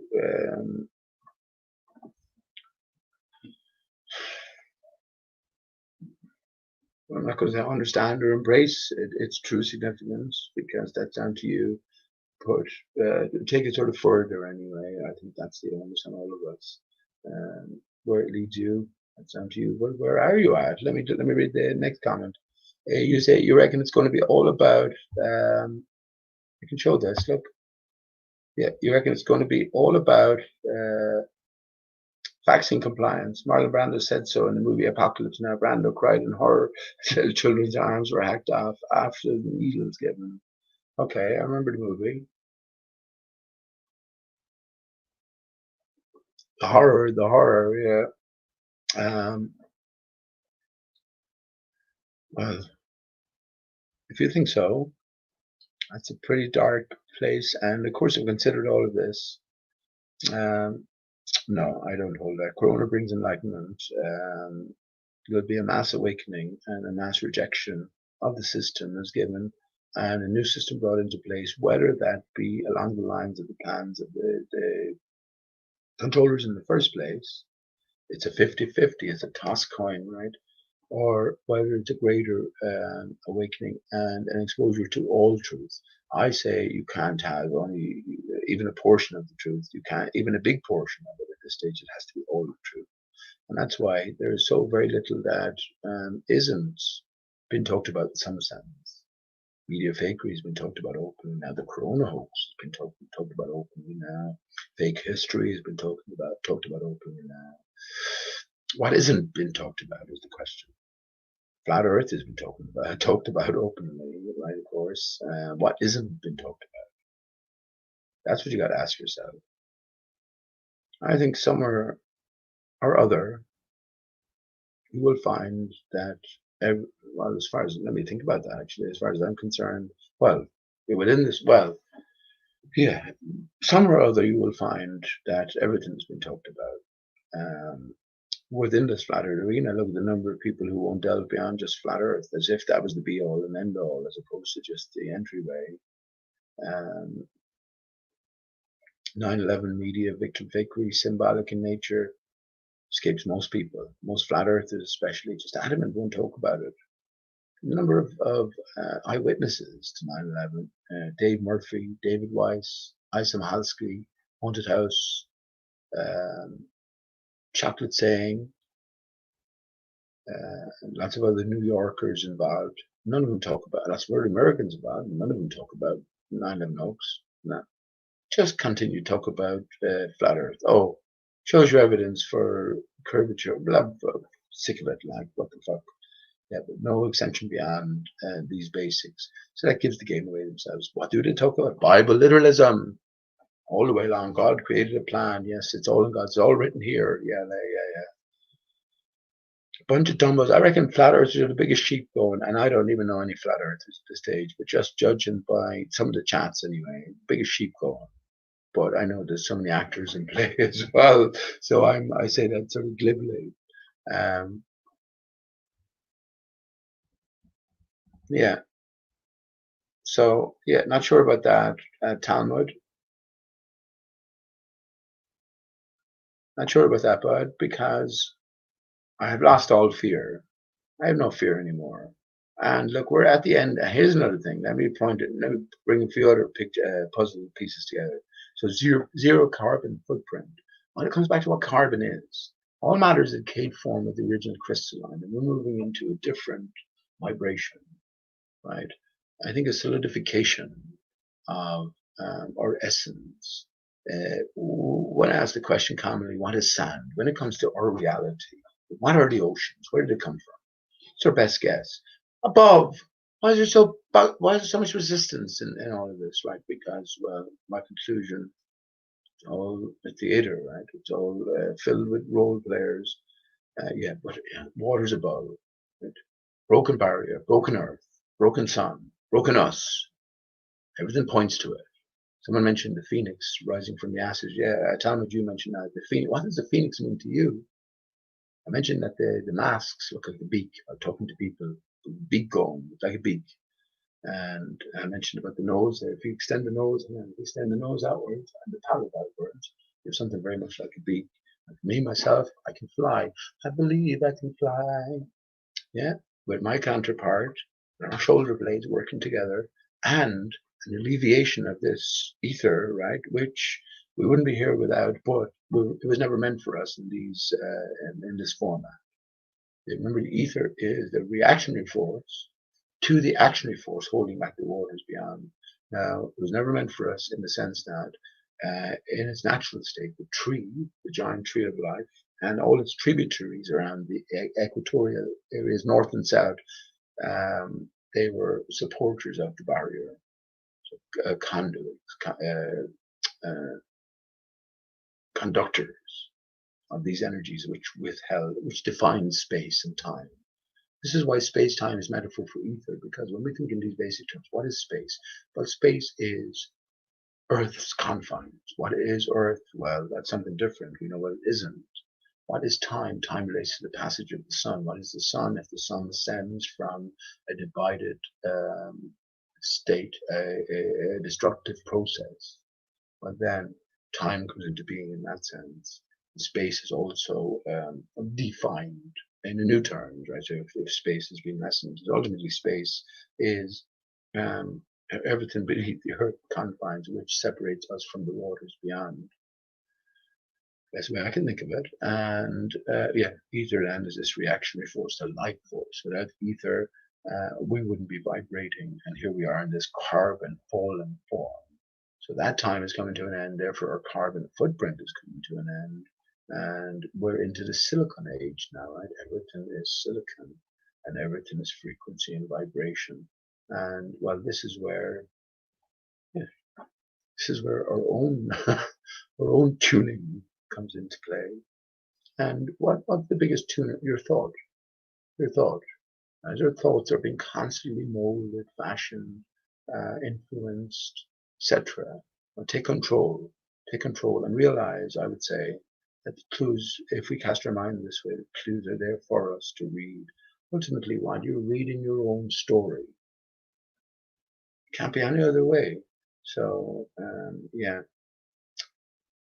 Yeah, it's an experience here. Life is if L or I fell. Rock, I keep saying it. Rockabye baby on the treetop. When the wind blows, the cradle will rock. When the bough breaks, the cradle will fall down. Will come baby, cradle and all. The liars are the parents. You lied to your children. You didn't inform yourself well enough. You know what I mean? This is the idea. But all the lies cease. And I think there's been a few benchmarks over the years. One of them is the exposure of the legal name fraud. Absolutely massive, absolutely massive. Now we realize our true place on this land, on this T.S. Eliot called it a wasteland. And there's so many pointers. I have a book there, Poetry of W.B. Yeats. That's Michael Gary's book, and he's moved on now. But when I came to this sort of thinking about giant trees, of course I was led that way. Giant trees, destruction, collapse, quarry. Opened up the book again, and I've read it many times before, not many times. I can't see it there now, but anyway. And the first page of one of the beginning poems talked about this in clear and certain terms, but in poetic form. Right? So it's all mythological or mystical. No, it's the divided nature of us. And one of the songs I did, everything for a reason. I mean, I've written many songs, I never published them, I never, just sort of when I finished it, got the bones of it, left it behind. But a few songs I definitely developed, and if you look up back, I won't play it now, but if you go back to previous Hangouts on PJ channel, you'll see Hangout title 2LL. I guess all you can do is type, you can just type it into the search function. 2LL. That's a poem by Oscar Wilde. Oscar Wilde, right?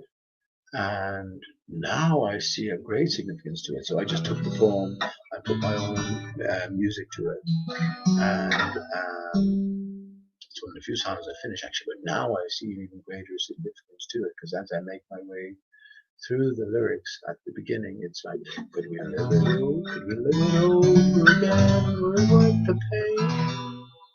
The passive, no, actually, first one begins with, could we dig up this long buried treasure? We're worth the pleasure. Could the passion of past that is fled call back instead? Isn't that amazing now as well? Just what I was talking about tonight in hindsight, how do we need to look back to go forward, how we need to get to the end to begin. So yeah, the very first line, 2LL especially, which is, as I mentioned in the last hangout, when you bring the H, when you bring the two opposing sides together on the cross, when you bring the bar downwards, you get the two L's. So well, everything connected, 2LL, right? So let me sing the first few verses. I have an introduction and everything, but the verses could you dig up this long buried treasure? Were it worth the pleasure? Could the passionate past that is fled call back its spell? Could we live it over again? Were it worth the pain? No, I have that wrong now. And then, yeah, so that's right. So could the passionate past that is there call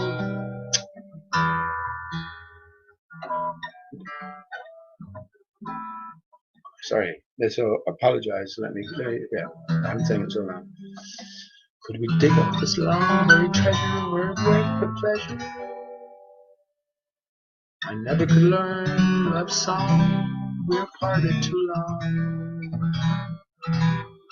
Could we live it over again where it worked for pain?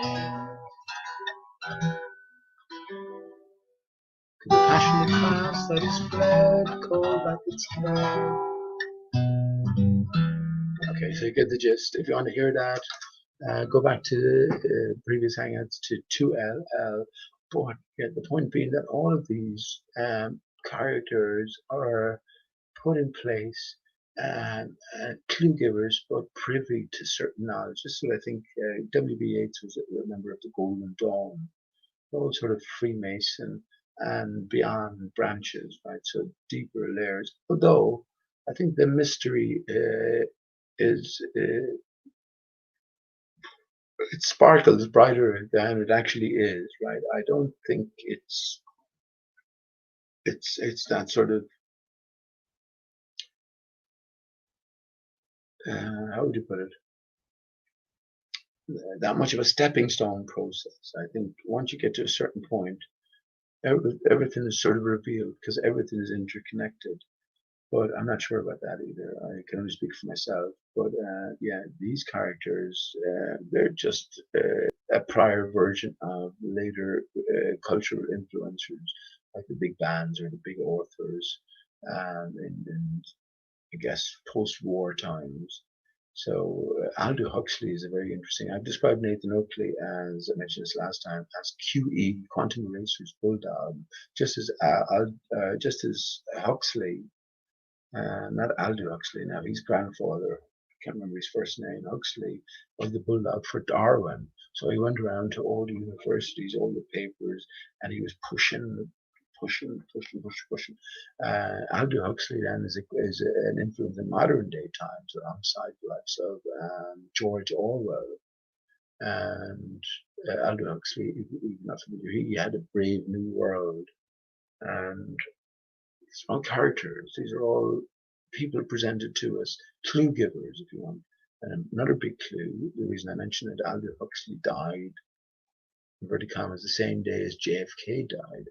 JFK didn't die. JFK in Irish is Ceann Éide, which is head wound, and it's exactly what JFK was said to have died from. JFK is associated with Camelot, and the assassination is well, the killing of the king. Where does it connect us to? Well, King Arthur, R-T-H-U-R, King Arthur, and the sword from the stone. You must take the sword from the stone. You must take the S word from the S tone, the is, which is the S word, from the S tone, which is T-H. Remember, it's all got to do with the H-U man. And you move the crossbar upwards and unite the dividing sides, you get the T. And you move it downwards, you get the L. And remember, we're born into the divided E. So we need to hold E, bring the whole E together and raise it, spirit upwards. When you do that with a capital E, you get the TH, right? So, yeah, when you go downwards, you get the H-E-L-L, hell. So it's that material divide and heart bridge, immaterial. That's why the heart is so special. You can offend the Father, you can offend the Son, but you can't offend the Holy Spirit. You won't be forgiven for that. Well, why? That's why it points to the heart. Everything has to go through the heart. We're having a specific experience here. And once again, from the confines of what we call life. So I mentioned Rockabye Baby. I remember singing the greatest expression of love to your beautiful little child, singing this beautiful little lullaby, but horrific, strong words when you think about it. It's because the children aren't lied to. Who lies? While the parents lie because of what?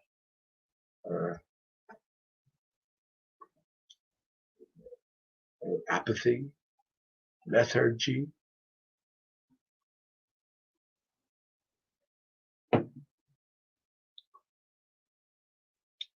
philosophy, So we put a different comment on the screen here. Talmud, and stop embarrassing me. Let me put 2.8 mile. Hey Pete, if you took a handful of sand and grinded it down for 1,000,000 years, would you end up with a handful of water? Oh, that's interesting, isn't it?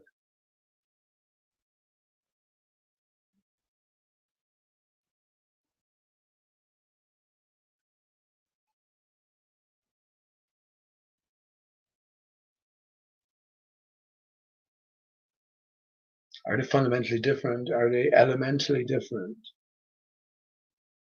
In the beginning, it was water, right? So before there was any solidity, there was liquidity. So there was that water.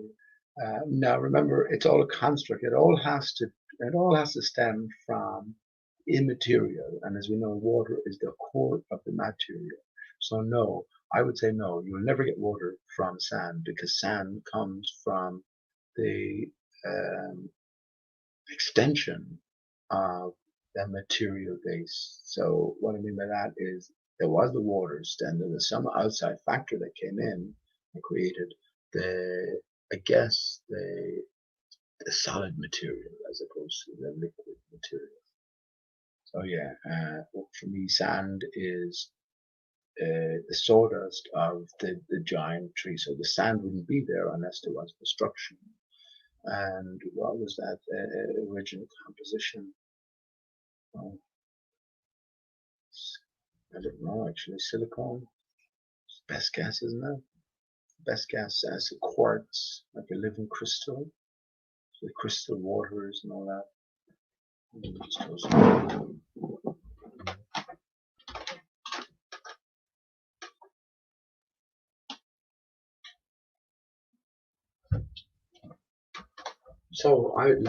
So I would say yeah, there's a fundamental divide there, and well, we have the four elements, which is earth, fire, water, air, and then we have the fifth element. So the alarm's about to go on here. My mother's just after coming in after gallivanting around, and there's nothing to do. You go around town, there's football too. I can hear you laughing there. So let me ponder that.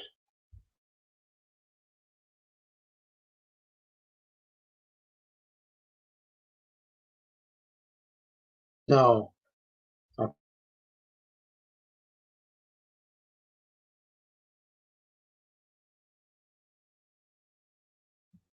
Okay, no. No, you wouldn't, because if you grinded it down, you'd only be, unless you were going to introduce some external substance to aid in the grinding process, you're only going to be grinding it down against sand. So sand against sand against sand against sand. No, all you'd ever get, like water. Remember I mentioned this in regards to my idea about water, particularly. No matter, you get a water drop, like the finest razor blade possible, no matter how many times you cut it, that water drop in half, keep halving it, you're always going to get that basic elemental water, right? Now, okay, that's interesting now. See, that leads to a different pathway. Ugh. I've talked about this before. Nitrogen in the air. Why is nitrogen so predominant in the air, or why is it said to be anyway? Where does it come from? And the official answer is vague, but when we come to flat Earth and closed environment, well, where might it come from? What do we most associate nitrogen with? Soil fertilizer, right? So I say it stands from tree of life, and this includes the constituent components of, well, and makeup of our environment underneath. So that nitrogen is an integral part of the soil, carbon base slash, well, silicon, right? If you go down far enough, you get rock. Rock, well, what is rock? What is sand? So yeah, I think if you grinded sand for 1,000,000 years, you would just get finer and finer sand, ultimately, unless there's an outside influence because they're elemental. So yeah, I think that's probably a question from a while back. Hang on now, let me put this comment up. You think I'm not sober, Talmud? When you're sober, Pete, I'll leave a link in the comments section for you to understand why I left the comments of that. That's fair enough, man, but why do I give the impression that I'm not sober? I can't have a few cans without being not drunk. No. Sober, man. Leave the link where you want, and I've been down a long pathway as well here. And I had all these fears about vaccines, and I have all of these thoughts about this enforced vaccine in regards to COVID. Of course, they're still with me, but my own thoughts are fixed as well. I wouldn't say fixed, but you know, sifted as well, sifted. So I am where I'm at.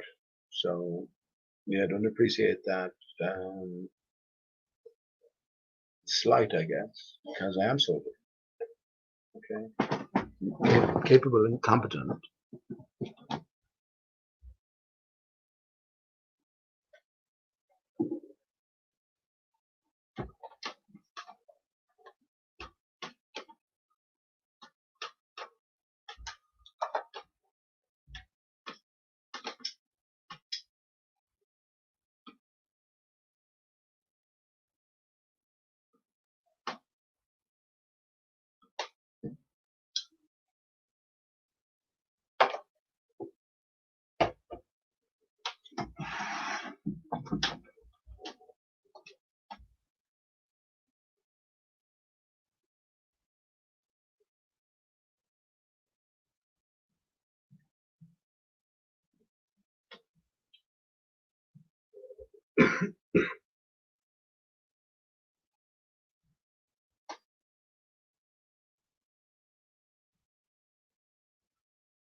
So nothing to do with you, Talmud specifically, but I guess it is in a certain way. But maligned and malingered are two words that came to me.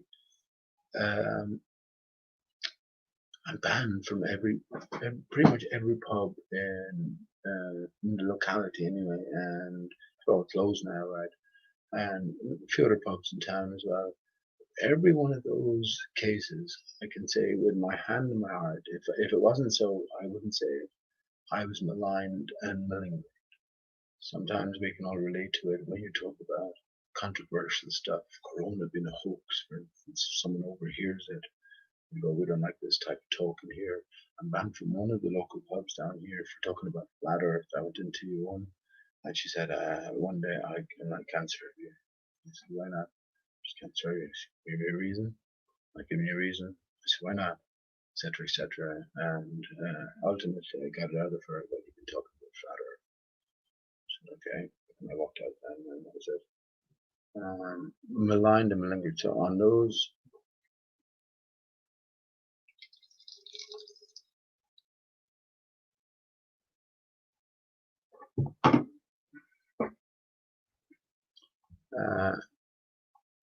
basis, I'm going to read a poem.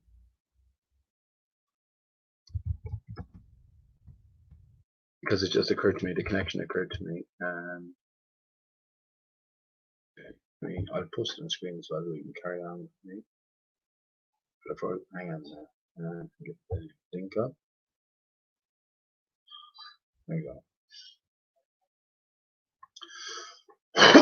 So let me get the StreamYard link that you can join along with me, and I'm grateful for that really, because I read this on my channel before.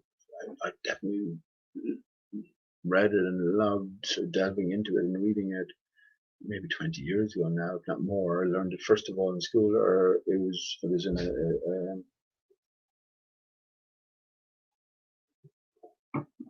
a poetry book in school times. And well, it's one of the poetry greats anyway, and I look forward now to different thoughts that come to me, reading it again aloud, and I will encourage everybody to pay attention as well. These people are all clue givers, and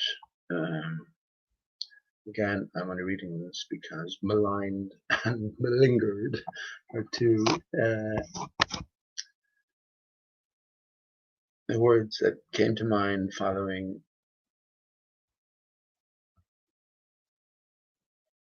Am I sharing screen here? Hang on. No.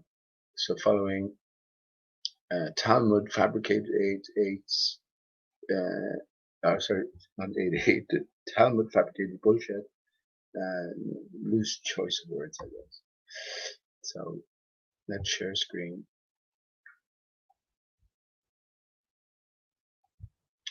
So no audio except my own. I'm looking forward to reading this actually, because I reckon I had it figured out as well to a great degree back 20 odd years ago when I was just maybe 13 or 28, 13. Okay, so you can see my screen.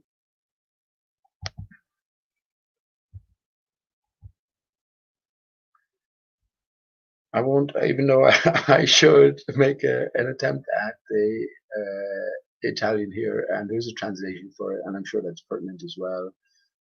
But anyway, it's the love song of J. Alfred Prufrock by T.S. Eliot. Let me put on my glasses that I found.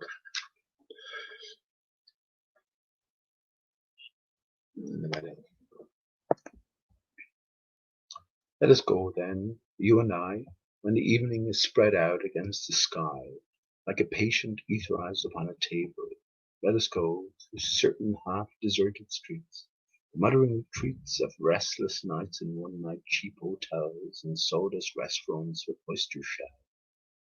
Streets that follow like a tedious argument of insidious intent to lead you to an overwhelming question. Oh, do not ask, what is it? Let us go and make our visit. In the room, The women come and go, talking of Michelangelo.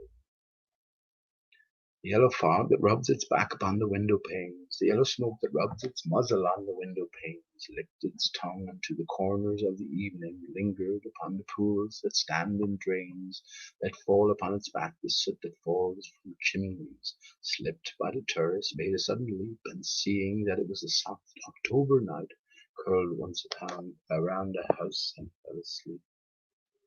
And indeed there will be time for the yellow smoke that slides along the street, rubbing its back upon the window panes. There will be time to prepare a face to meet the faces that you meet. There will be time to murder and create, and time for all the works and days of hands that lift and drop a question on your plate. Time for you, and time for me, and time yet for 100 indecisions, and for 100 visions and revisions before the taking of a toast and tea. In the room, women come and go, talking of Michelangelo. And indeed there will be time to wonder, do I dare, and do I dare? Time to turn back and descend the stair with a bald spot in the middle of my hair. They will say how his hair is growing thin. My morning coat, my collar mounted firmly to my chin, my necktie rich and modest, but asserted by a simple pin. They will say, but how his arms and legs are thin. Do I dare disturb the universe? In a minute there is time for decisions and revisions which a minute will reverse. For I have known them all already, known them all. I've known the evenings, mornings, afternoons. I have measured out my life with coffee spoons. I know the voices dying with a dying fall beneath the music from a farther room. So how should I presume? And I have known the eyes already, known them all. The eyes that fix you in a formulated phrase. And when I am formulated, sprawling on a pin, when I am pinned and wriggling on the wall, then how should I begin to spit out all the butt ends of my days and ways? And how should I presume? And I have known the arms already, known them all, arms that are braceleted and white and bare, but in the lamplight down with light brown hair. Is it perfume from a dress that makes me so digress? Arms that lie along a table, a wrap about a shawl. And should I then presume? And how should I begin? Shall I say I have gone at dusk through narrow streets and watched the smoke that rises from the pipes of lonely men in shirt sleeves leaning out of windows?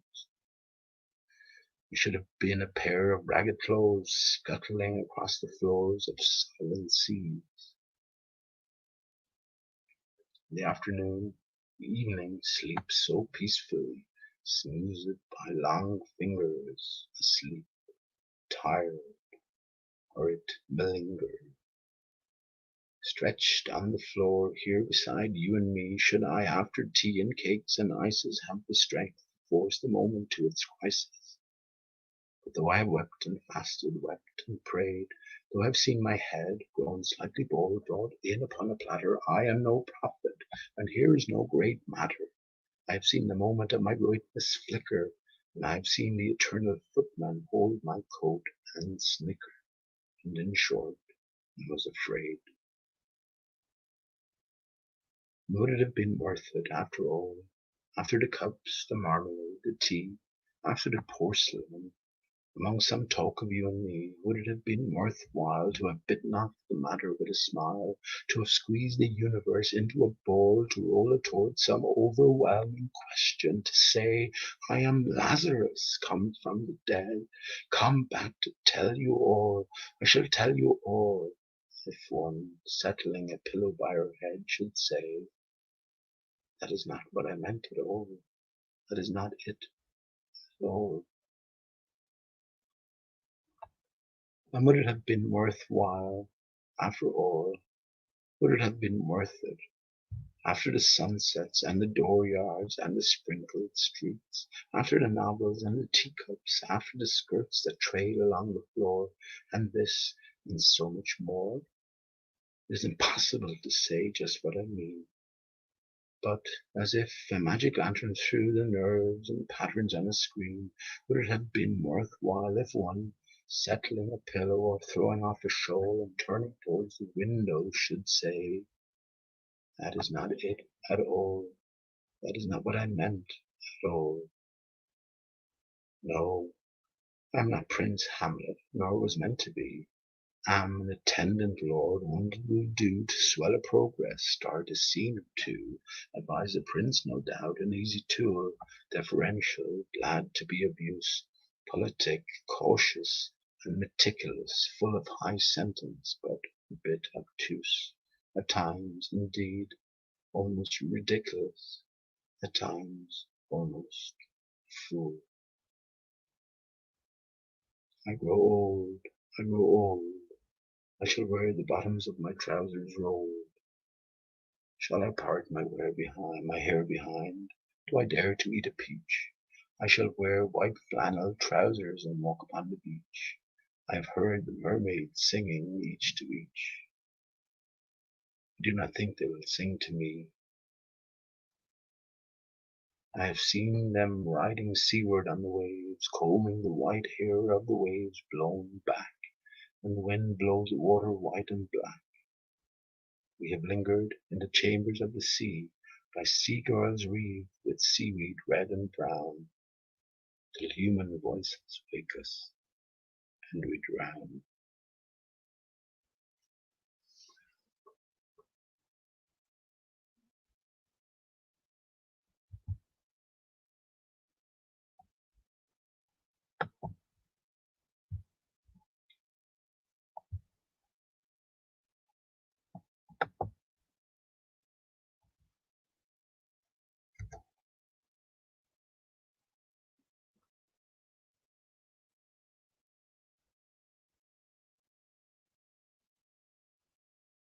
Okay, so I hope you enjoyed that.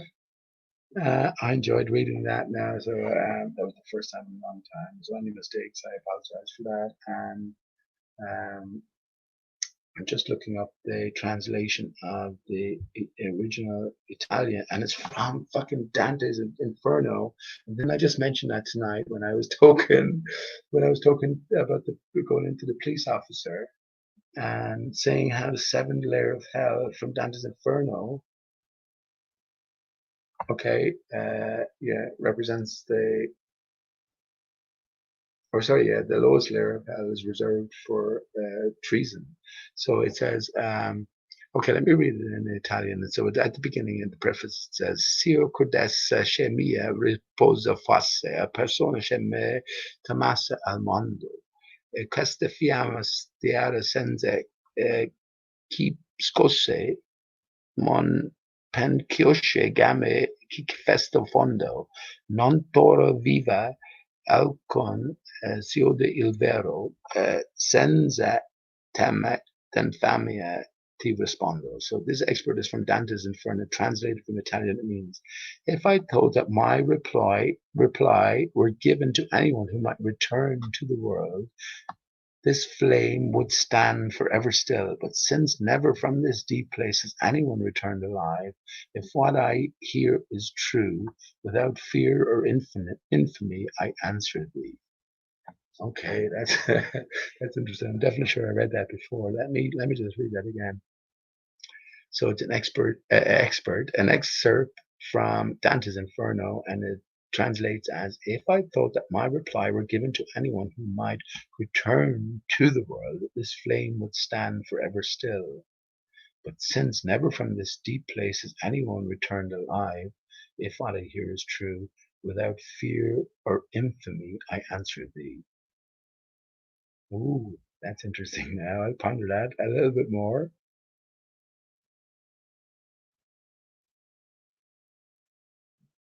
We have to ask who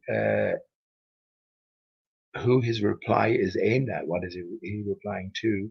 But well, interesting. So a greater context there to the Italian verse to begin the poem. If you've heard that before, I hope you enjoyed the reading of it. The love song of Alfred J. Prufrock by T.S. Eliot, by anyone who hasn't heard it. do yourself a favor, and I guess you can always go on YouTube and get someone decent, someone sober to read it to you. So the only reason I read that is because, well, of the term, yeah, and maligned and malingered. So, okay.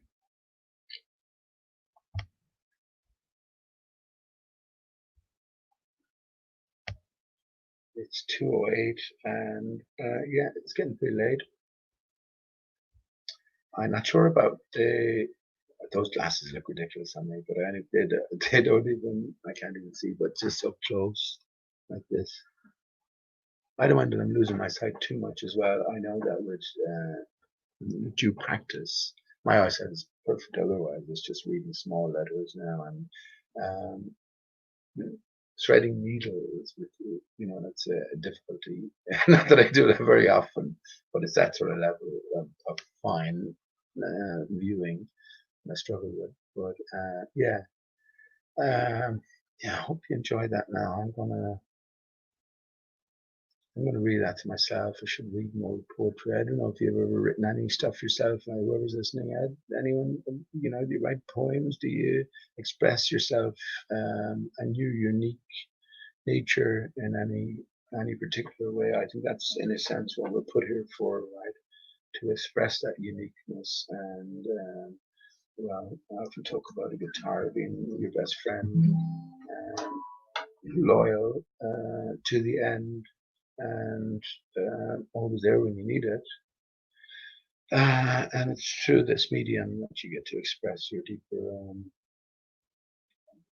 core, your deeper concerns, your deeper thoughts. Strawberry Fields Forever, Adrian. That's very interesting. And have you seen the video for that, which features a tree, right? Nobody else. Nobody else. Nobody else is in my tree. I might have to sing it. You know, I must be high or low. I mean, I know, I mean, I yes, it's all right.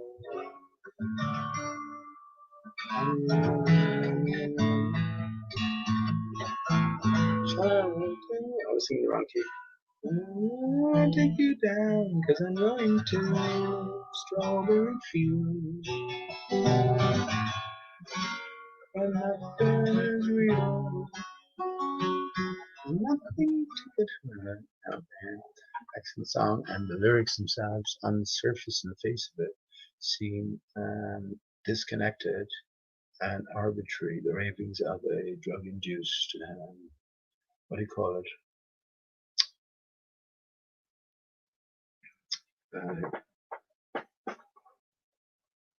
60s culture, right? But no, there's much more sense to it than that. And actually, what was I thinking of there? Strawberry Fields. So here we go, another connection, Adrian. So casting my mind that way. Strawberry Fields Forever. Strawberry Fields was an orphanage in Liverpool. Not funny, right? Liverpool's a liver bird. The Liverpool pigeon, the closest, oh, I'm casting my mind back now, so the closest living relative to the extinct dodo bird. So the dodo bird never existed, therefore it's written a certain way. So Strawberry Fields being an orphanage in Liverpool, with an orphan being someone without parents, right? But not knowing your parents, anyway, left abandoned for whatever reason. All connects, right? Last time I sang Yesterday again. So yesterday all the trouble seemed. Yesterday all my troubles seem so far away. Now I need a place to hide away. Oh, I believe in yesterday. It's suddenly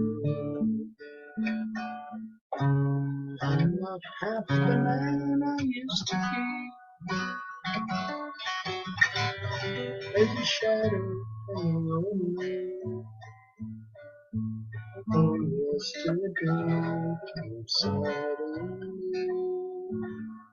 See, Even every word is significant. Every word is significant. There's a shadow hanging over me, while the male and the female pulled from man. Right? When I talked about the male being the solidity, the penis, the testicles, while the female is the shadow, right? Which is the shade, which is the lacking. So we have male and female parts of the plug, right? The plug goes in, so the male is the pound, female is the receptor. So all these words are significant. So once again, yesterday, I'm not half the man I used to be 7 around. All points to the same story, this division. And where does it lead? There's a greater story in play. For me, it leads to reunification. I have no fear. I'm not worried about vaccines, not worried about chemtrails. It doesn't matter now. It doesn't matter, there's a different power in play here. And for me in my heart, there'd be no purpose in all of it. Ultimately ending up where lots of people are trying to say it's going to end up, right? Which is absolute dystopianism, right? This tyrannical state and the free mind, well, the nightmare of the free mind. So no, and don't think I haven't considered that. Considered it old Julie. Once again, in terms of my thought process, my pathway to where I'm at now, seemingly on my own. It's not as if I can go and talk to someone else about some of the stuff I'm talking about, you know. One of them specifically beyond flat Earth. So that's where I'm coming from, and you're free to come from where you want to come from. Well, it's interesting. Let me show a comment. Talmud. I've just recently, after going through the Cave of Treasures, let me bring it up here actually. On flat, let me post a link actually, because I have it. I better go off soon because at least I'll save an hour for the next hangout, whatever it is. So flat water or flat earth. I've just recently been through the Cave of Treasures, and here we go. Flat water, flat earth. Am I still sharing screen? I think I am.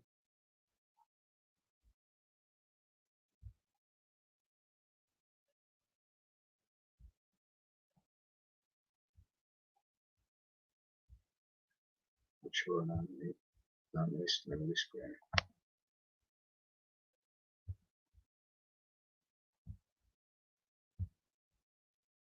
Here we go. Flat water, flat earth channel, and excellent. I recommend it to everybody. But he, just get these. I'm going to post that link you just mentioned there, and it's so informative. Now, of course, we know it's all part of the greater scripting here, so it's not the historical tale attached to it is not so. Right? None of the stories are true, all clues for us, but yeah, the tale itself. This is why I played the legend of the wood of the tree, which we should find down here as well. The legend of the wood of the cross of Christ. But it should be down here somewhere. You can see my page there, so you can look at all of the excellent stuff that he presents here. And funnily enough, this guy, Flatwater Flat, did an interview with Patricia Steer, but all of that's gone now. I mentioned that the last time as well. Look at all of this stuff. Every one of these videos, a great deal of thought and effort has gone into, and I haven't seen them. I have it lined up to look at all of them again. But just that you mentioned, let me just bring it up to look at that image here. You see this image here on this video? So, are there windows or portals at the end of the earth? That image presented that we see now is called the Flammarion engraving. The Flammarion engraving, which appeared mysteriously in 1888. Now, again, part of the theater for me, and most people have missed, which is clearly obvious here, right, is the big fuck off tree. A lot of clues there as well. And when you look at the moon as being a reflection of the sun of a contoured barrier, it's telling us a whole hell of a lot. We're dealing with reflections. But yeah, that's the Flammarion engraving. But yeah, most people seem to have missed the big fuck off tree. And that's a few years ago now, but I'm not sure. Okay, there's the video I played the other evening, The Legend of the Wood of the Cross. Excellent, man. And for me, it tied up, not tied up, it copper fastened the different thoughts I was having. But I can't, there's no point in me put into it or trying to explain to anyone. That's why I said at the very start of it, look, Aristarchus is this tree. Aristarchus, this is how it's been named. Aristarchus is the tree of life. It connects Adam to Christ. And yeah, here we are in the state of division. Come reunification, right? But yeah, here we go. This video, the last, is that what you referred to? Or is it the last book of Adam and Eve, or light bodies?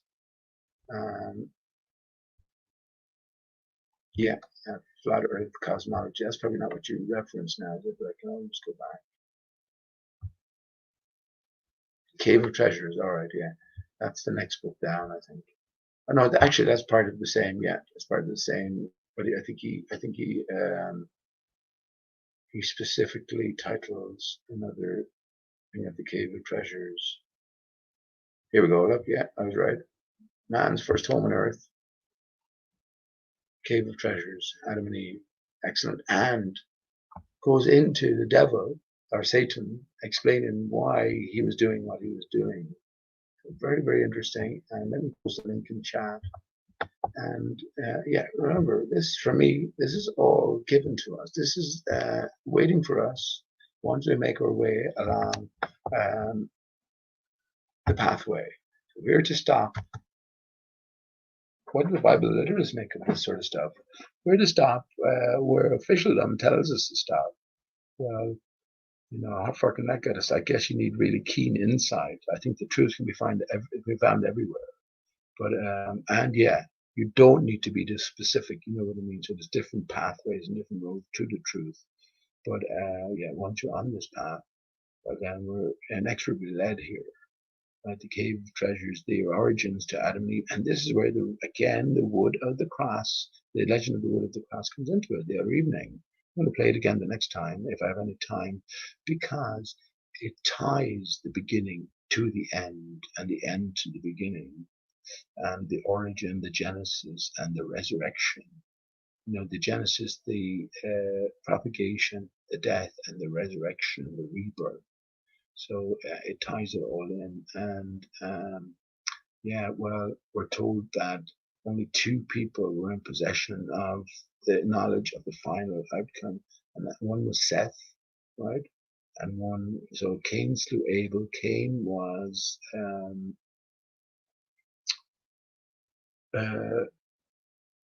ostracized.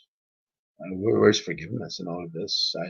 No one knows. But anyway, yeah, Cain was ostracized. So everything then stems from, or all goodness, if you want, stems from Seth, and then all badness stems from Cain. So Seth and the Queen of Sheba are the only 2, as mentioned in the video, who are in possession of the ultimate knowledge regarding, well, the passage of the tree of life. So if it is Aristarchus, very interesting, but not to anybody else except me, things. But here's I posted the link there, didn't I? Do yourself a favor, listen to it. What else are you listening to? Emerald Rider, that's a name I haven't seen in ages, man. How you doing? Stop sharing screen here. I'm going to head off very shortly now.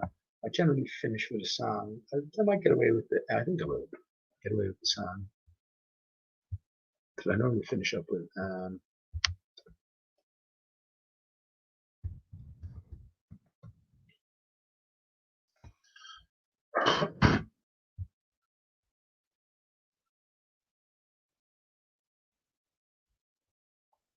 Yeah, I think I'll get away with that. Okay. Yeah, Emerald Rider, how you doing, man? I haven't seen or considered your name in yonks and yonks. So what I remember and what I know, I hope you're doing well, man. And well, I hope all of this. Are you back for a reason? I think everyone is probably back on scene right about now, because why? Maybe something special is on the way.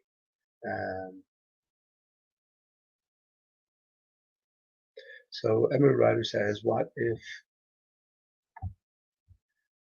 if the forbidden fruit was their child, just a thought, the apple of their eye? Well, in a sense, well, okay, in a sense, I'm with you. And this is why the Beatles record label is Apple, not Microsoft, but Apple software. What do we call that company? It's so predominant, right? And especially the bite from the apple. So, what is the forbidden fruit? We talked about this earlier on. What is the false light? The visible light is the false light. The visible light. We're in a world of falsity. So we've entered into the forbidden realms, which are the material realms. Child comes about because of the fornication, the intercourse, the change or the exchange of bodily fluids, the combination of the divided, that's how I say the sperm and the egg are, as the penis and the vagina, the male genitalia, the female genitalia are versions of one another. So think of it in terms of a glove with a hand in it. So you have to have the severed hand in the glove, and you're pulling one from the other, sort of inside out. Well, one then becomes the penis, and then becomes the inside out glove, and this is the relationship. So while the forbidden fruit, we exited Eden for the want of tasting the forbidden fruit. Well, venture into the material, right? Why did all the angels fall? Why? Because they wanted to taste the forbidden fruit. They wanted to enter into the materials on something that was forbidden to them, or something that was distinct or other realm worldly to them and to their true natures. So ultimately, as I say, it comes back to you and our true natures. If we succumb to the material, if we do, well, then we are ultimately betraying our greater essence. That's what it is. And it's this understanding, which teaches us, I don't know what, forbearance, which teaches us patience, teaches us all the virtues as opposed to all the vices, right? So there are no enemies in a sense. It's the same story that's been told. It's your story.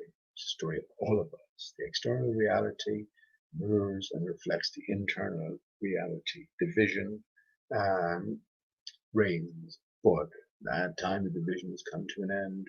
And well, for me, and again, there's no one else talking about this, so I have no one to go to. I'm just a man here expressing my point of view. For me, repair is in the air. The Schumann frequency of Earth increased massively. Aristarchus is set for repair all of the steel structures throughout Earth, throughout the flat surface of the Earth, and act in conjunction to reinflate the barrier, lessen the ether, lessen the oppressive force from above, and while allow a different reality to pervade. So, and is it all scripted that we get back to our prime state, our united state? I say yes. Say yes. And ultimately, this is what rituals, like the mass rituals, the body of Christ. It's what you do with your semen as a male. If you can bridge that gap, right? Well, then you achieve enlightenment. Resurrection Sunday. So it's all got to do with the tar, semen. This is why in the center of Aristarchus you have a rise, tar, CH-us. So tar has to go back upwards. Where did the body of Christ, where do you take the body of Christ? In your mouth. M-O-U-T-H. So not to get, too involved. ultimately, I think this is what fasting is about. You clear out your stomach, and then when you consume your own, I drink my own urine. I won't get into the other thing. That's okay, but only because it upsets people. But yeah, only when we're not disgusted by our own bodily foods, and only when we're aware of what we put into our beautiful system, well, can we understand this potential connection, reconnection, and ultimately, I think that's what it's all about. Paul, 2.88, Paul Records. Did you know that Nathan Oakley's other half, his name is Paula Thumb? T-H-U, is it Paula Thumb? T-H-U-M-B. Thumb happens to appear in the very center of your keyboard, the QWERTY keyboard, T-H-U-M-B along an X, with a skewed X, but it's still at the X at the center. You know, you get thumbs up or thumbs down. The thumb backwards is B-mut. Behemoth, say fast, behemoth. So behemoth rests under a cedar tree in the book of Job. So if you remember from the legend of the wood of the cross, the trifold nature of the tree of life, the cedar, the cypress, and the pine. So the pine representing up here, cedar, gut, right, the very heart of the material, and the cypress for the heart. I'll have to try to figure out why the cypress has to be, first of all, it's the only one left, it's the only option I left in this way of thinking anyway. So why cypress for the tree representing the heart center? So the Trinity, right, the Father, Son. The Father is up here, Son is down here.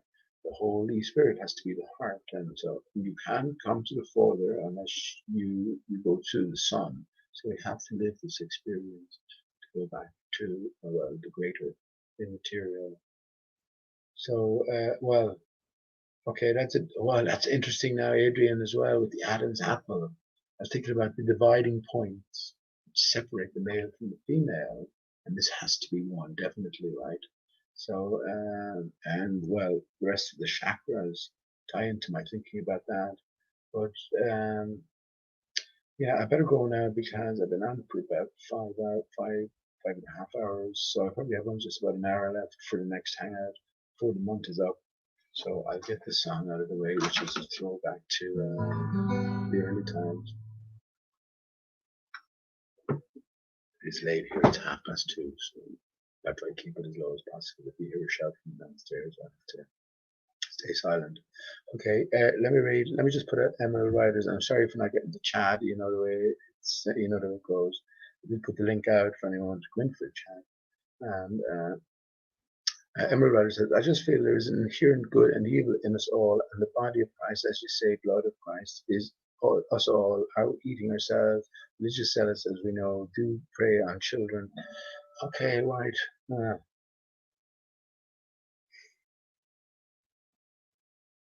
Right. Well, it is us. It is everything. Jesus is you. You know, everything that's written applies to you. This is what the religious zealots will hate. You know, they must have you placing your understanding in something external, which is crafting this idol, which is the literal Jesus, right? And you can't stray and vary from that. So maybe it's more of a spiritual prey, you know, as opposed to a literal thing. I'm not sure. I'm not sure what to make about all of this. Pizzagate. Look at all the shit Joe Biden is associated with openly, right? So fucking snuff movies, killing of children on air, the eating of children, the same with Hillary Clinton. I don't know to believe any of that stuff. Even down to Jimmy Savile. I think it might be all theater. I really think it might be all theater. So is it all symbolic, I guess? Is it spiritual praying, P-R-E-Y-E-I-N-G, and of course we do pray, P-R-A-Y, in church, right? So I'm not so sure. But look, it's for a different conversation, and there are many horrific areas, or many horrific roads you can go down, and certainly these days, plenty of people are going down. Bill fucking Gates is put up there with that character he has in terms of conspiracy thinking. For certain reasons, they look at everything very skeptically. I don't even pay too much attention to it anymore because I'm absolutely certain it's all theater. It's dark theater. This is all divine comedy in one sense, you know. But yeah, there's a lot of darkness involved. This is just knowledge of good and evil, isn't it? So I think Pandora's box is really, it's the opening of the potential. Like anything can be possible. So you're exposed to all the horrors and all the opposites. What are the joys, I guess. So, you know, it's all entertained within the tumultuous mind. So, yeah, good to see you back again, Emerald. Right, or join the next time. And yeah, okay. Again, sorry for not getting to chat. I don't think it's been a good enough chat overall. And yeah, next time join in. Nothing else is happening around. What else have we got to do? Okay, so I leave you with. You might remember this one, and I'll try to keep it down.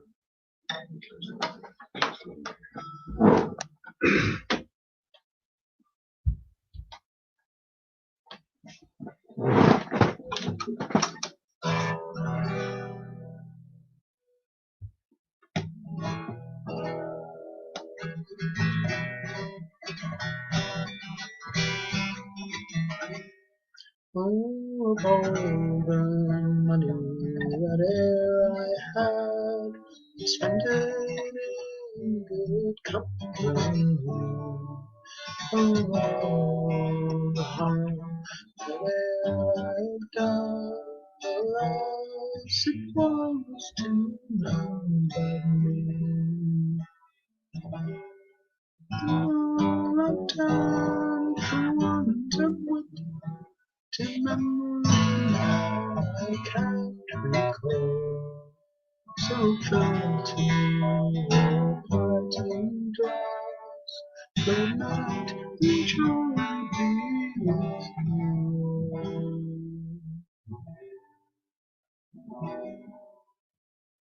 Oh, the comrades that e'er I had, they're sorry for my going away. And all sweethearts that I had, they wish me one more day to stay. Since it falls unto my lot that I should rise and you should not, I will gently rise and softly tell, good night, and joy be with you.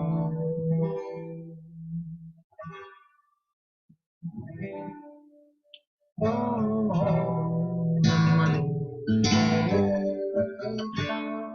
I've spent it in the company, and all the harm that I've done, when I suppose to none but me.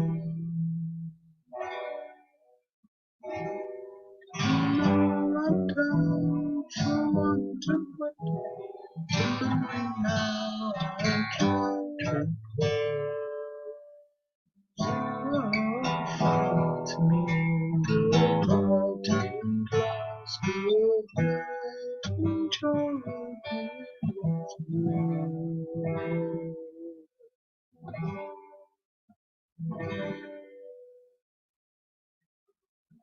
Okay, until the next time, friends. Good night and love to all. Love you, my Steve.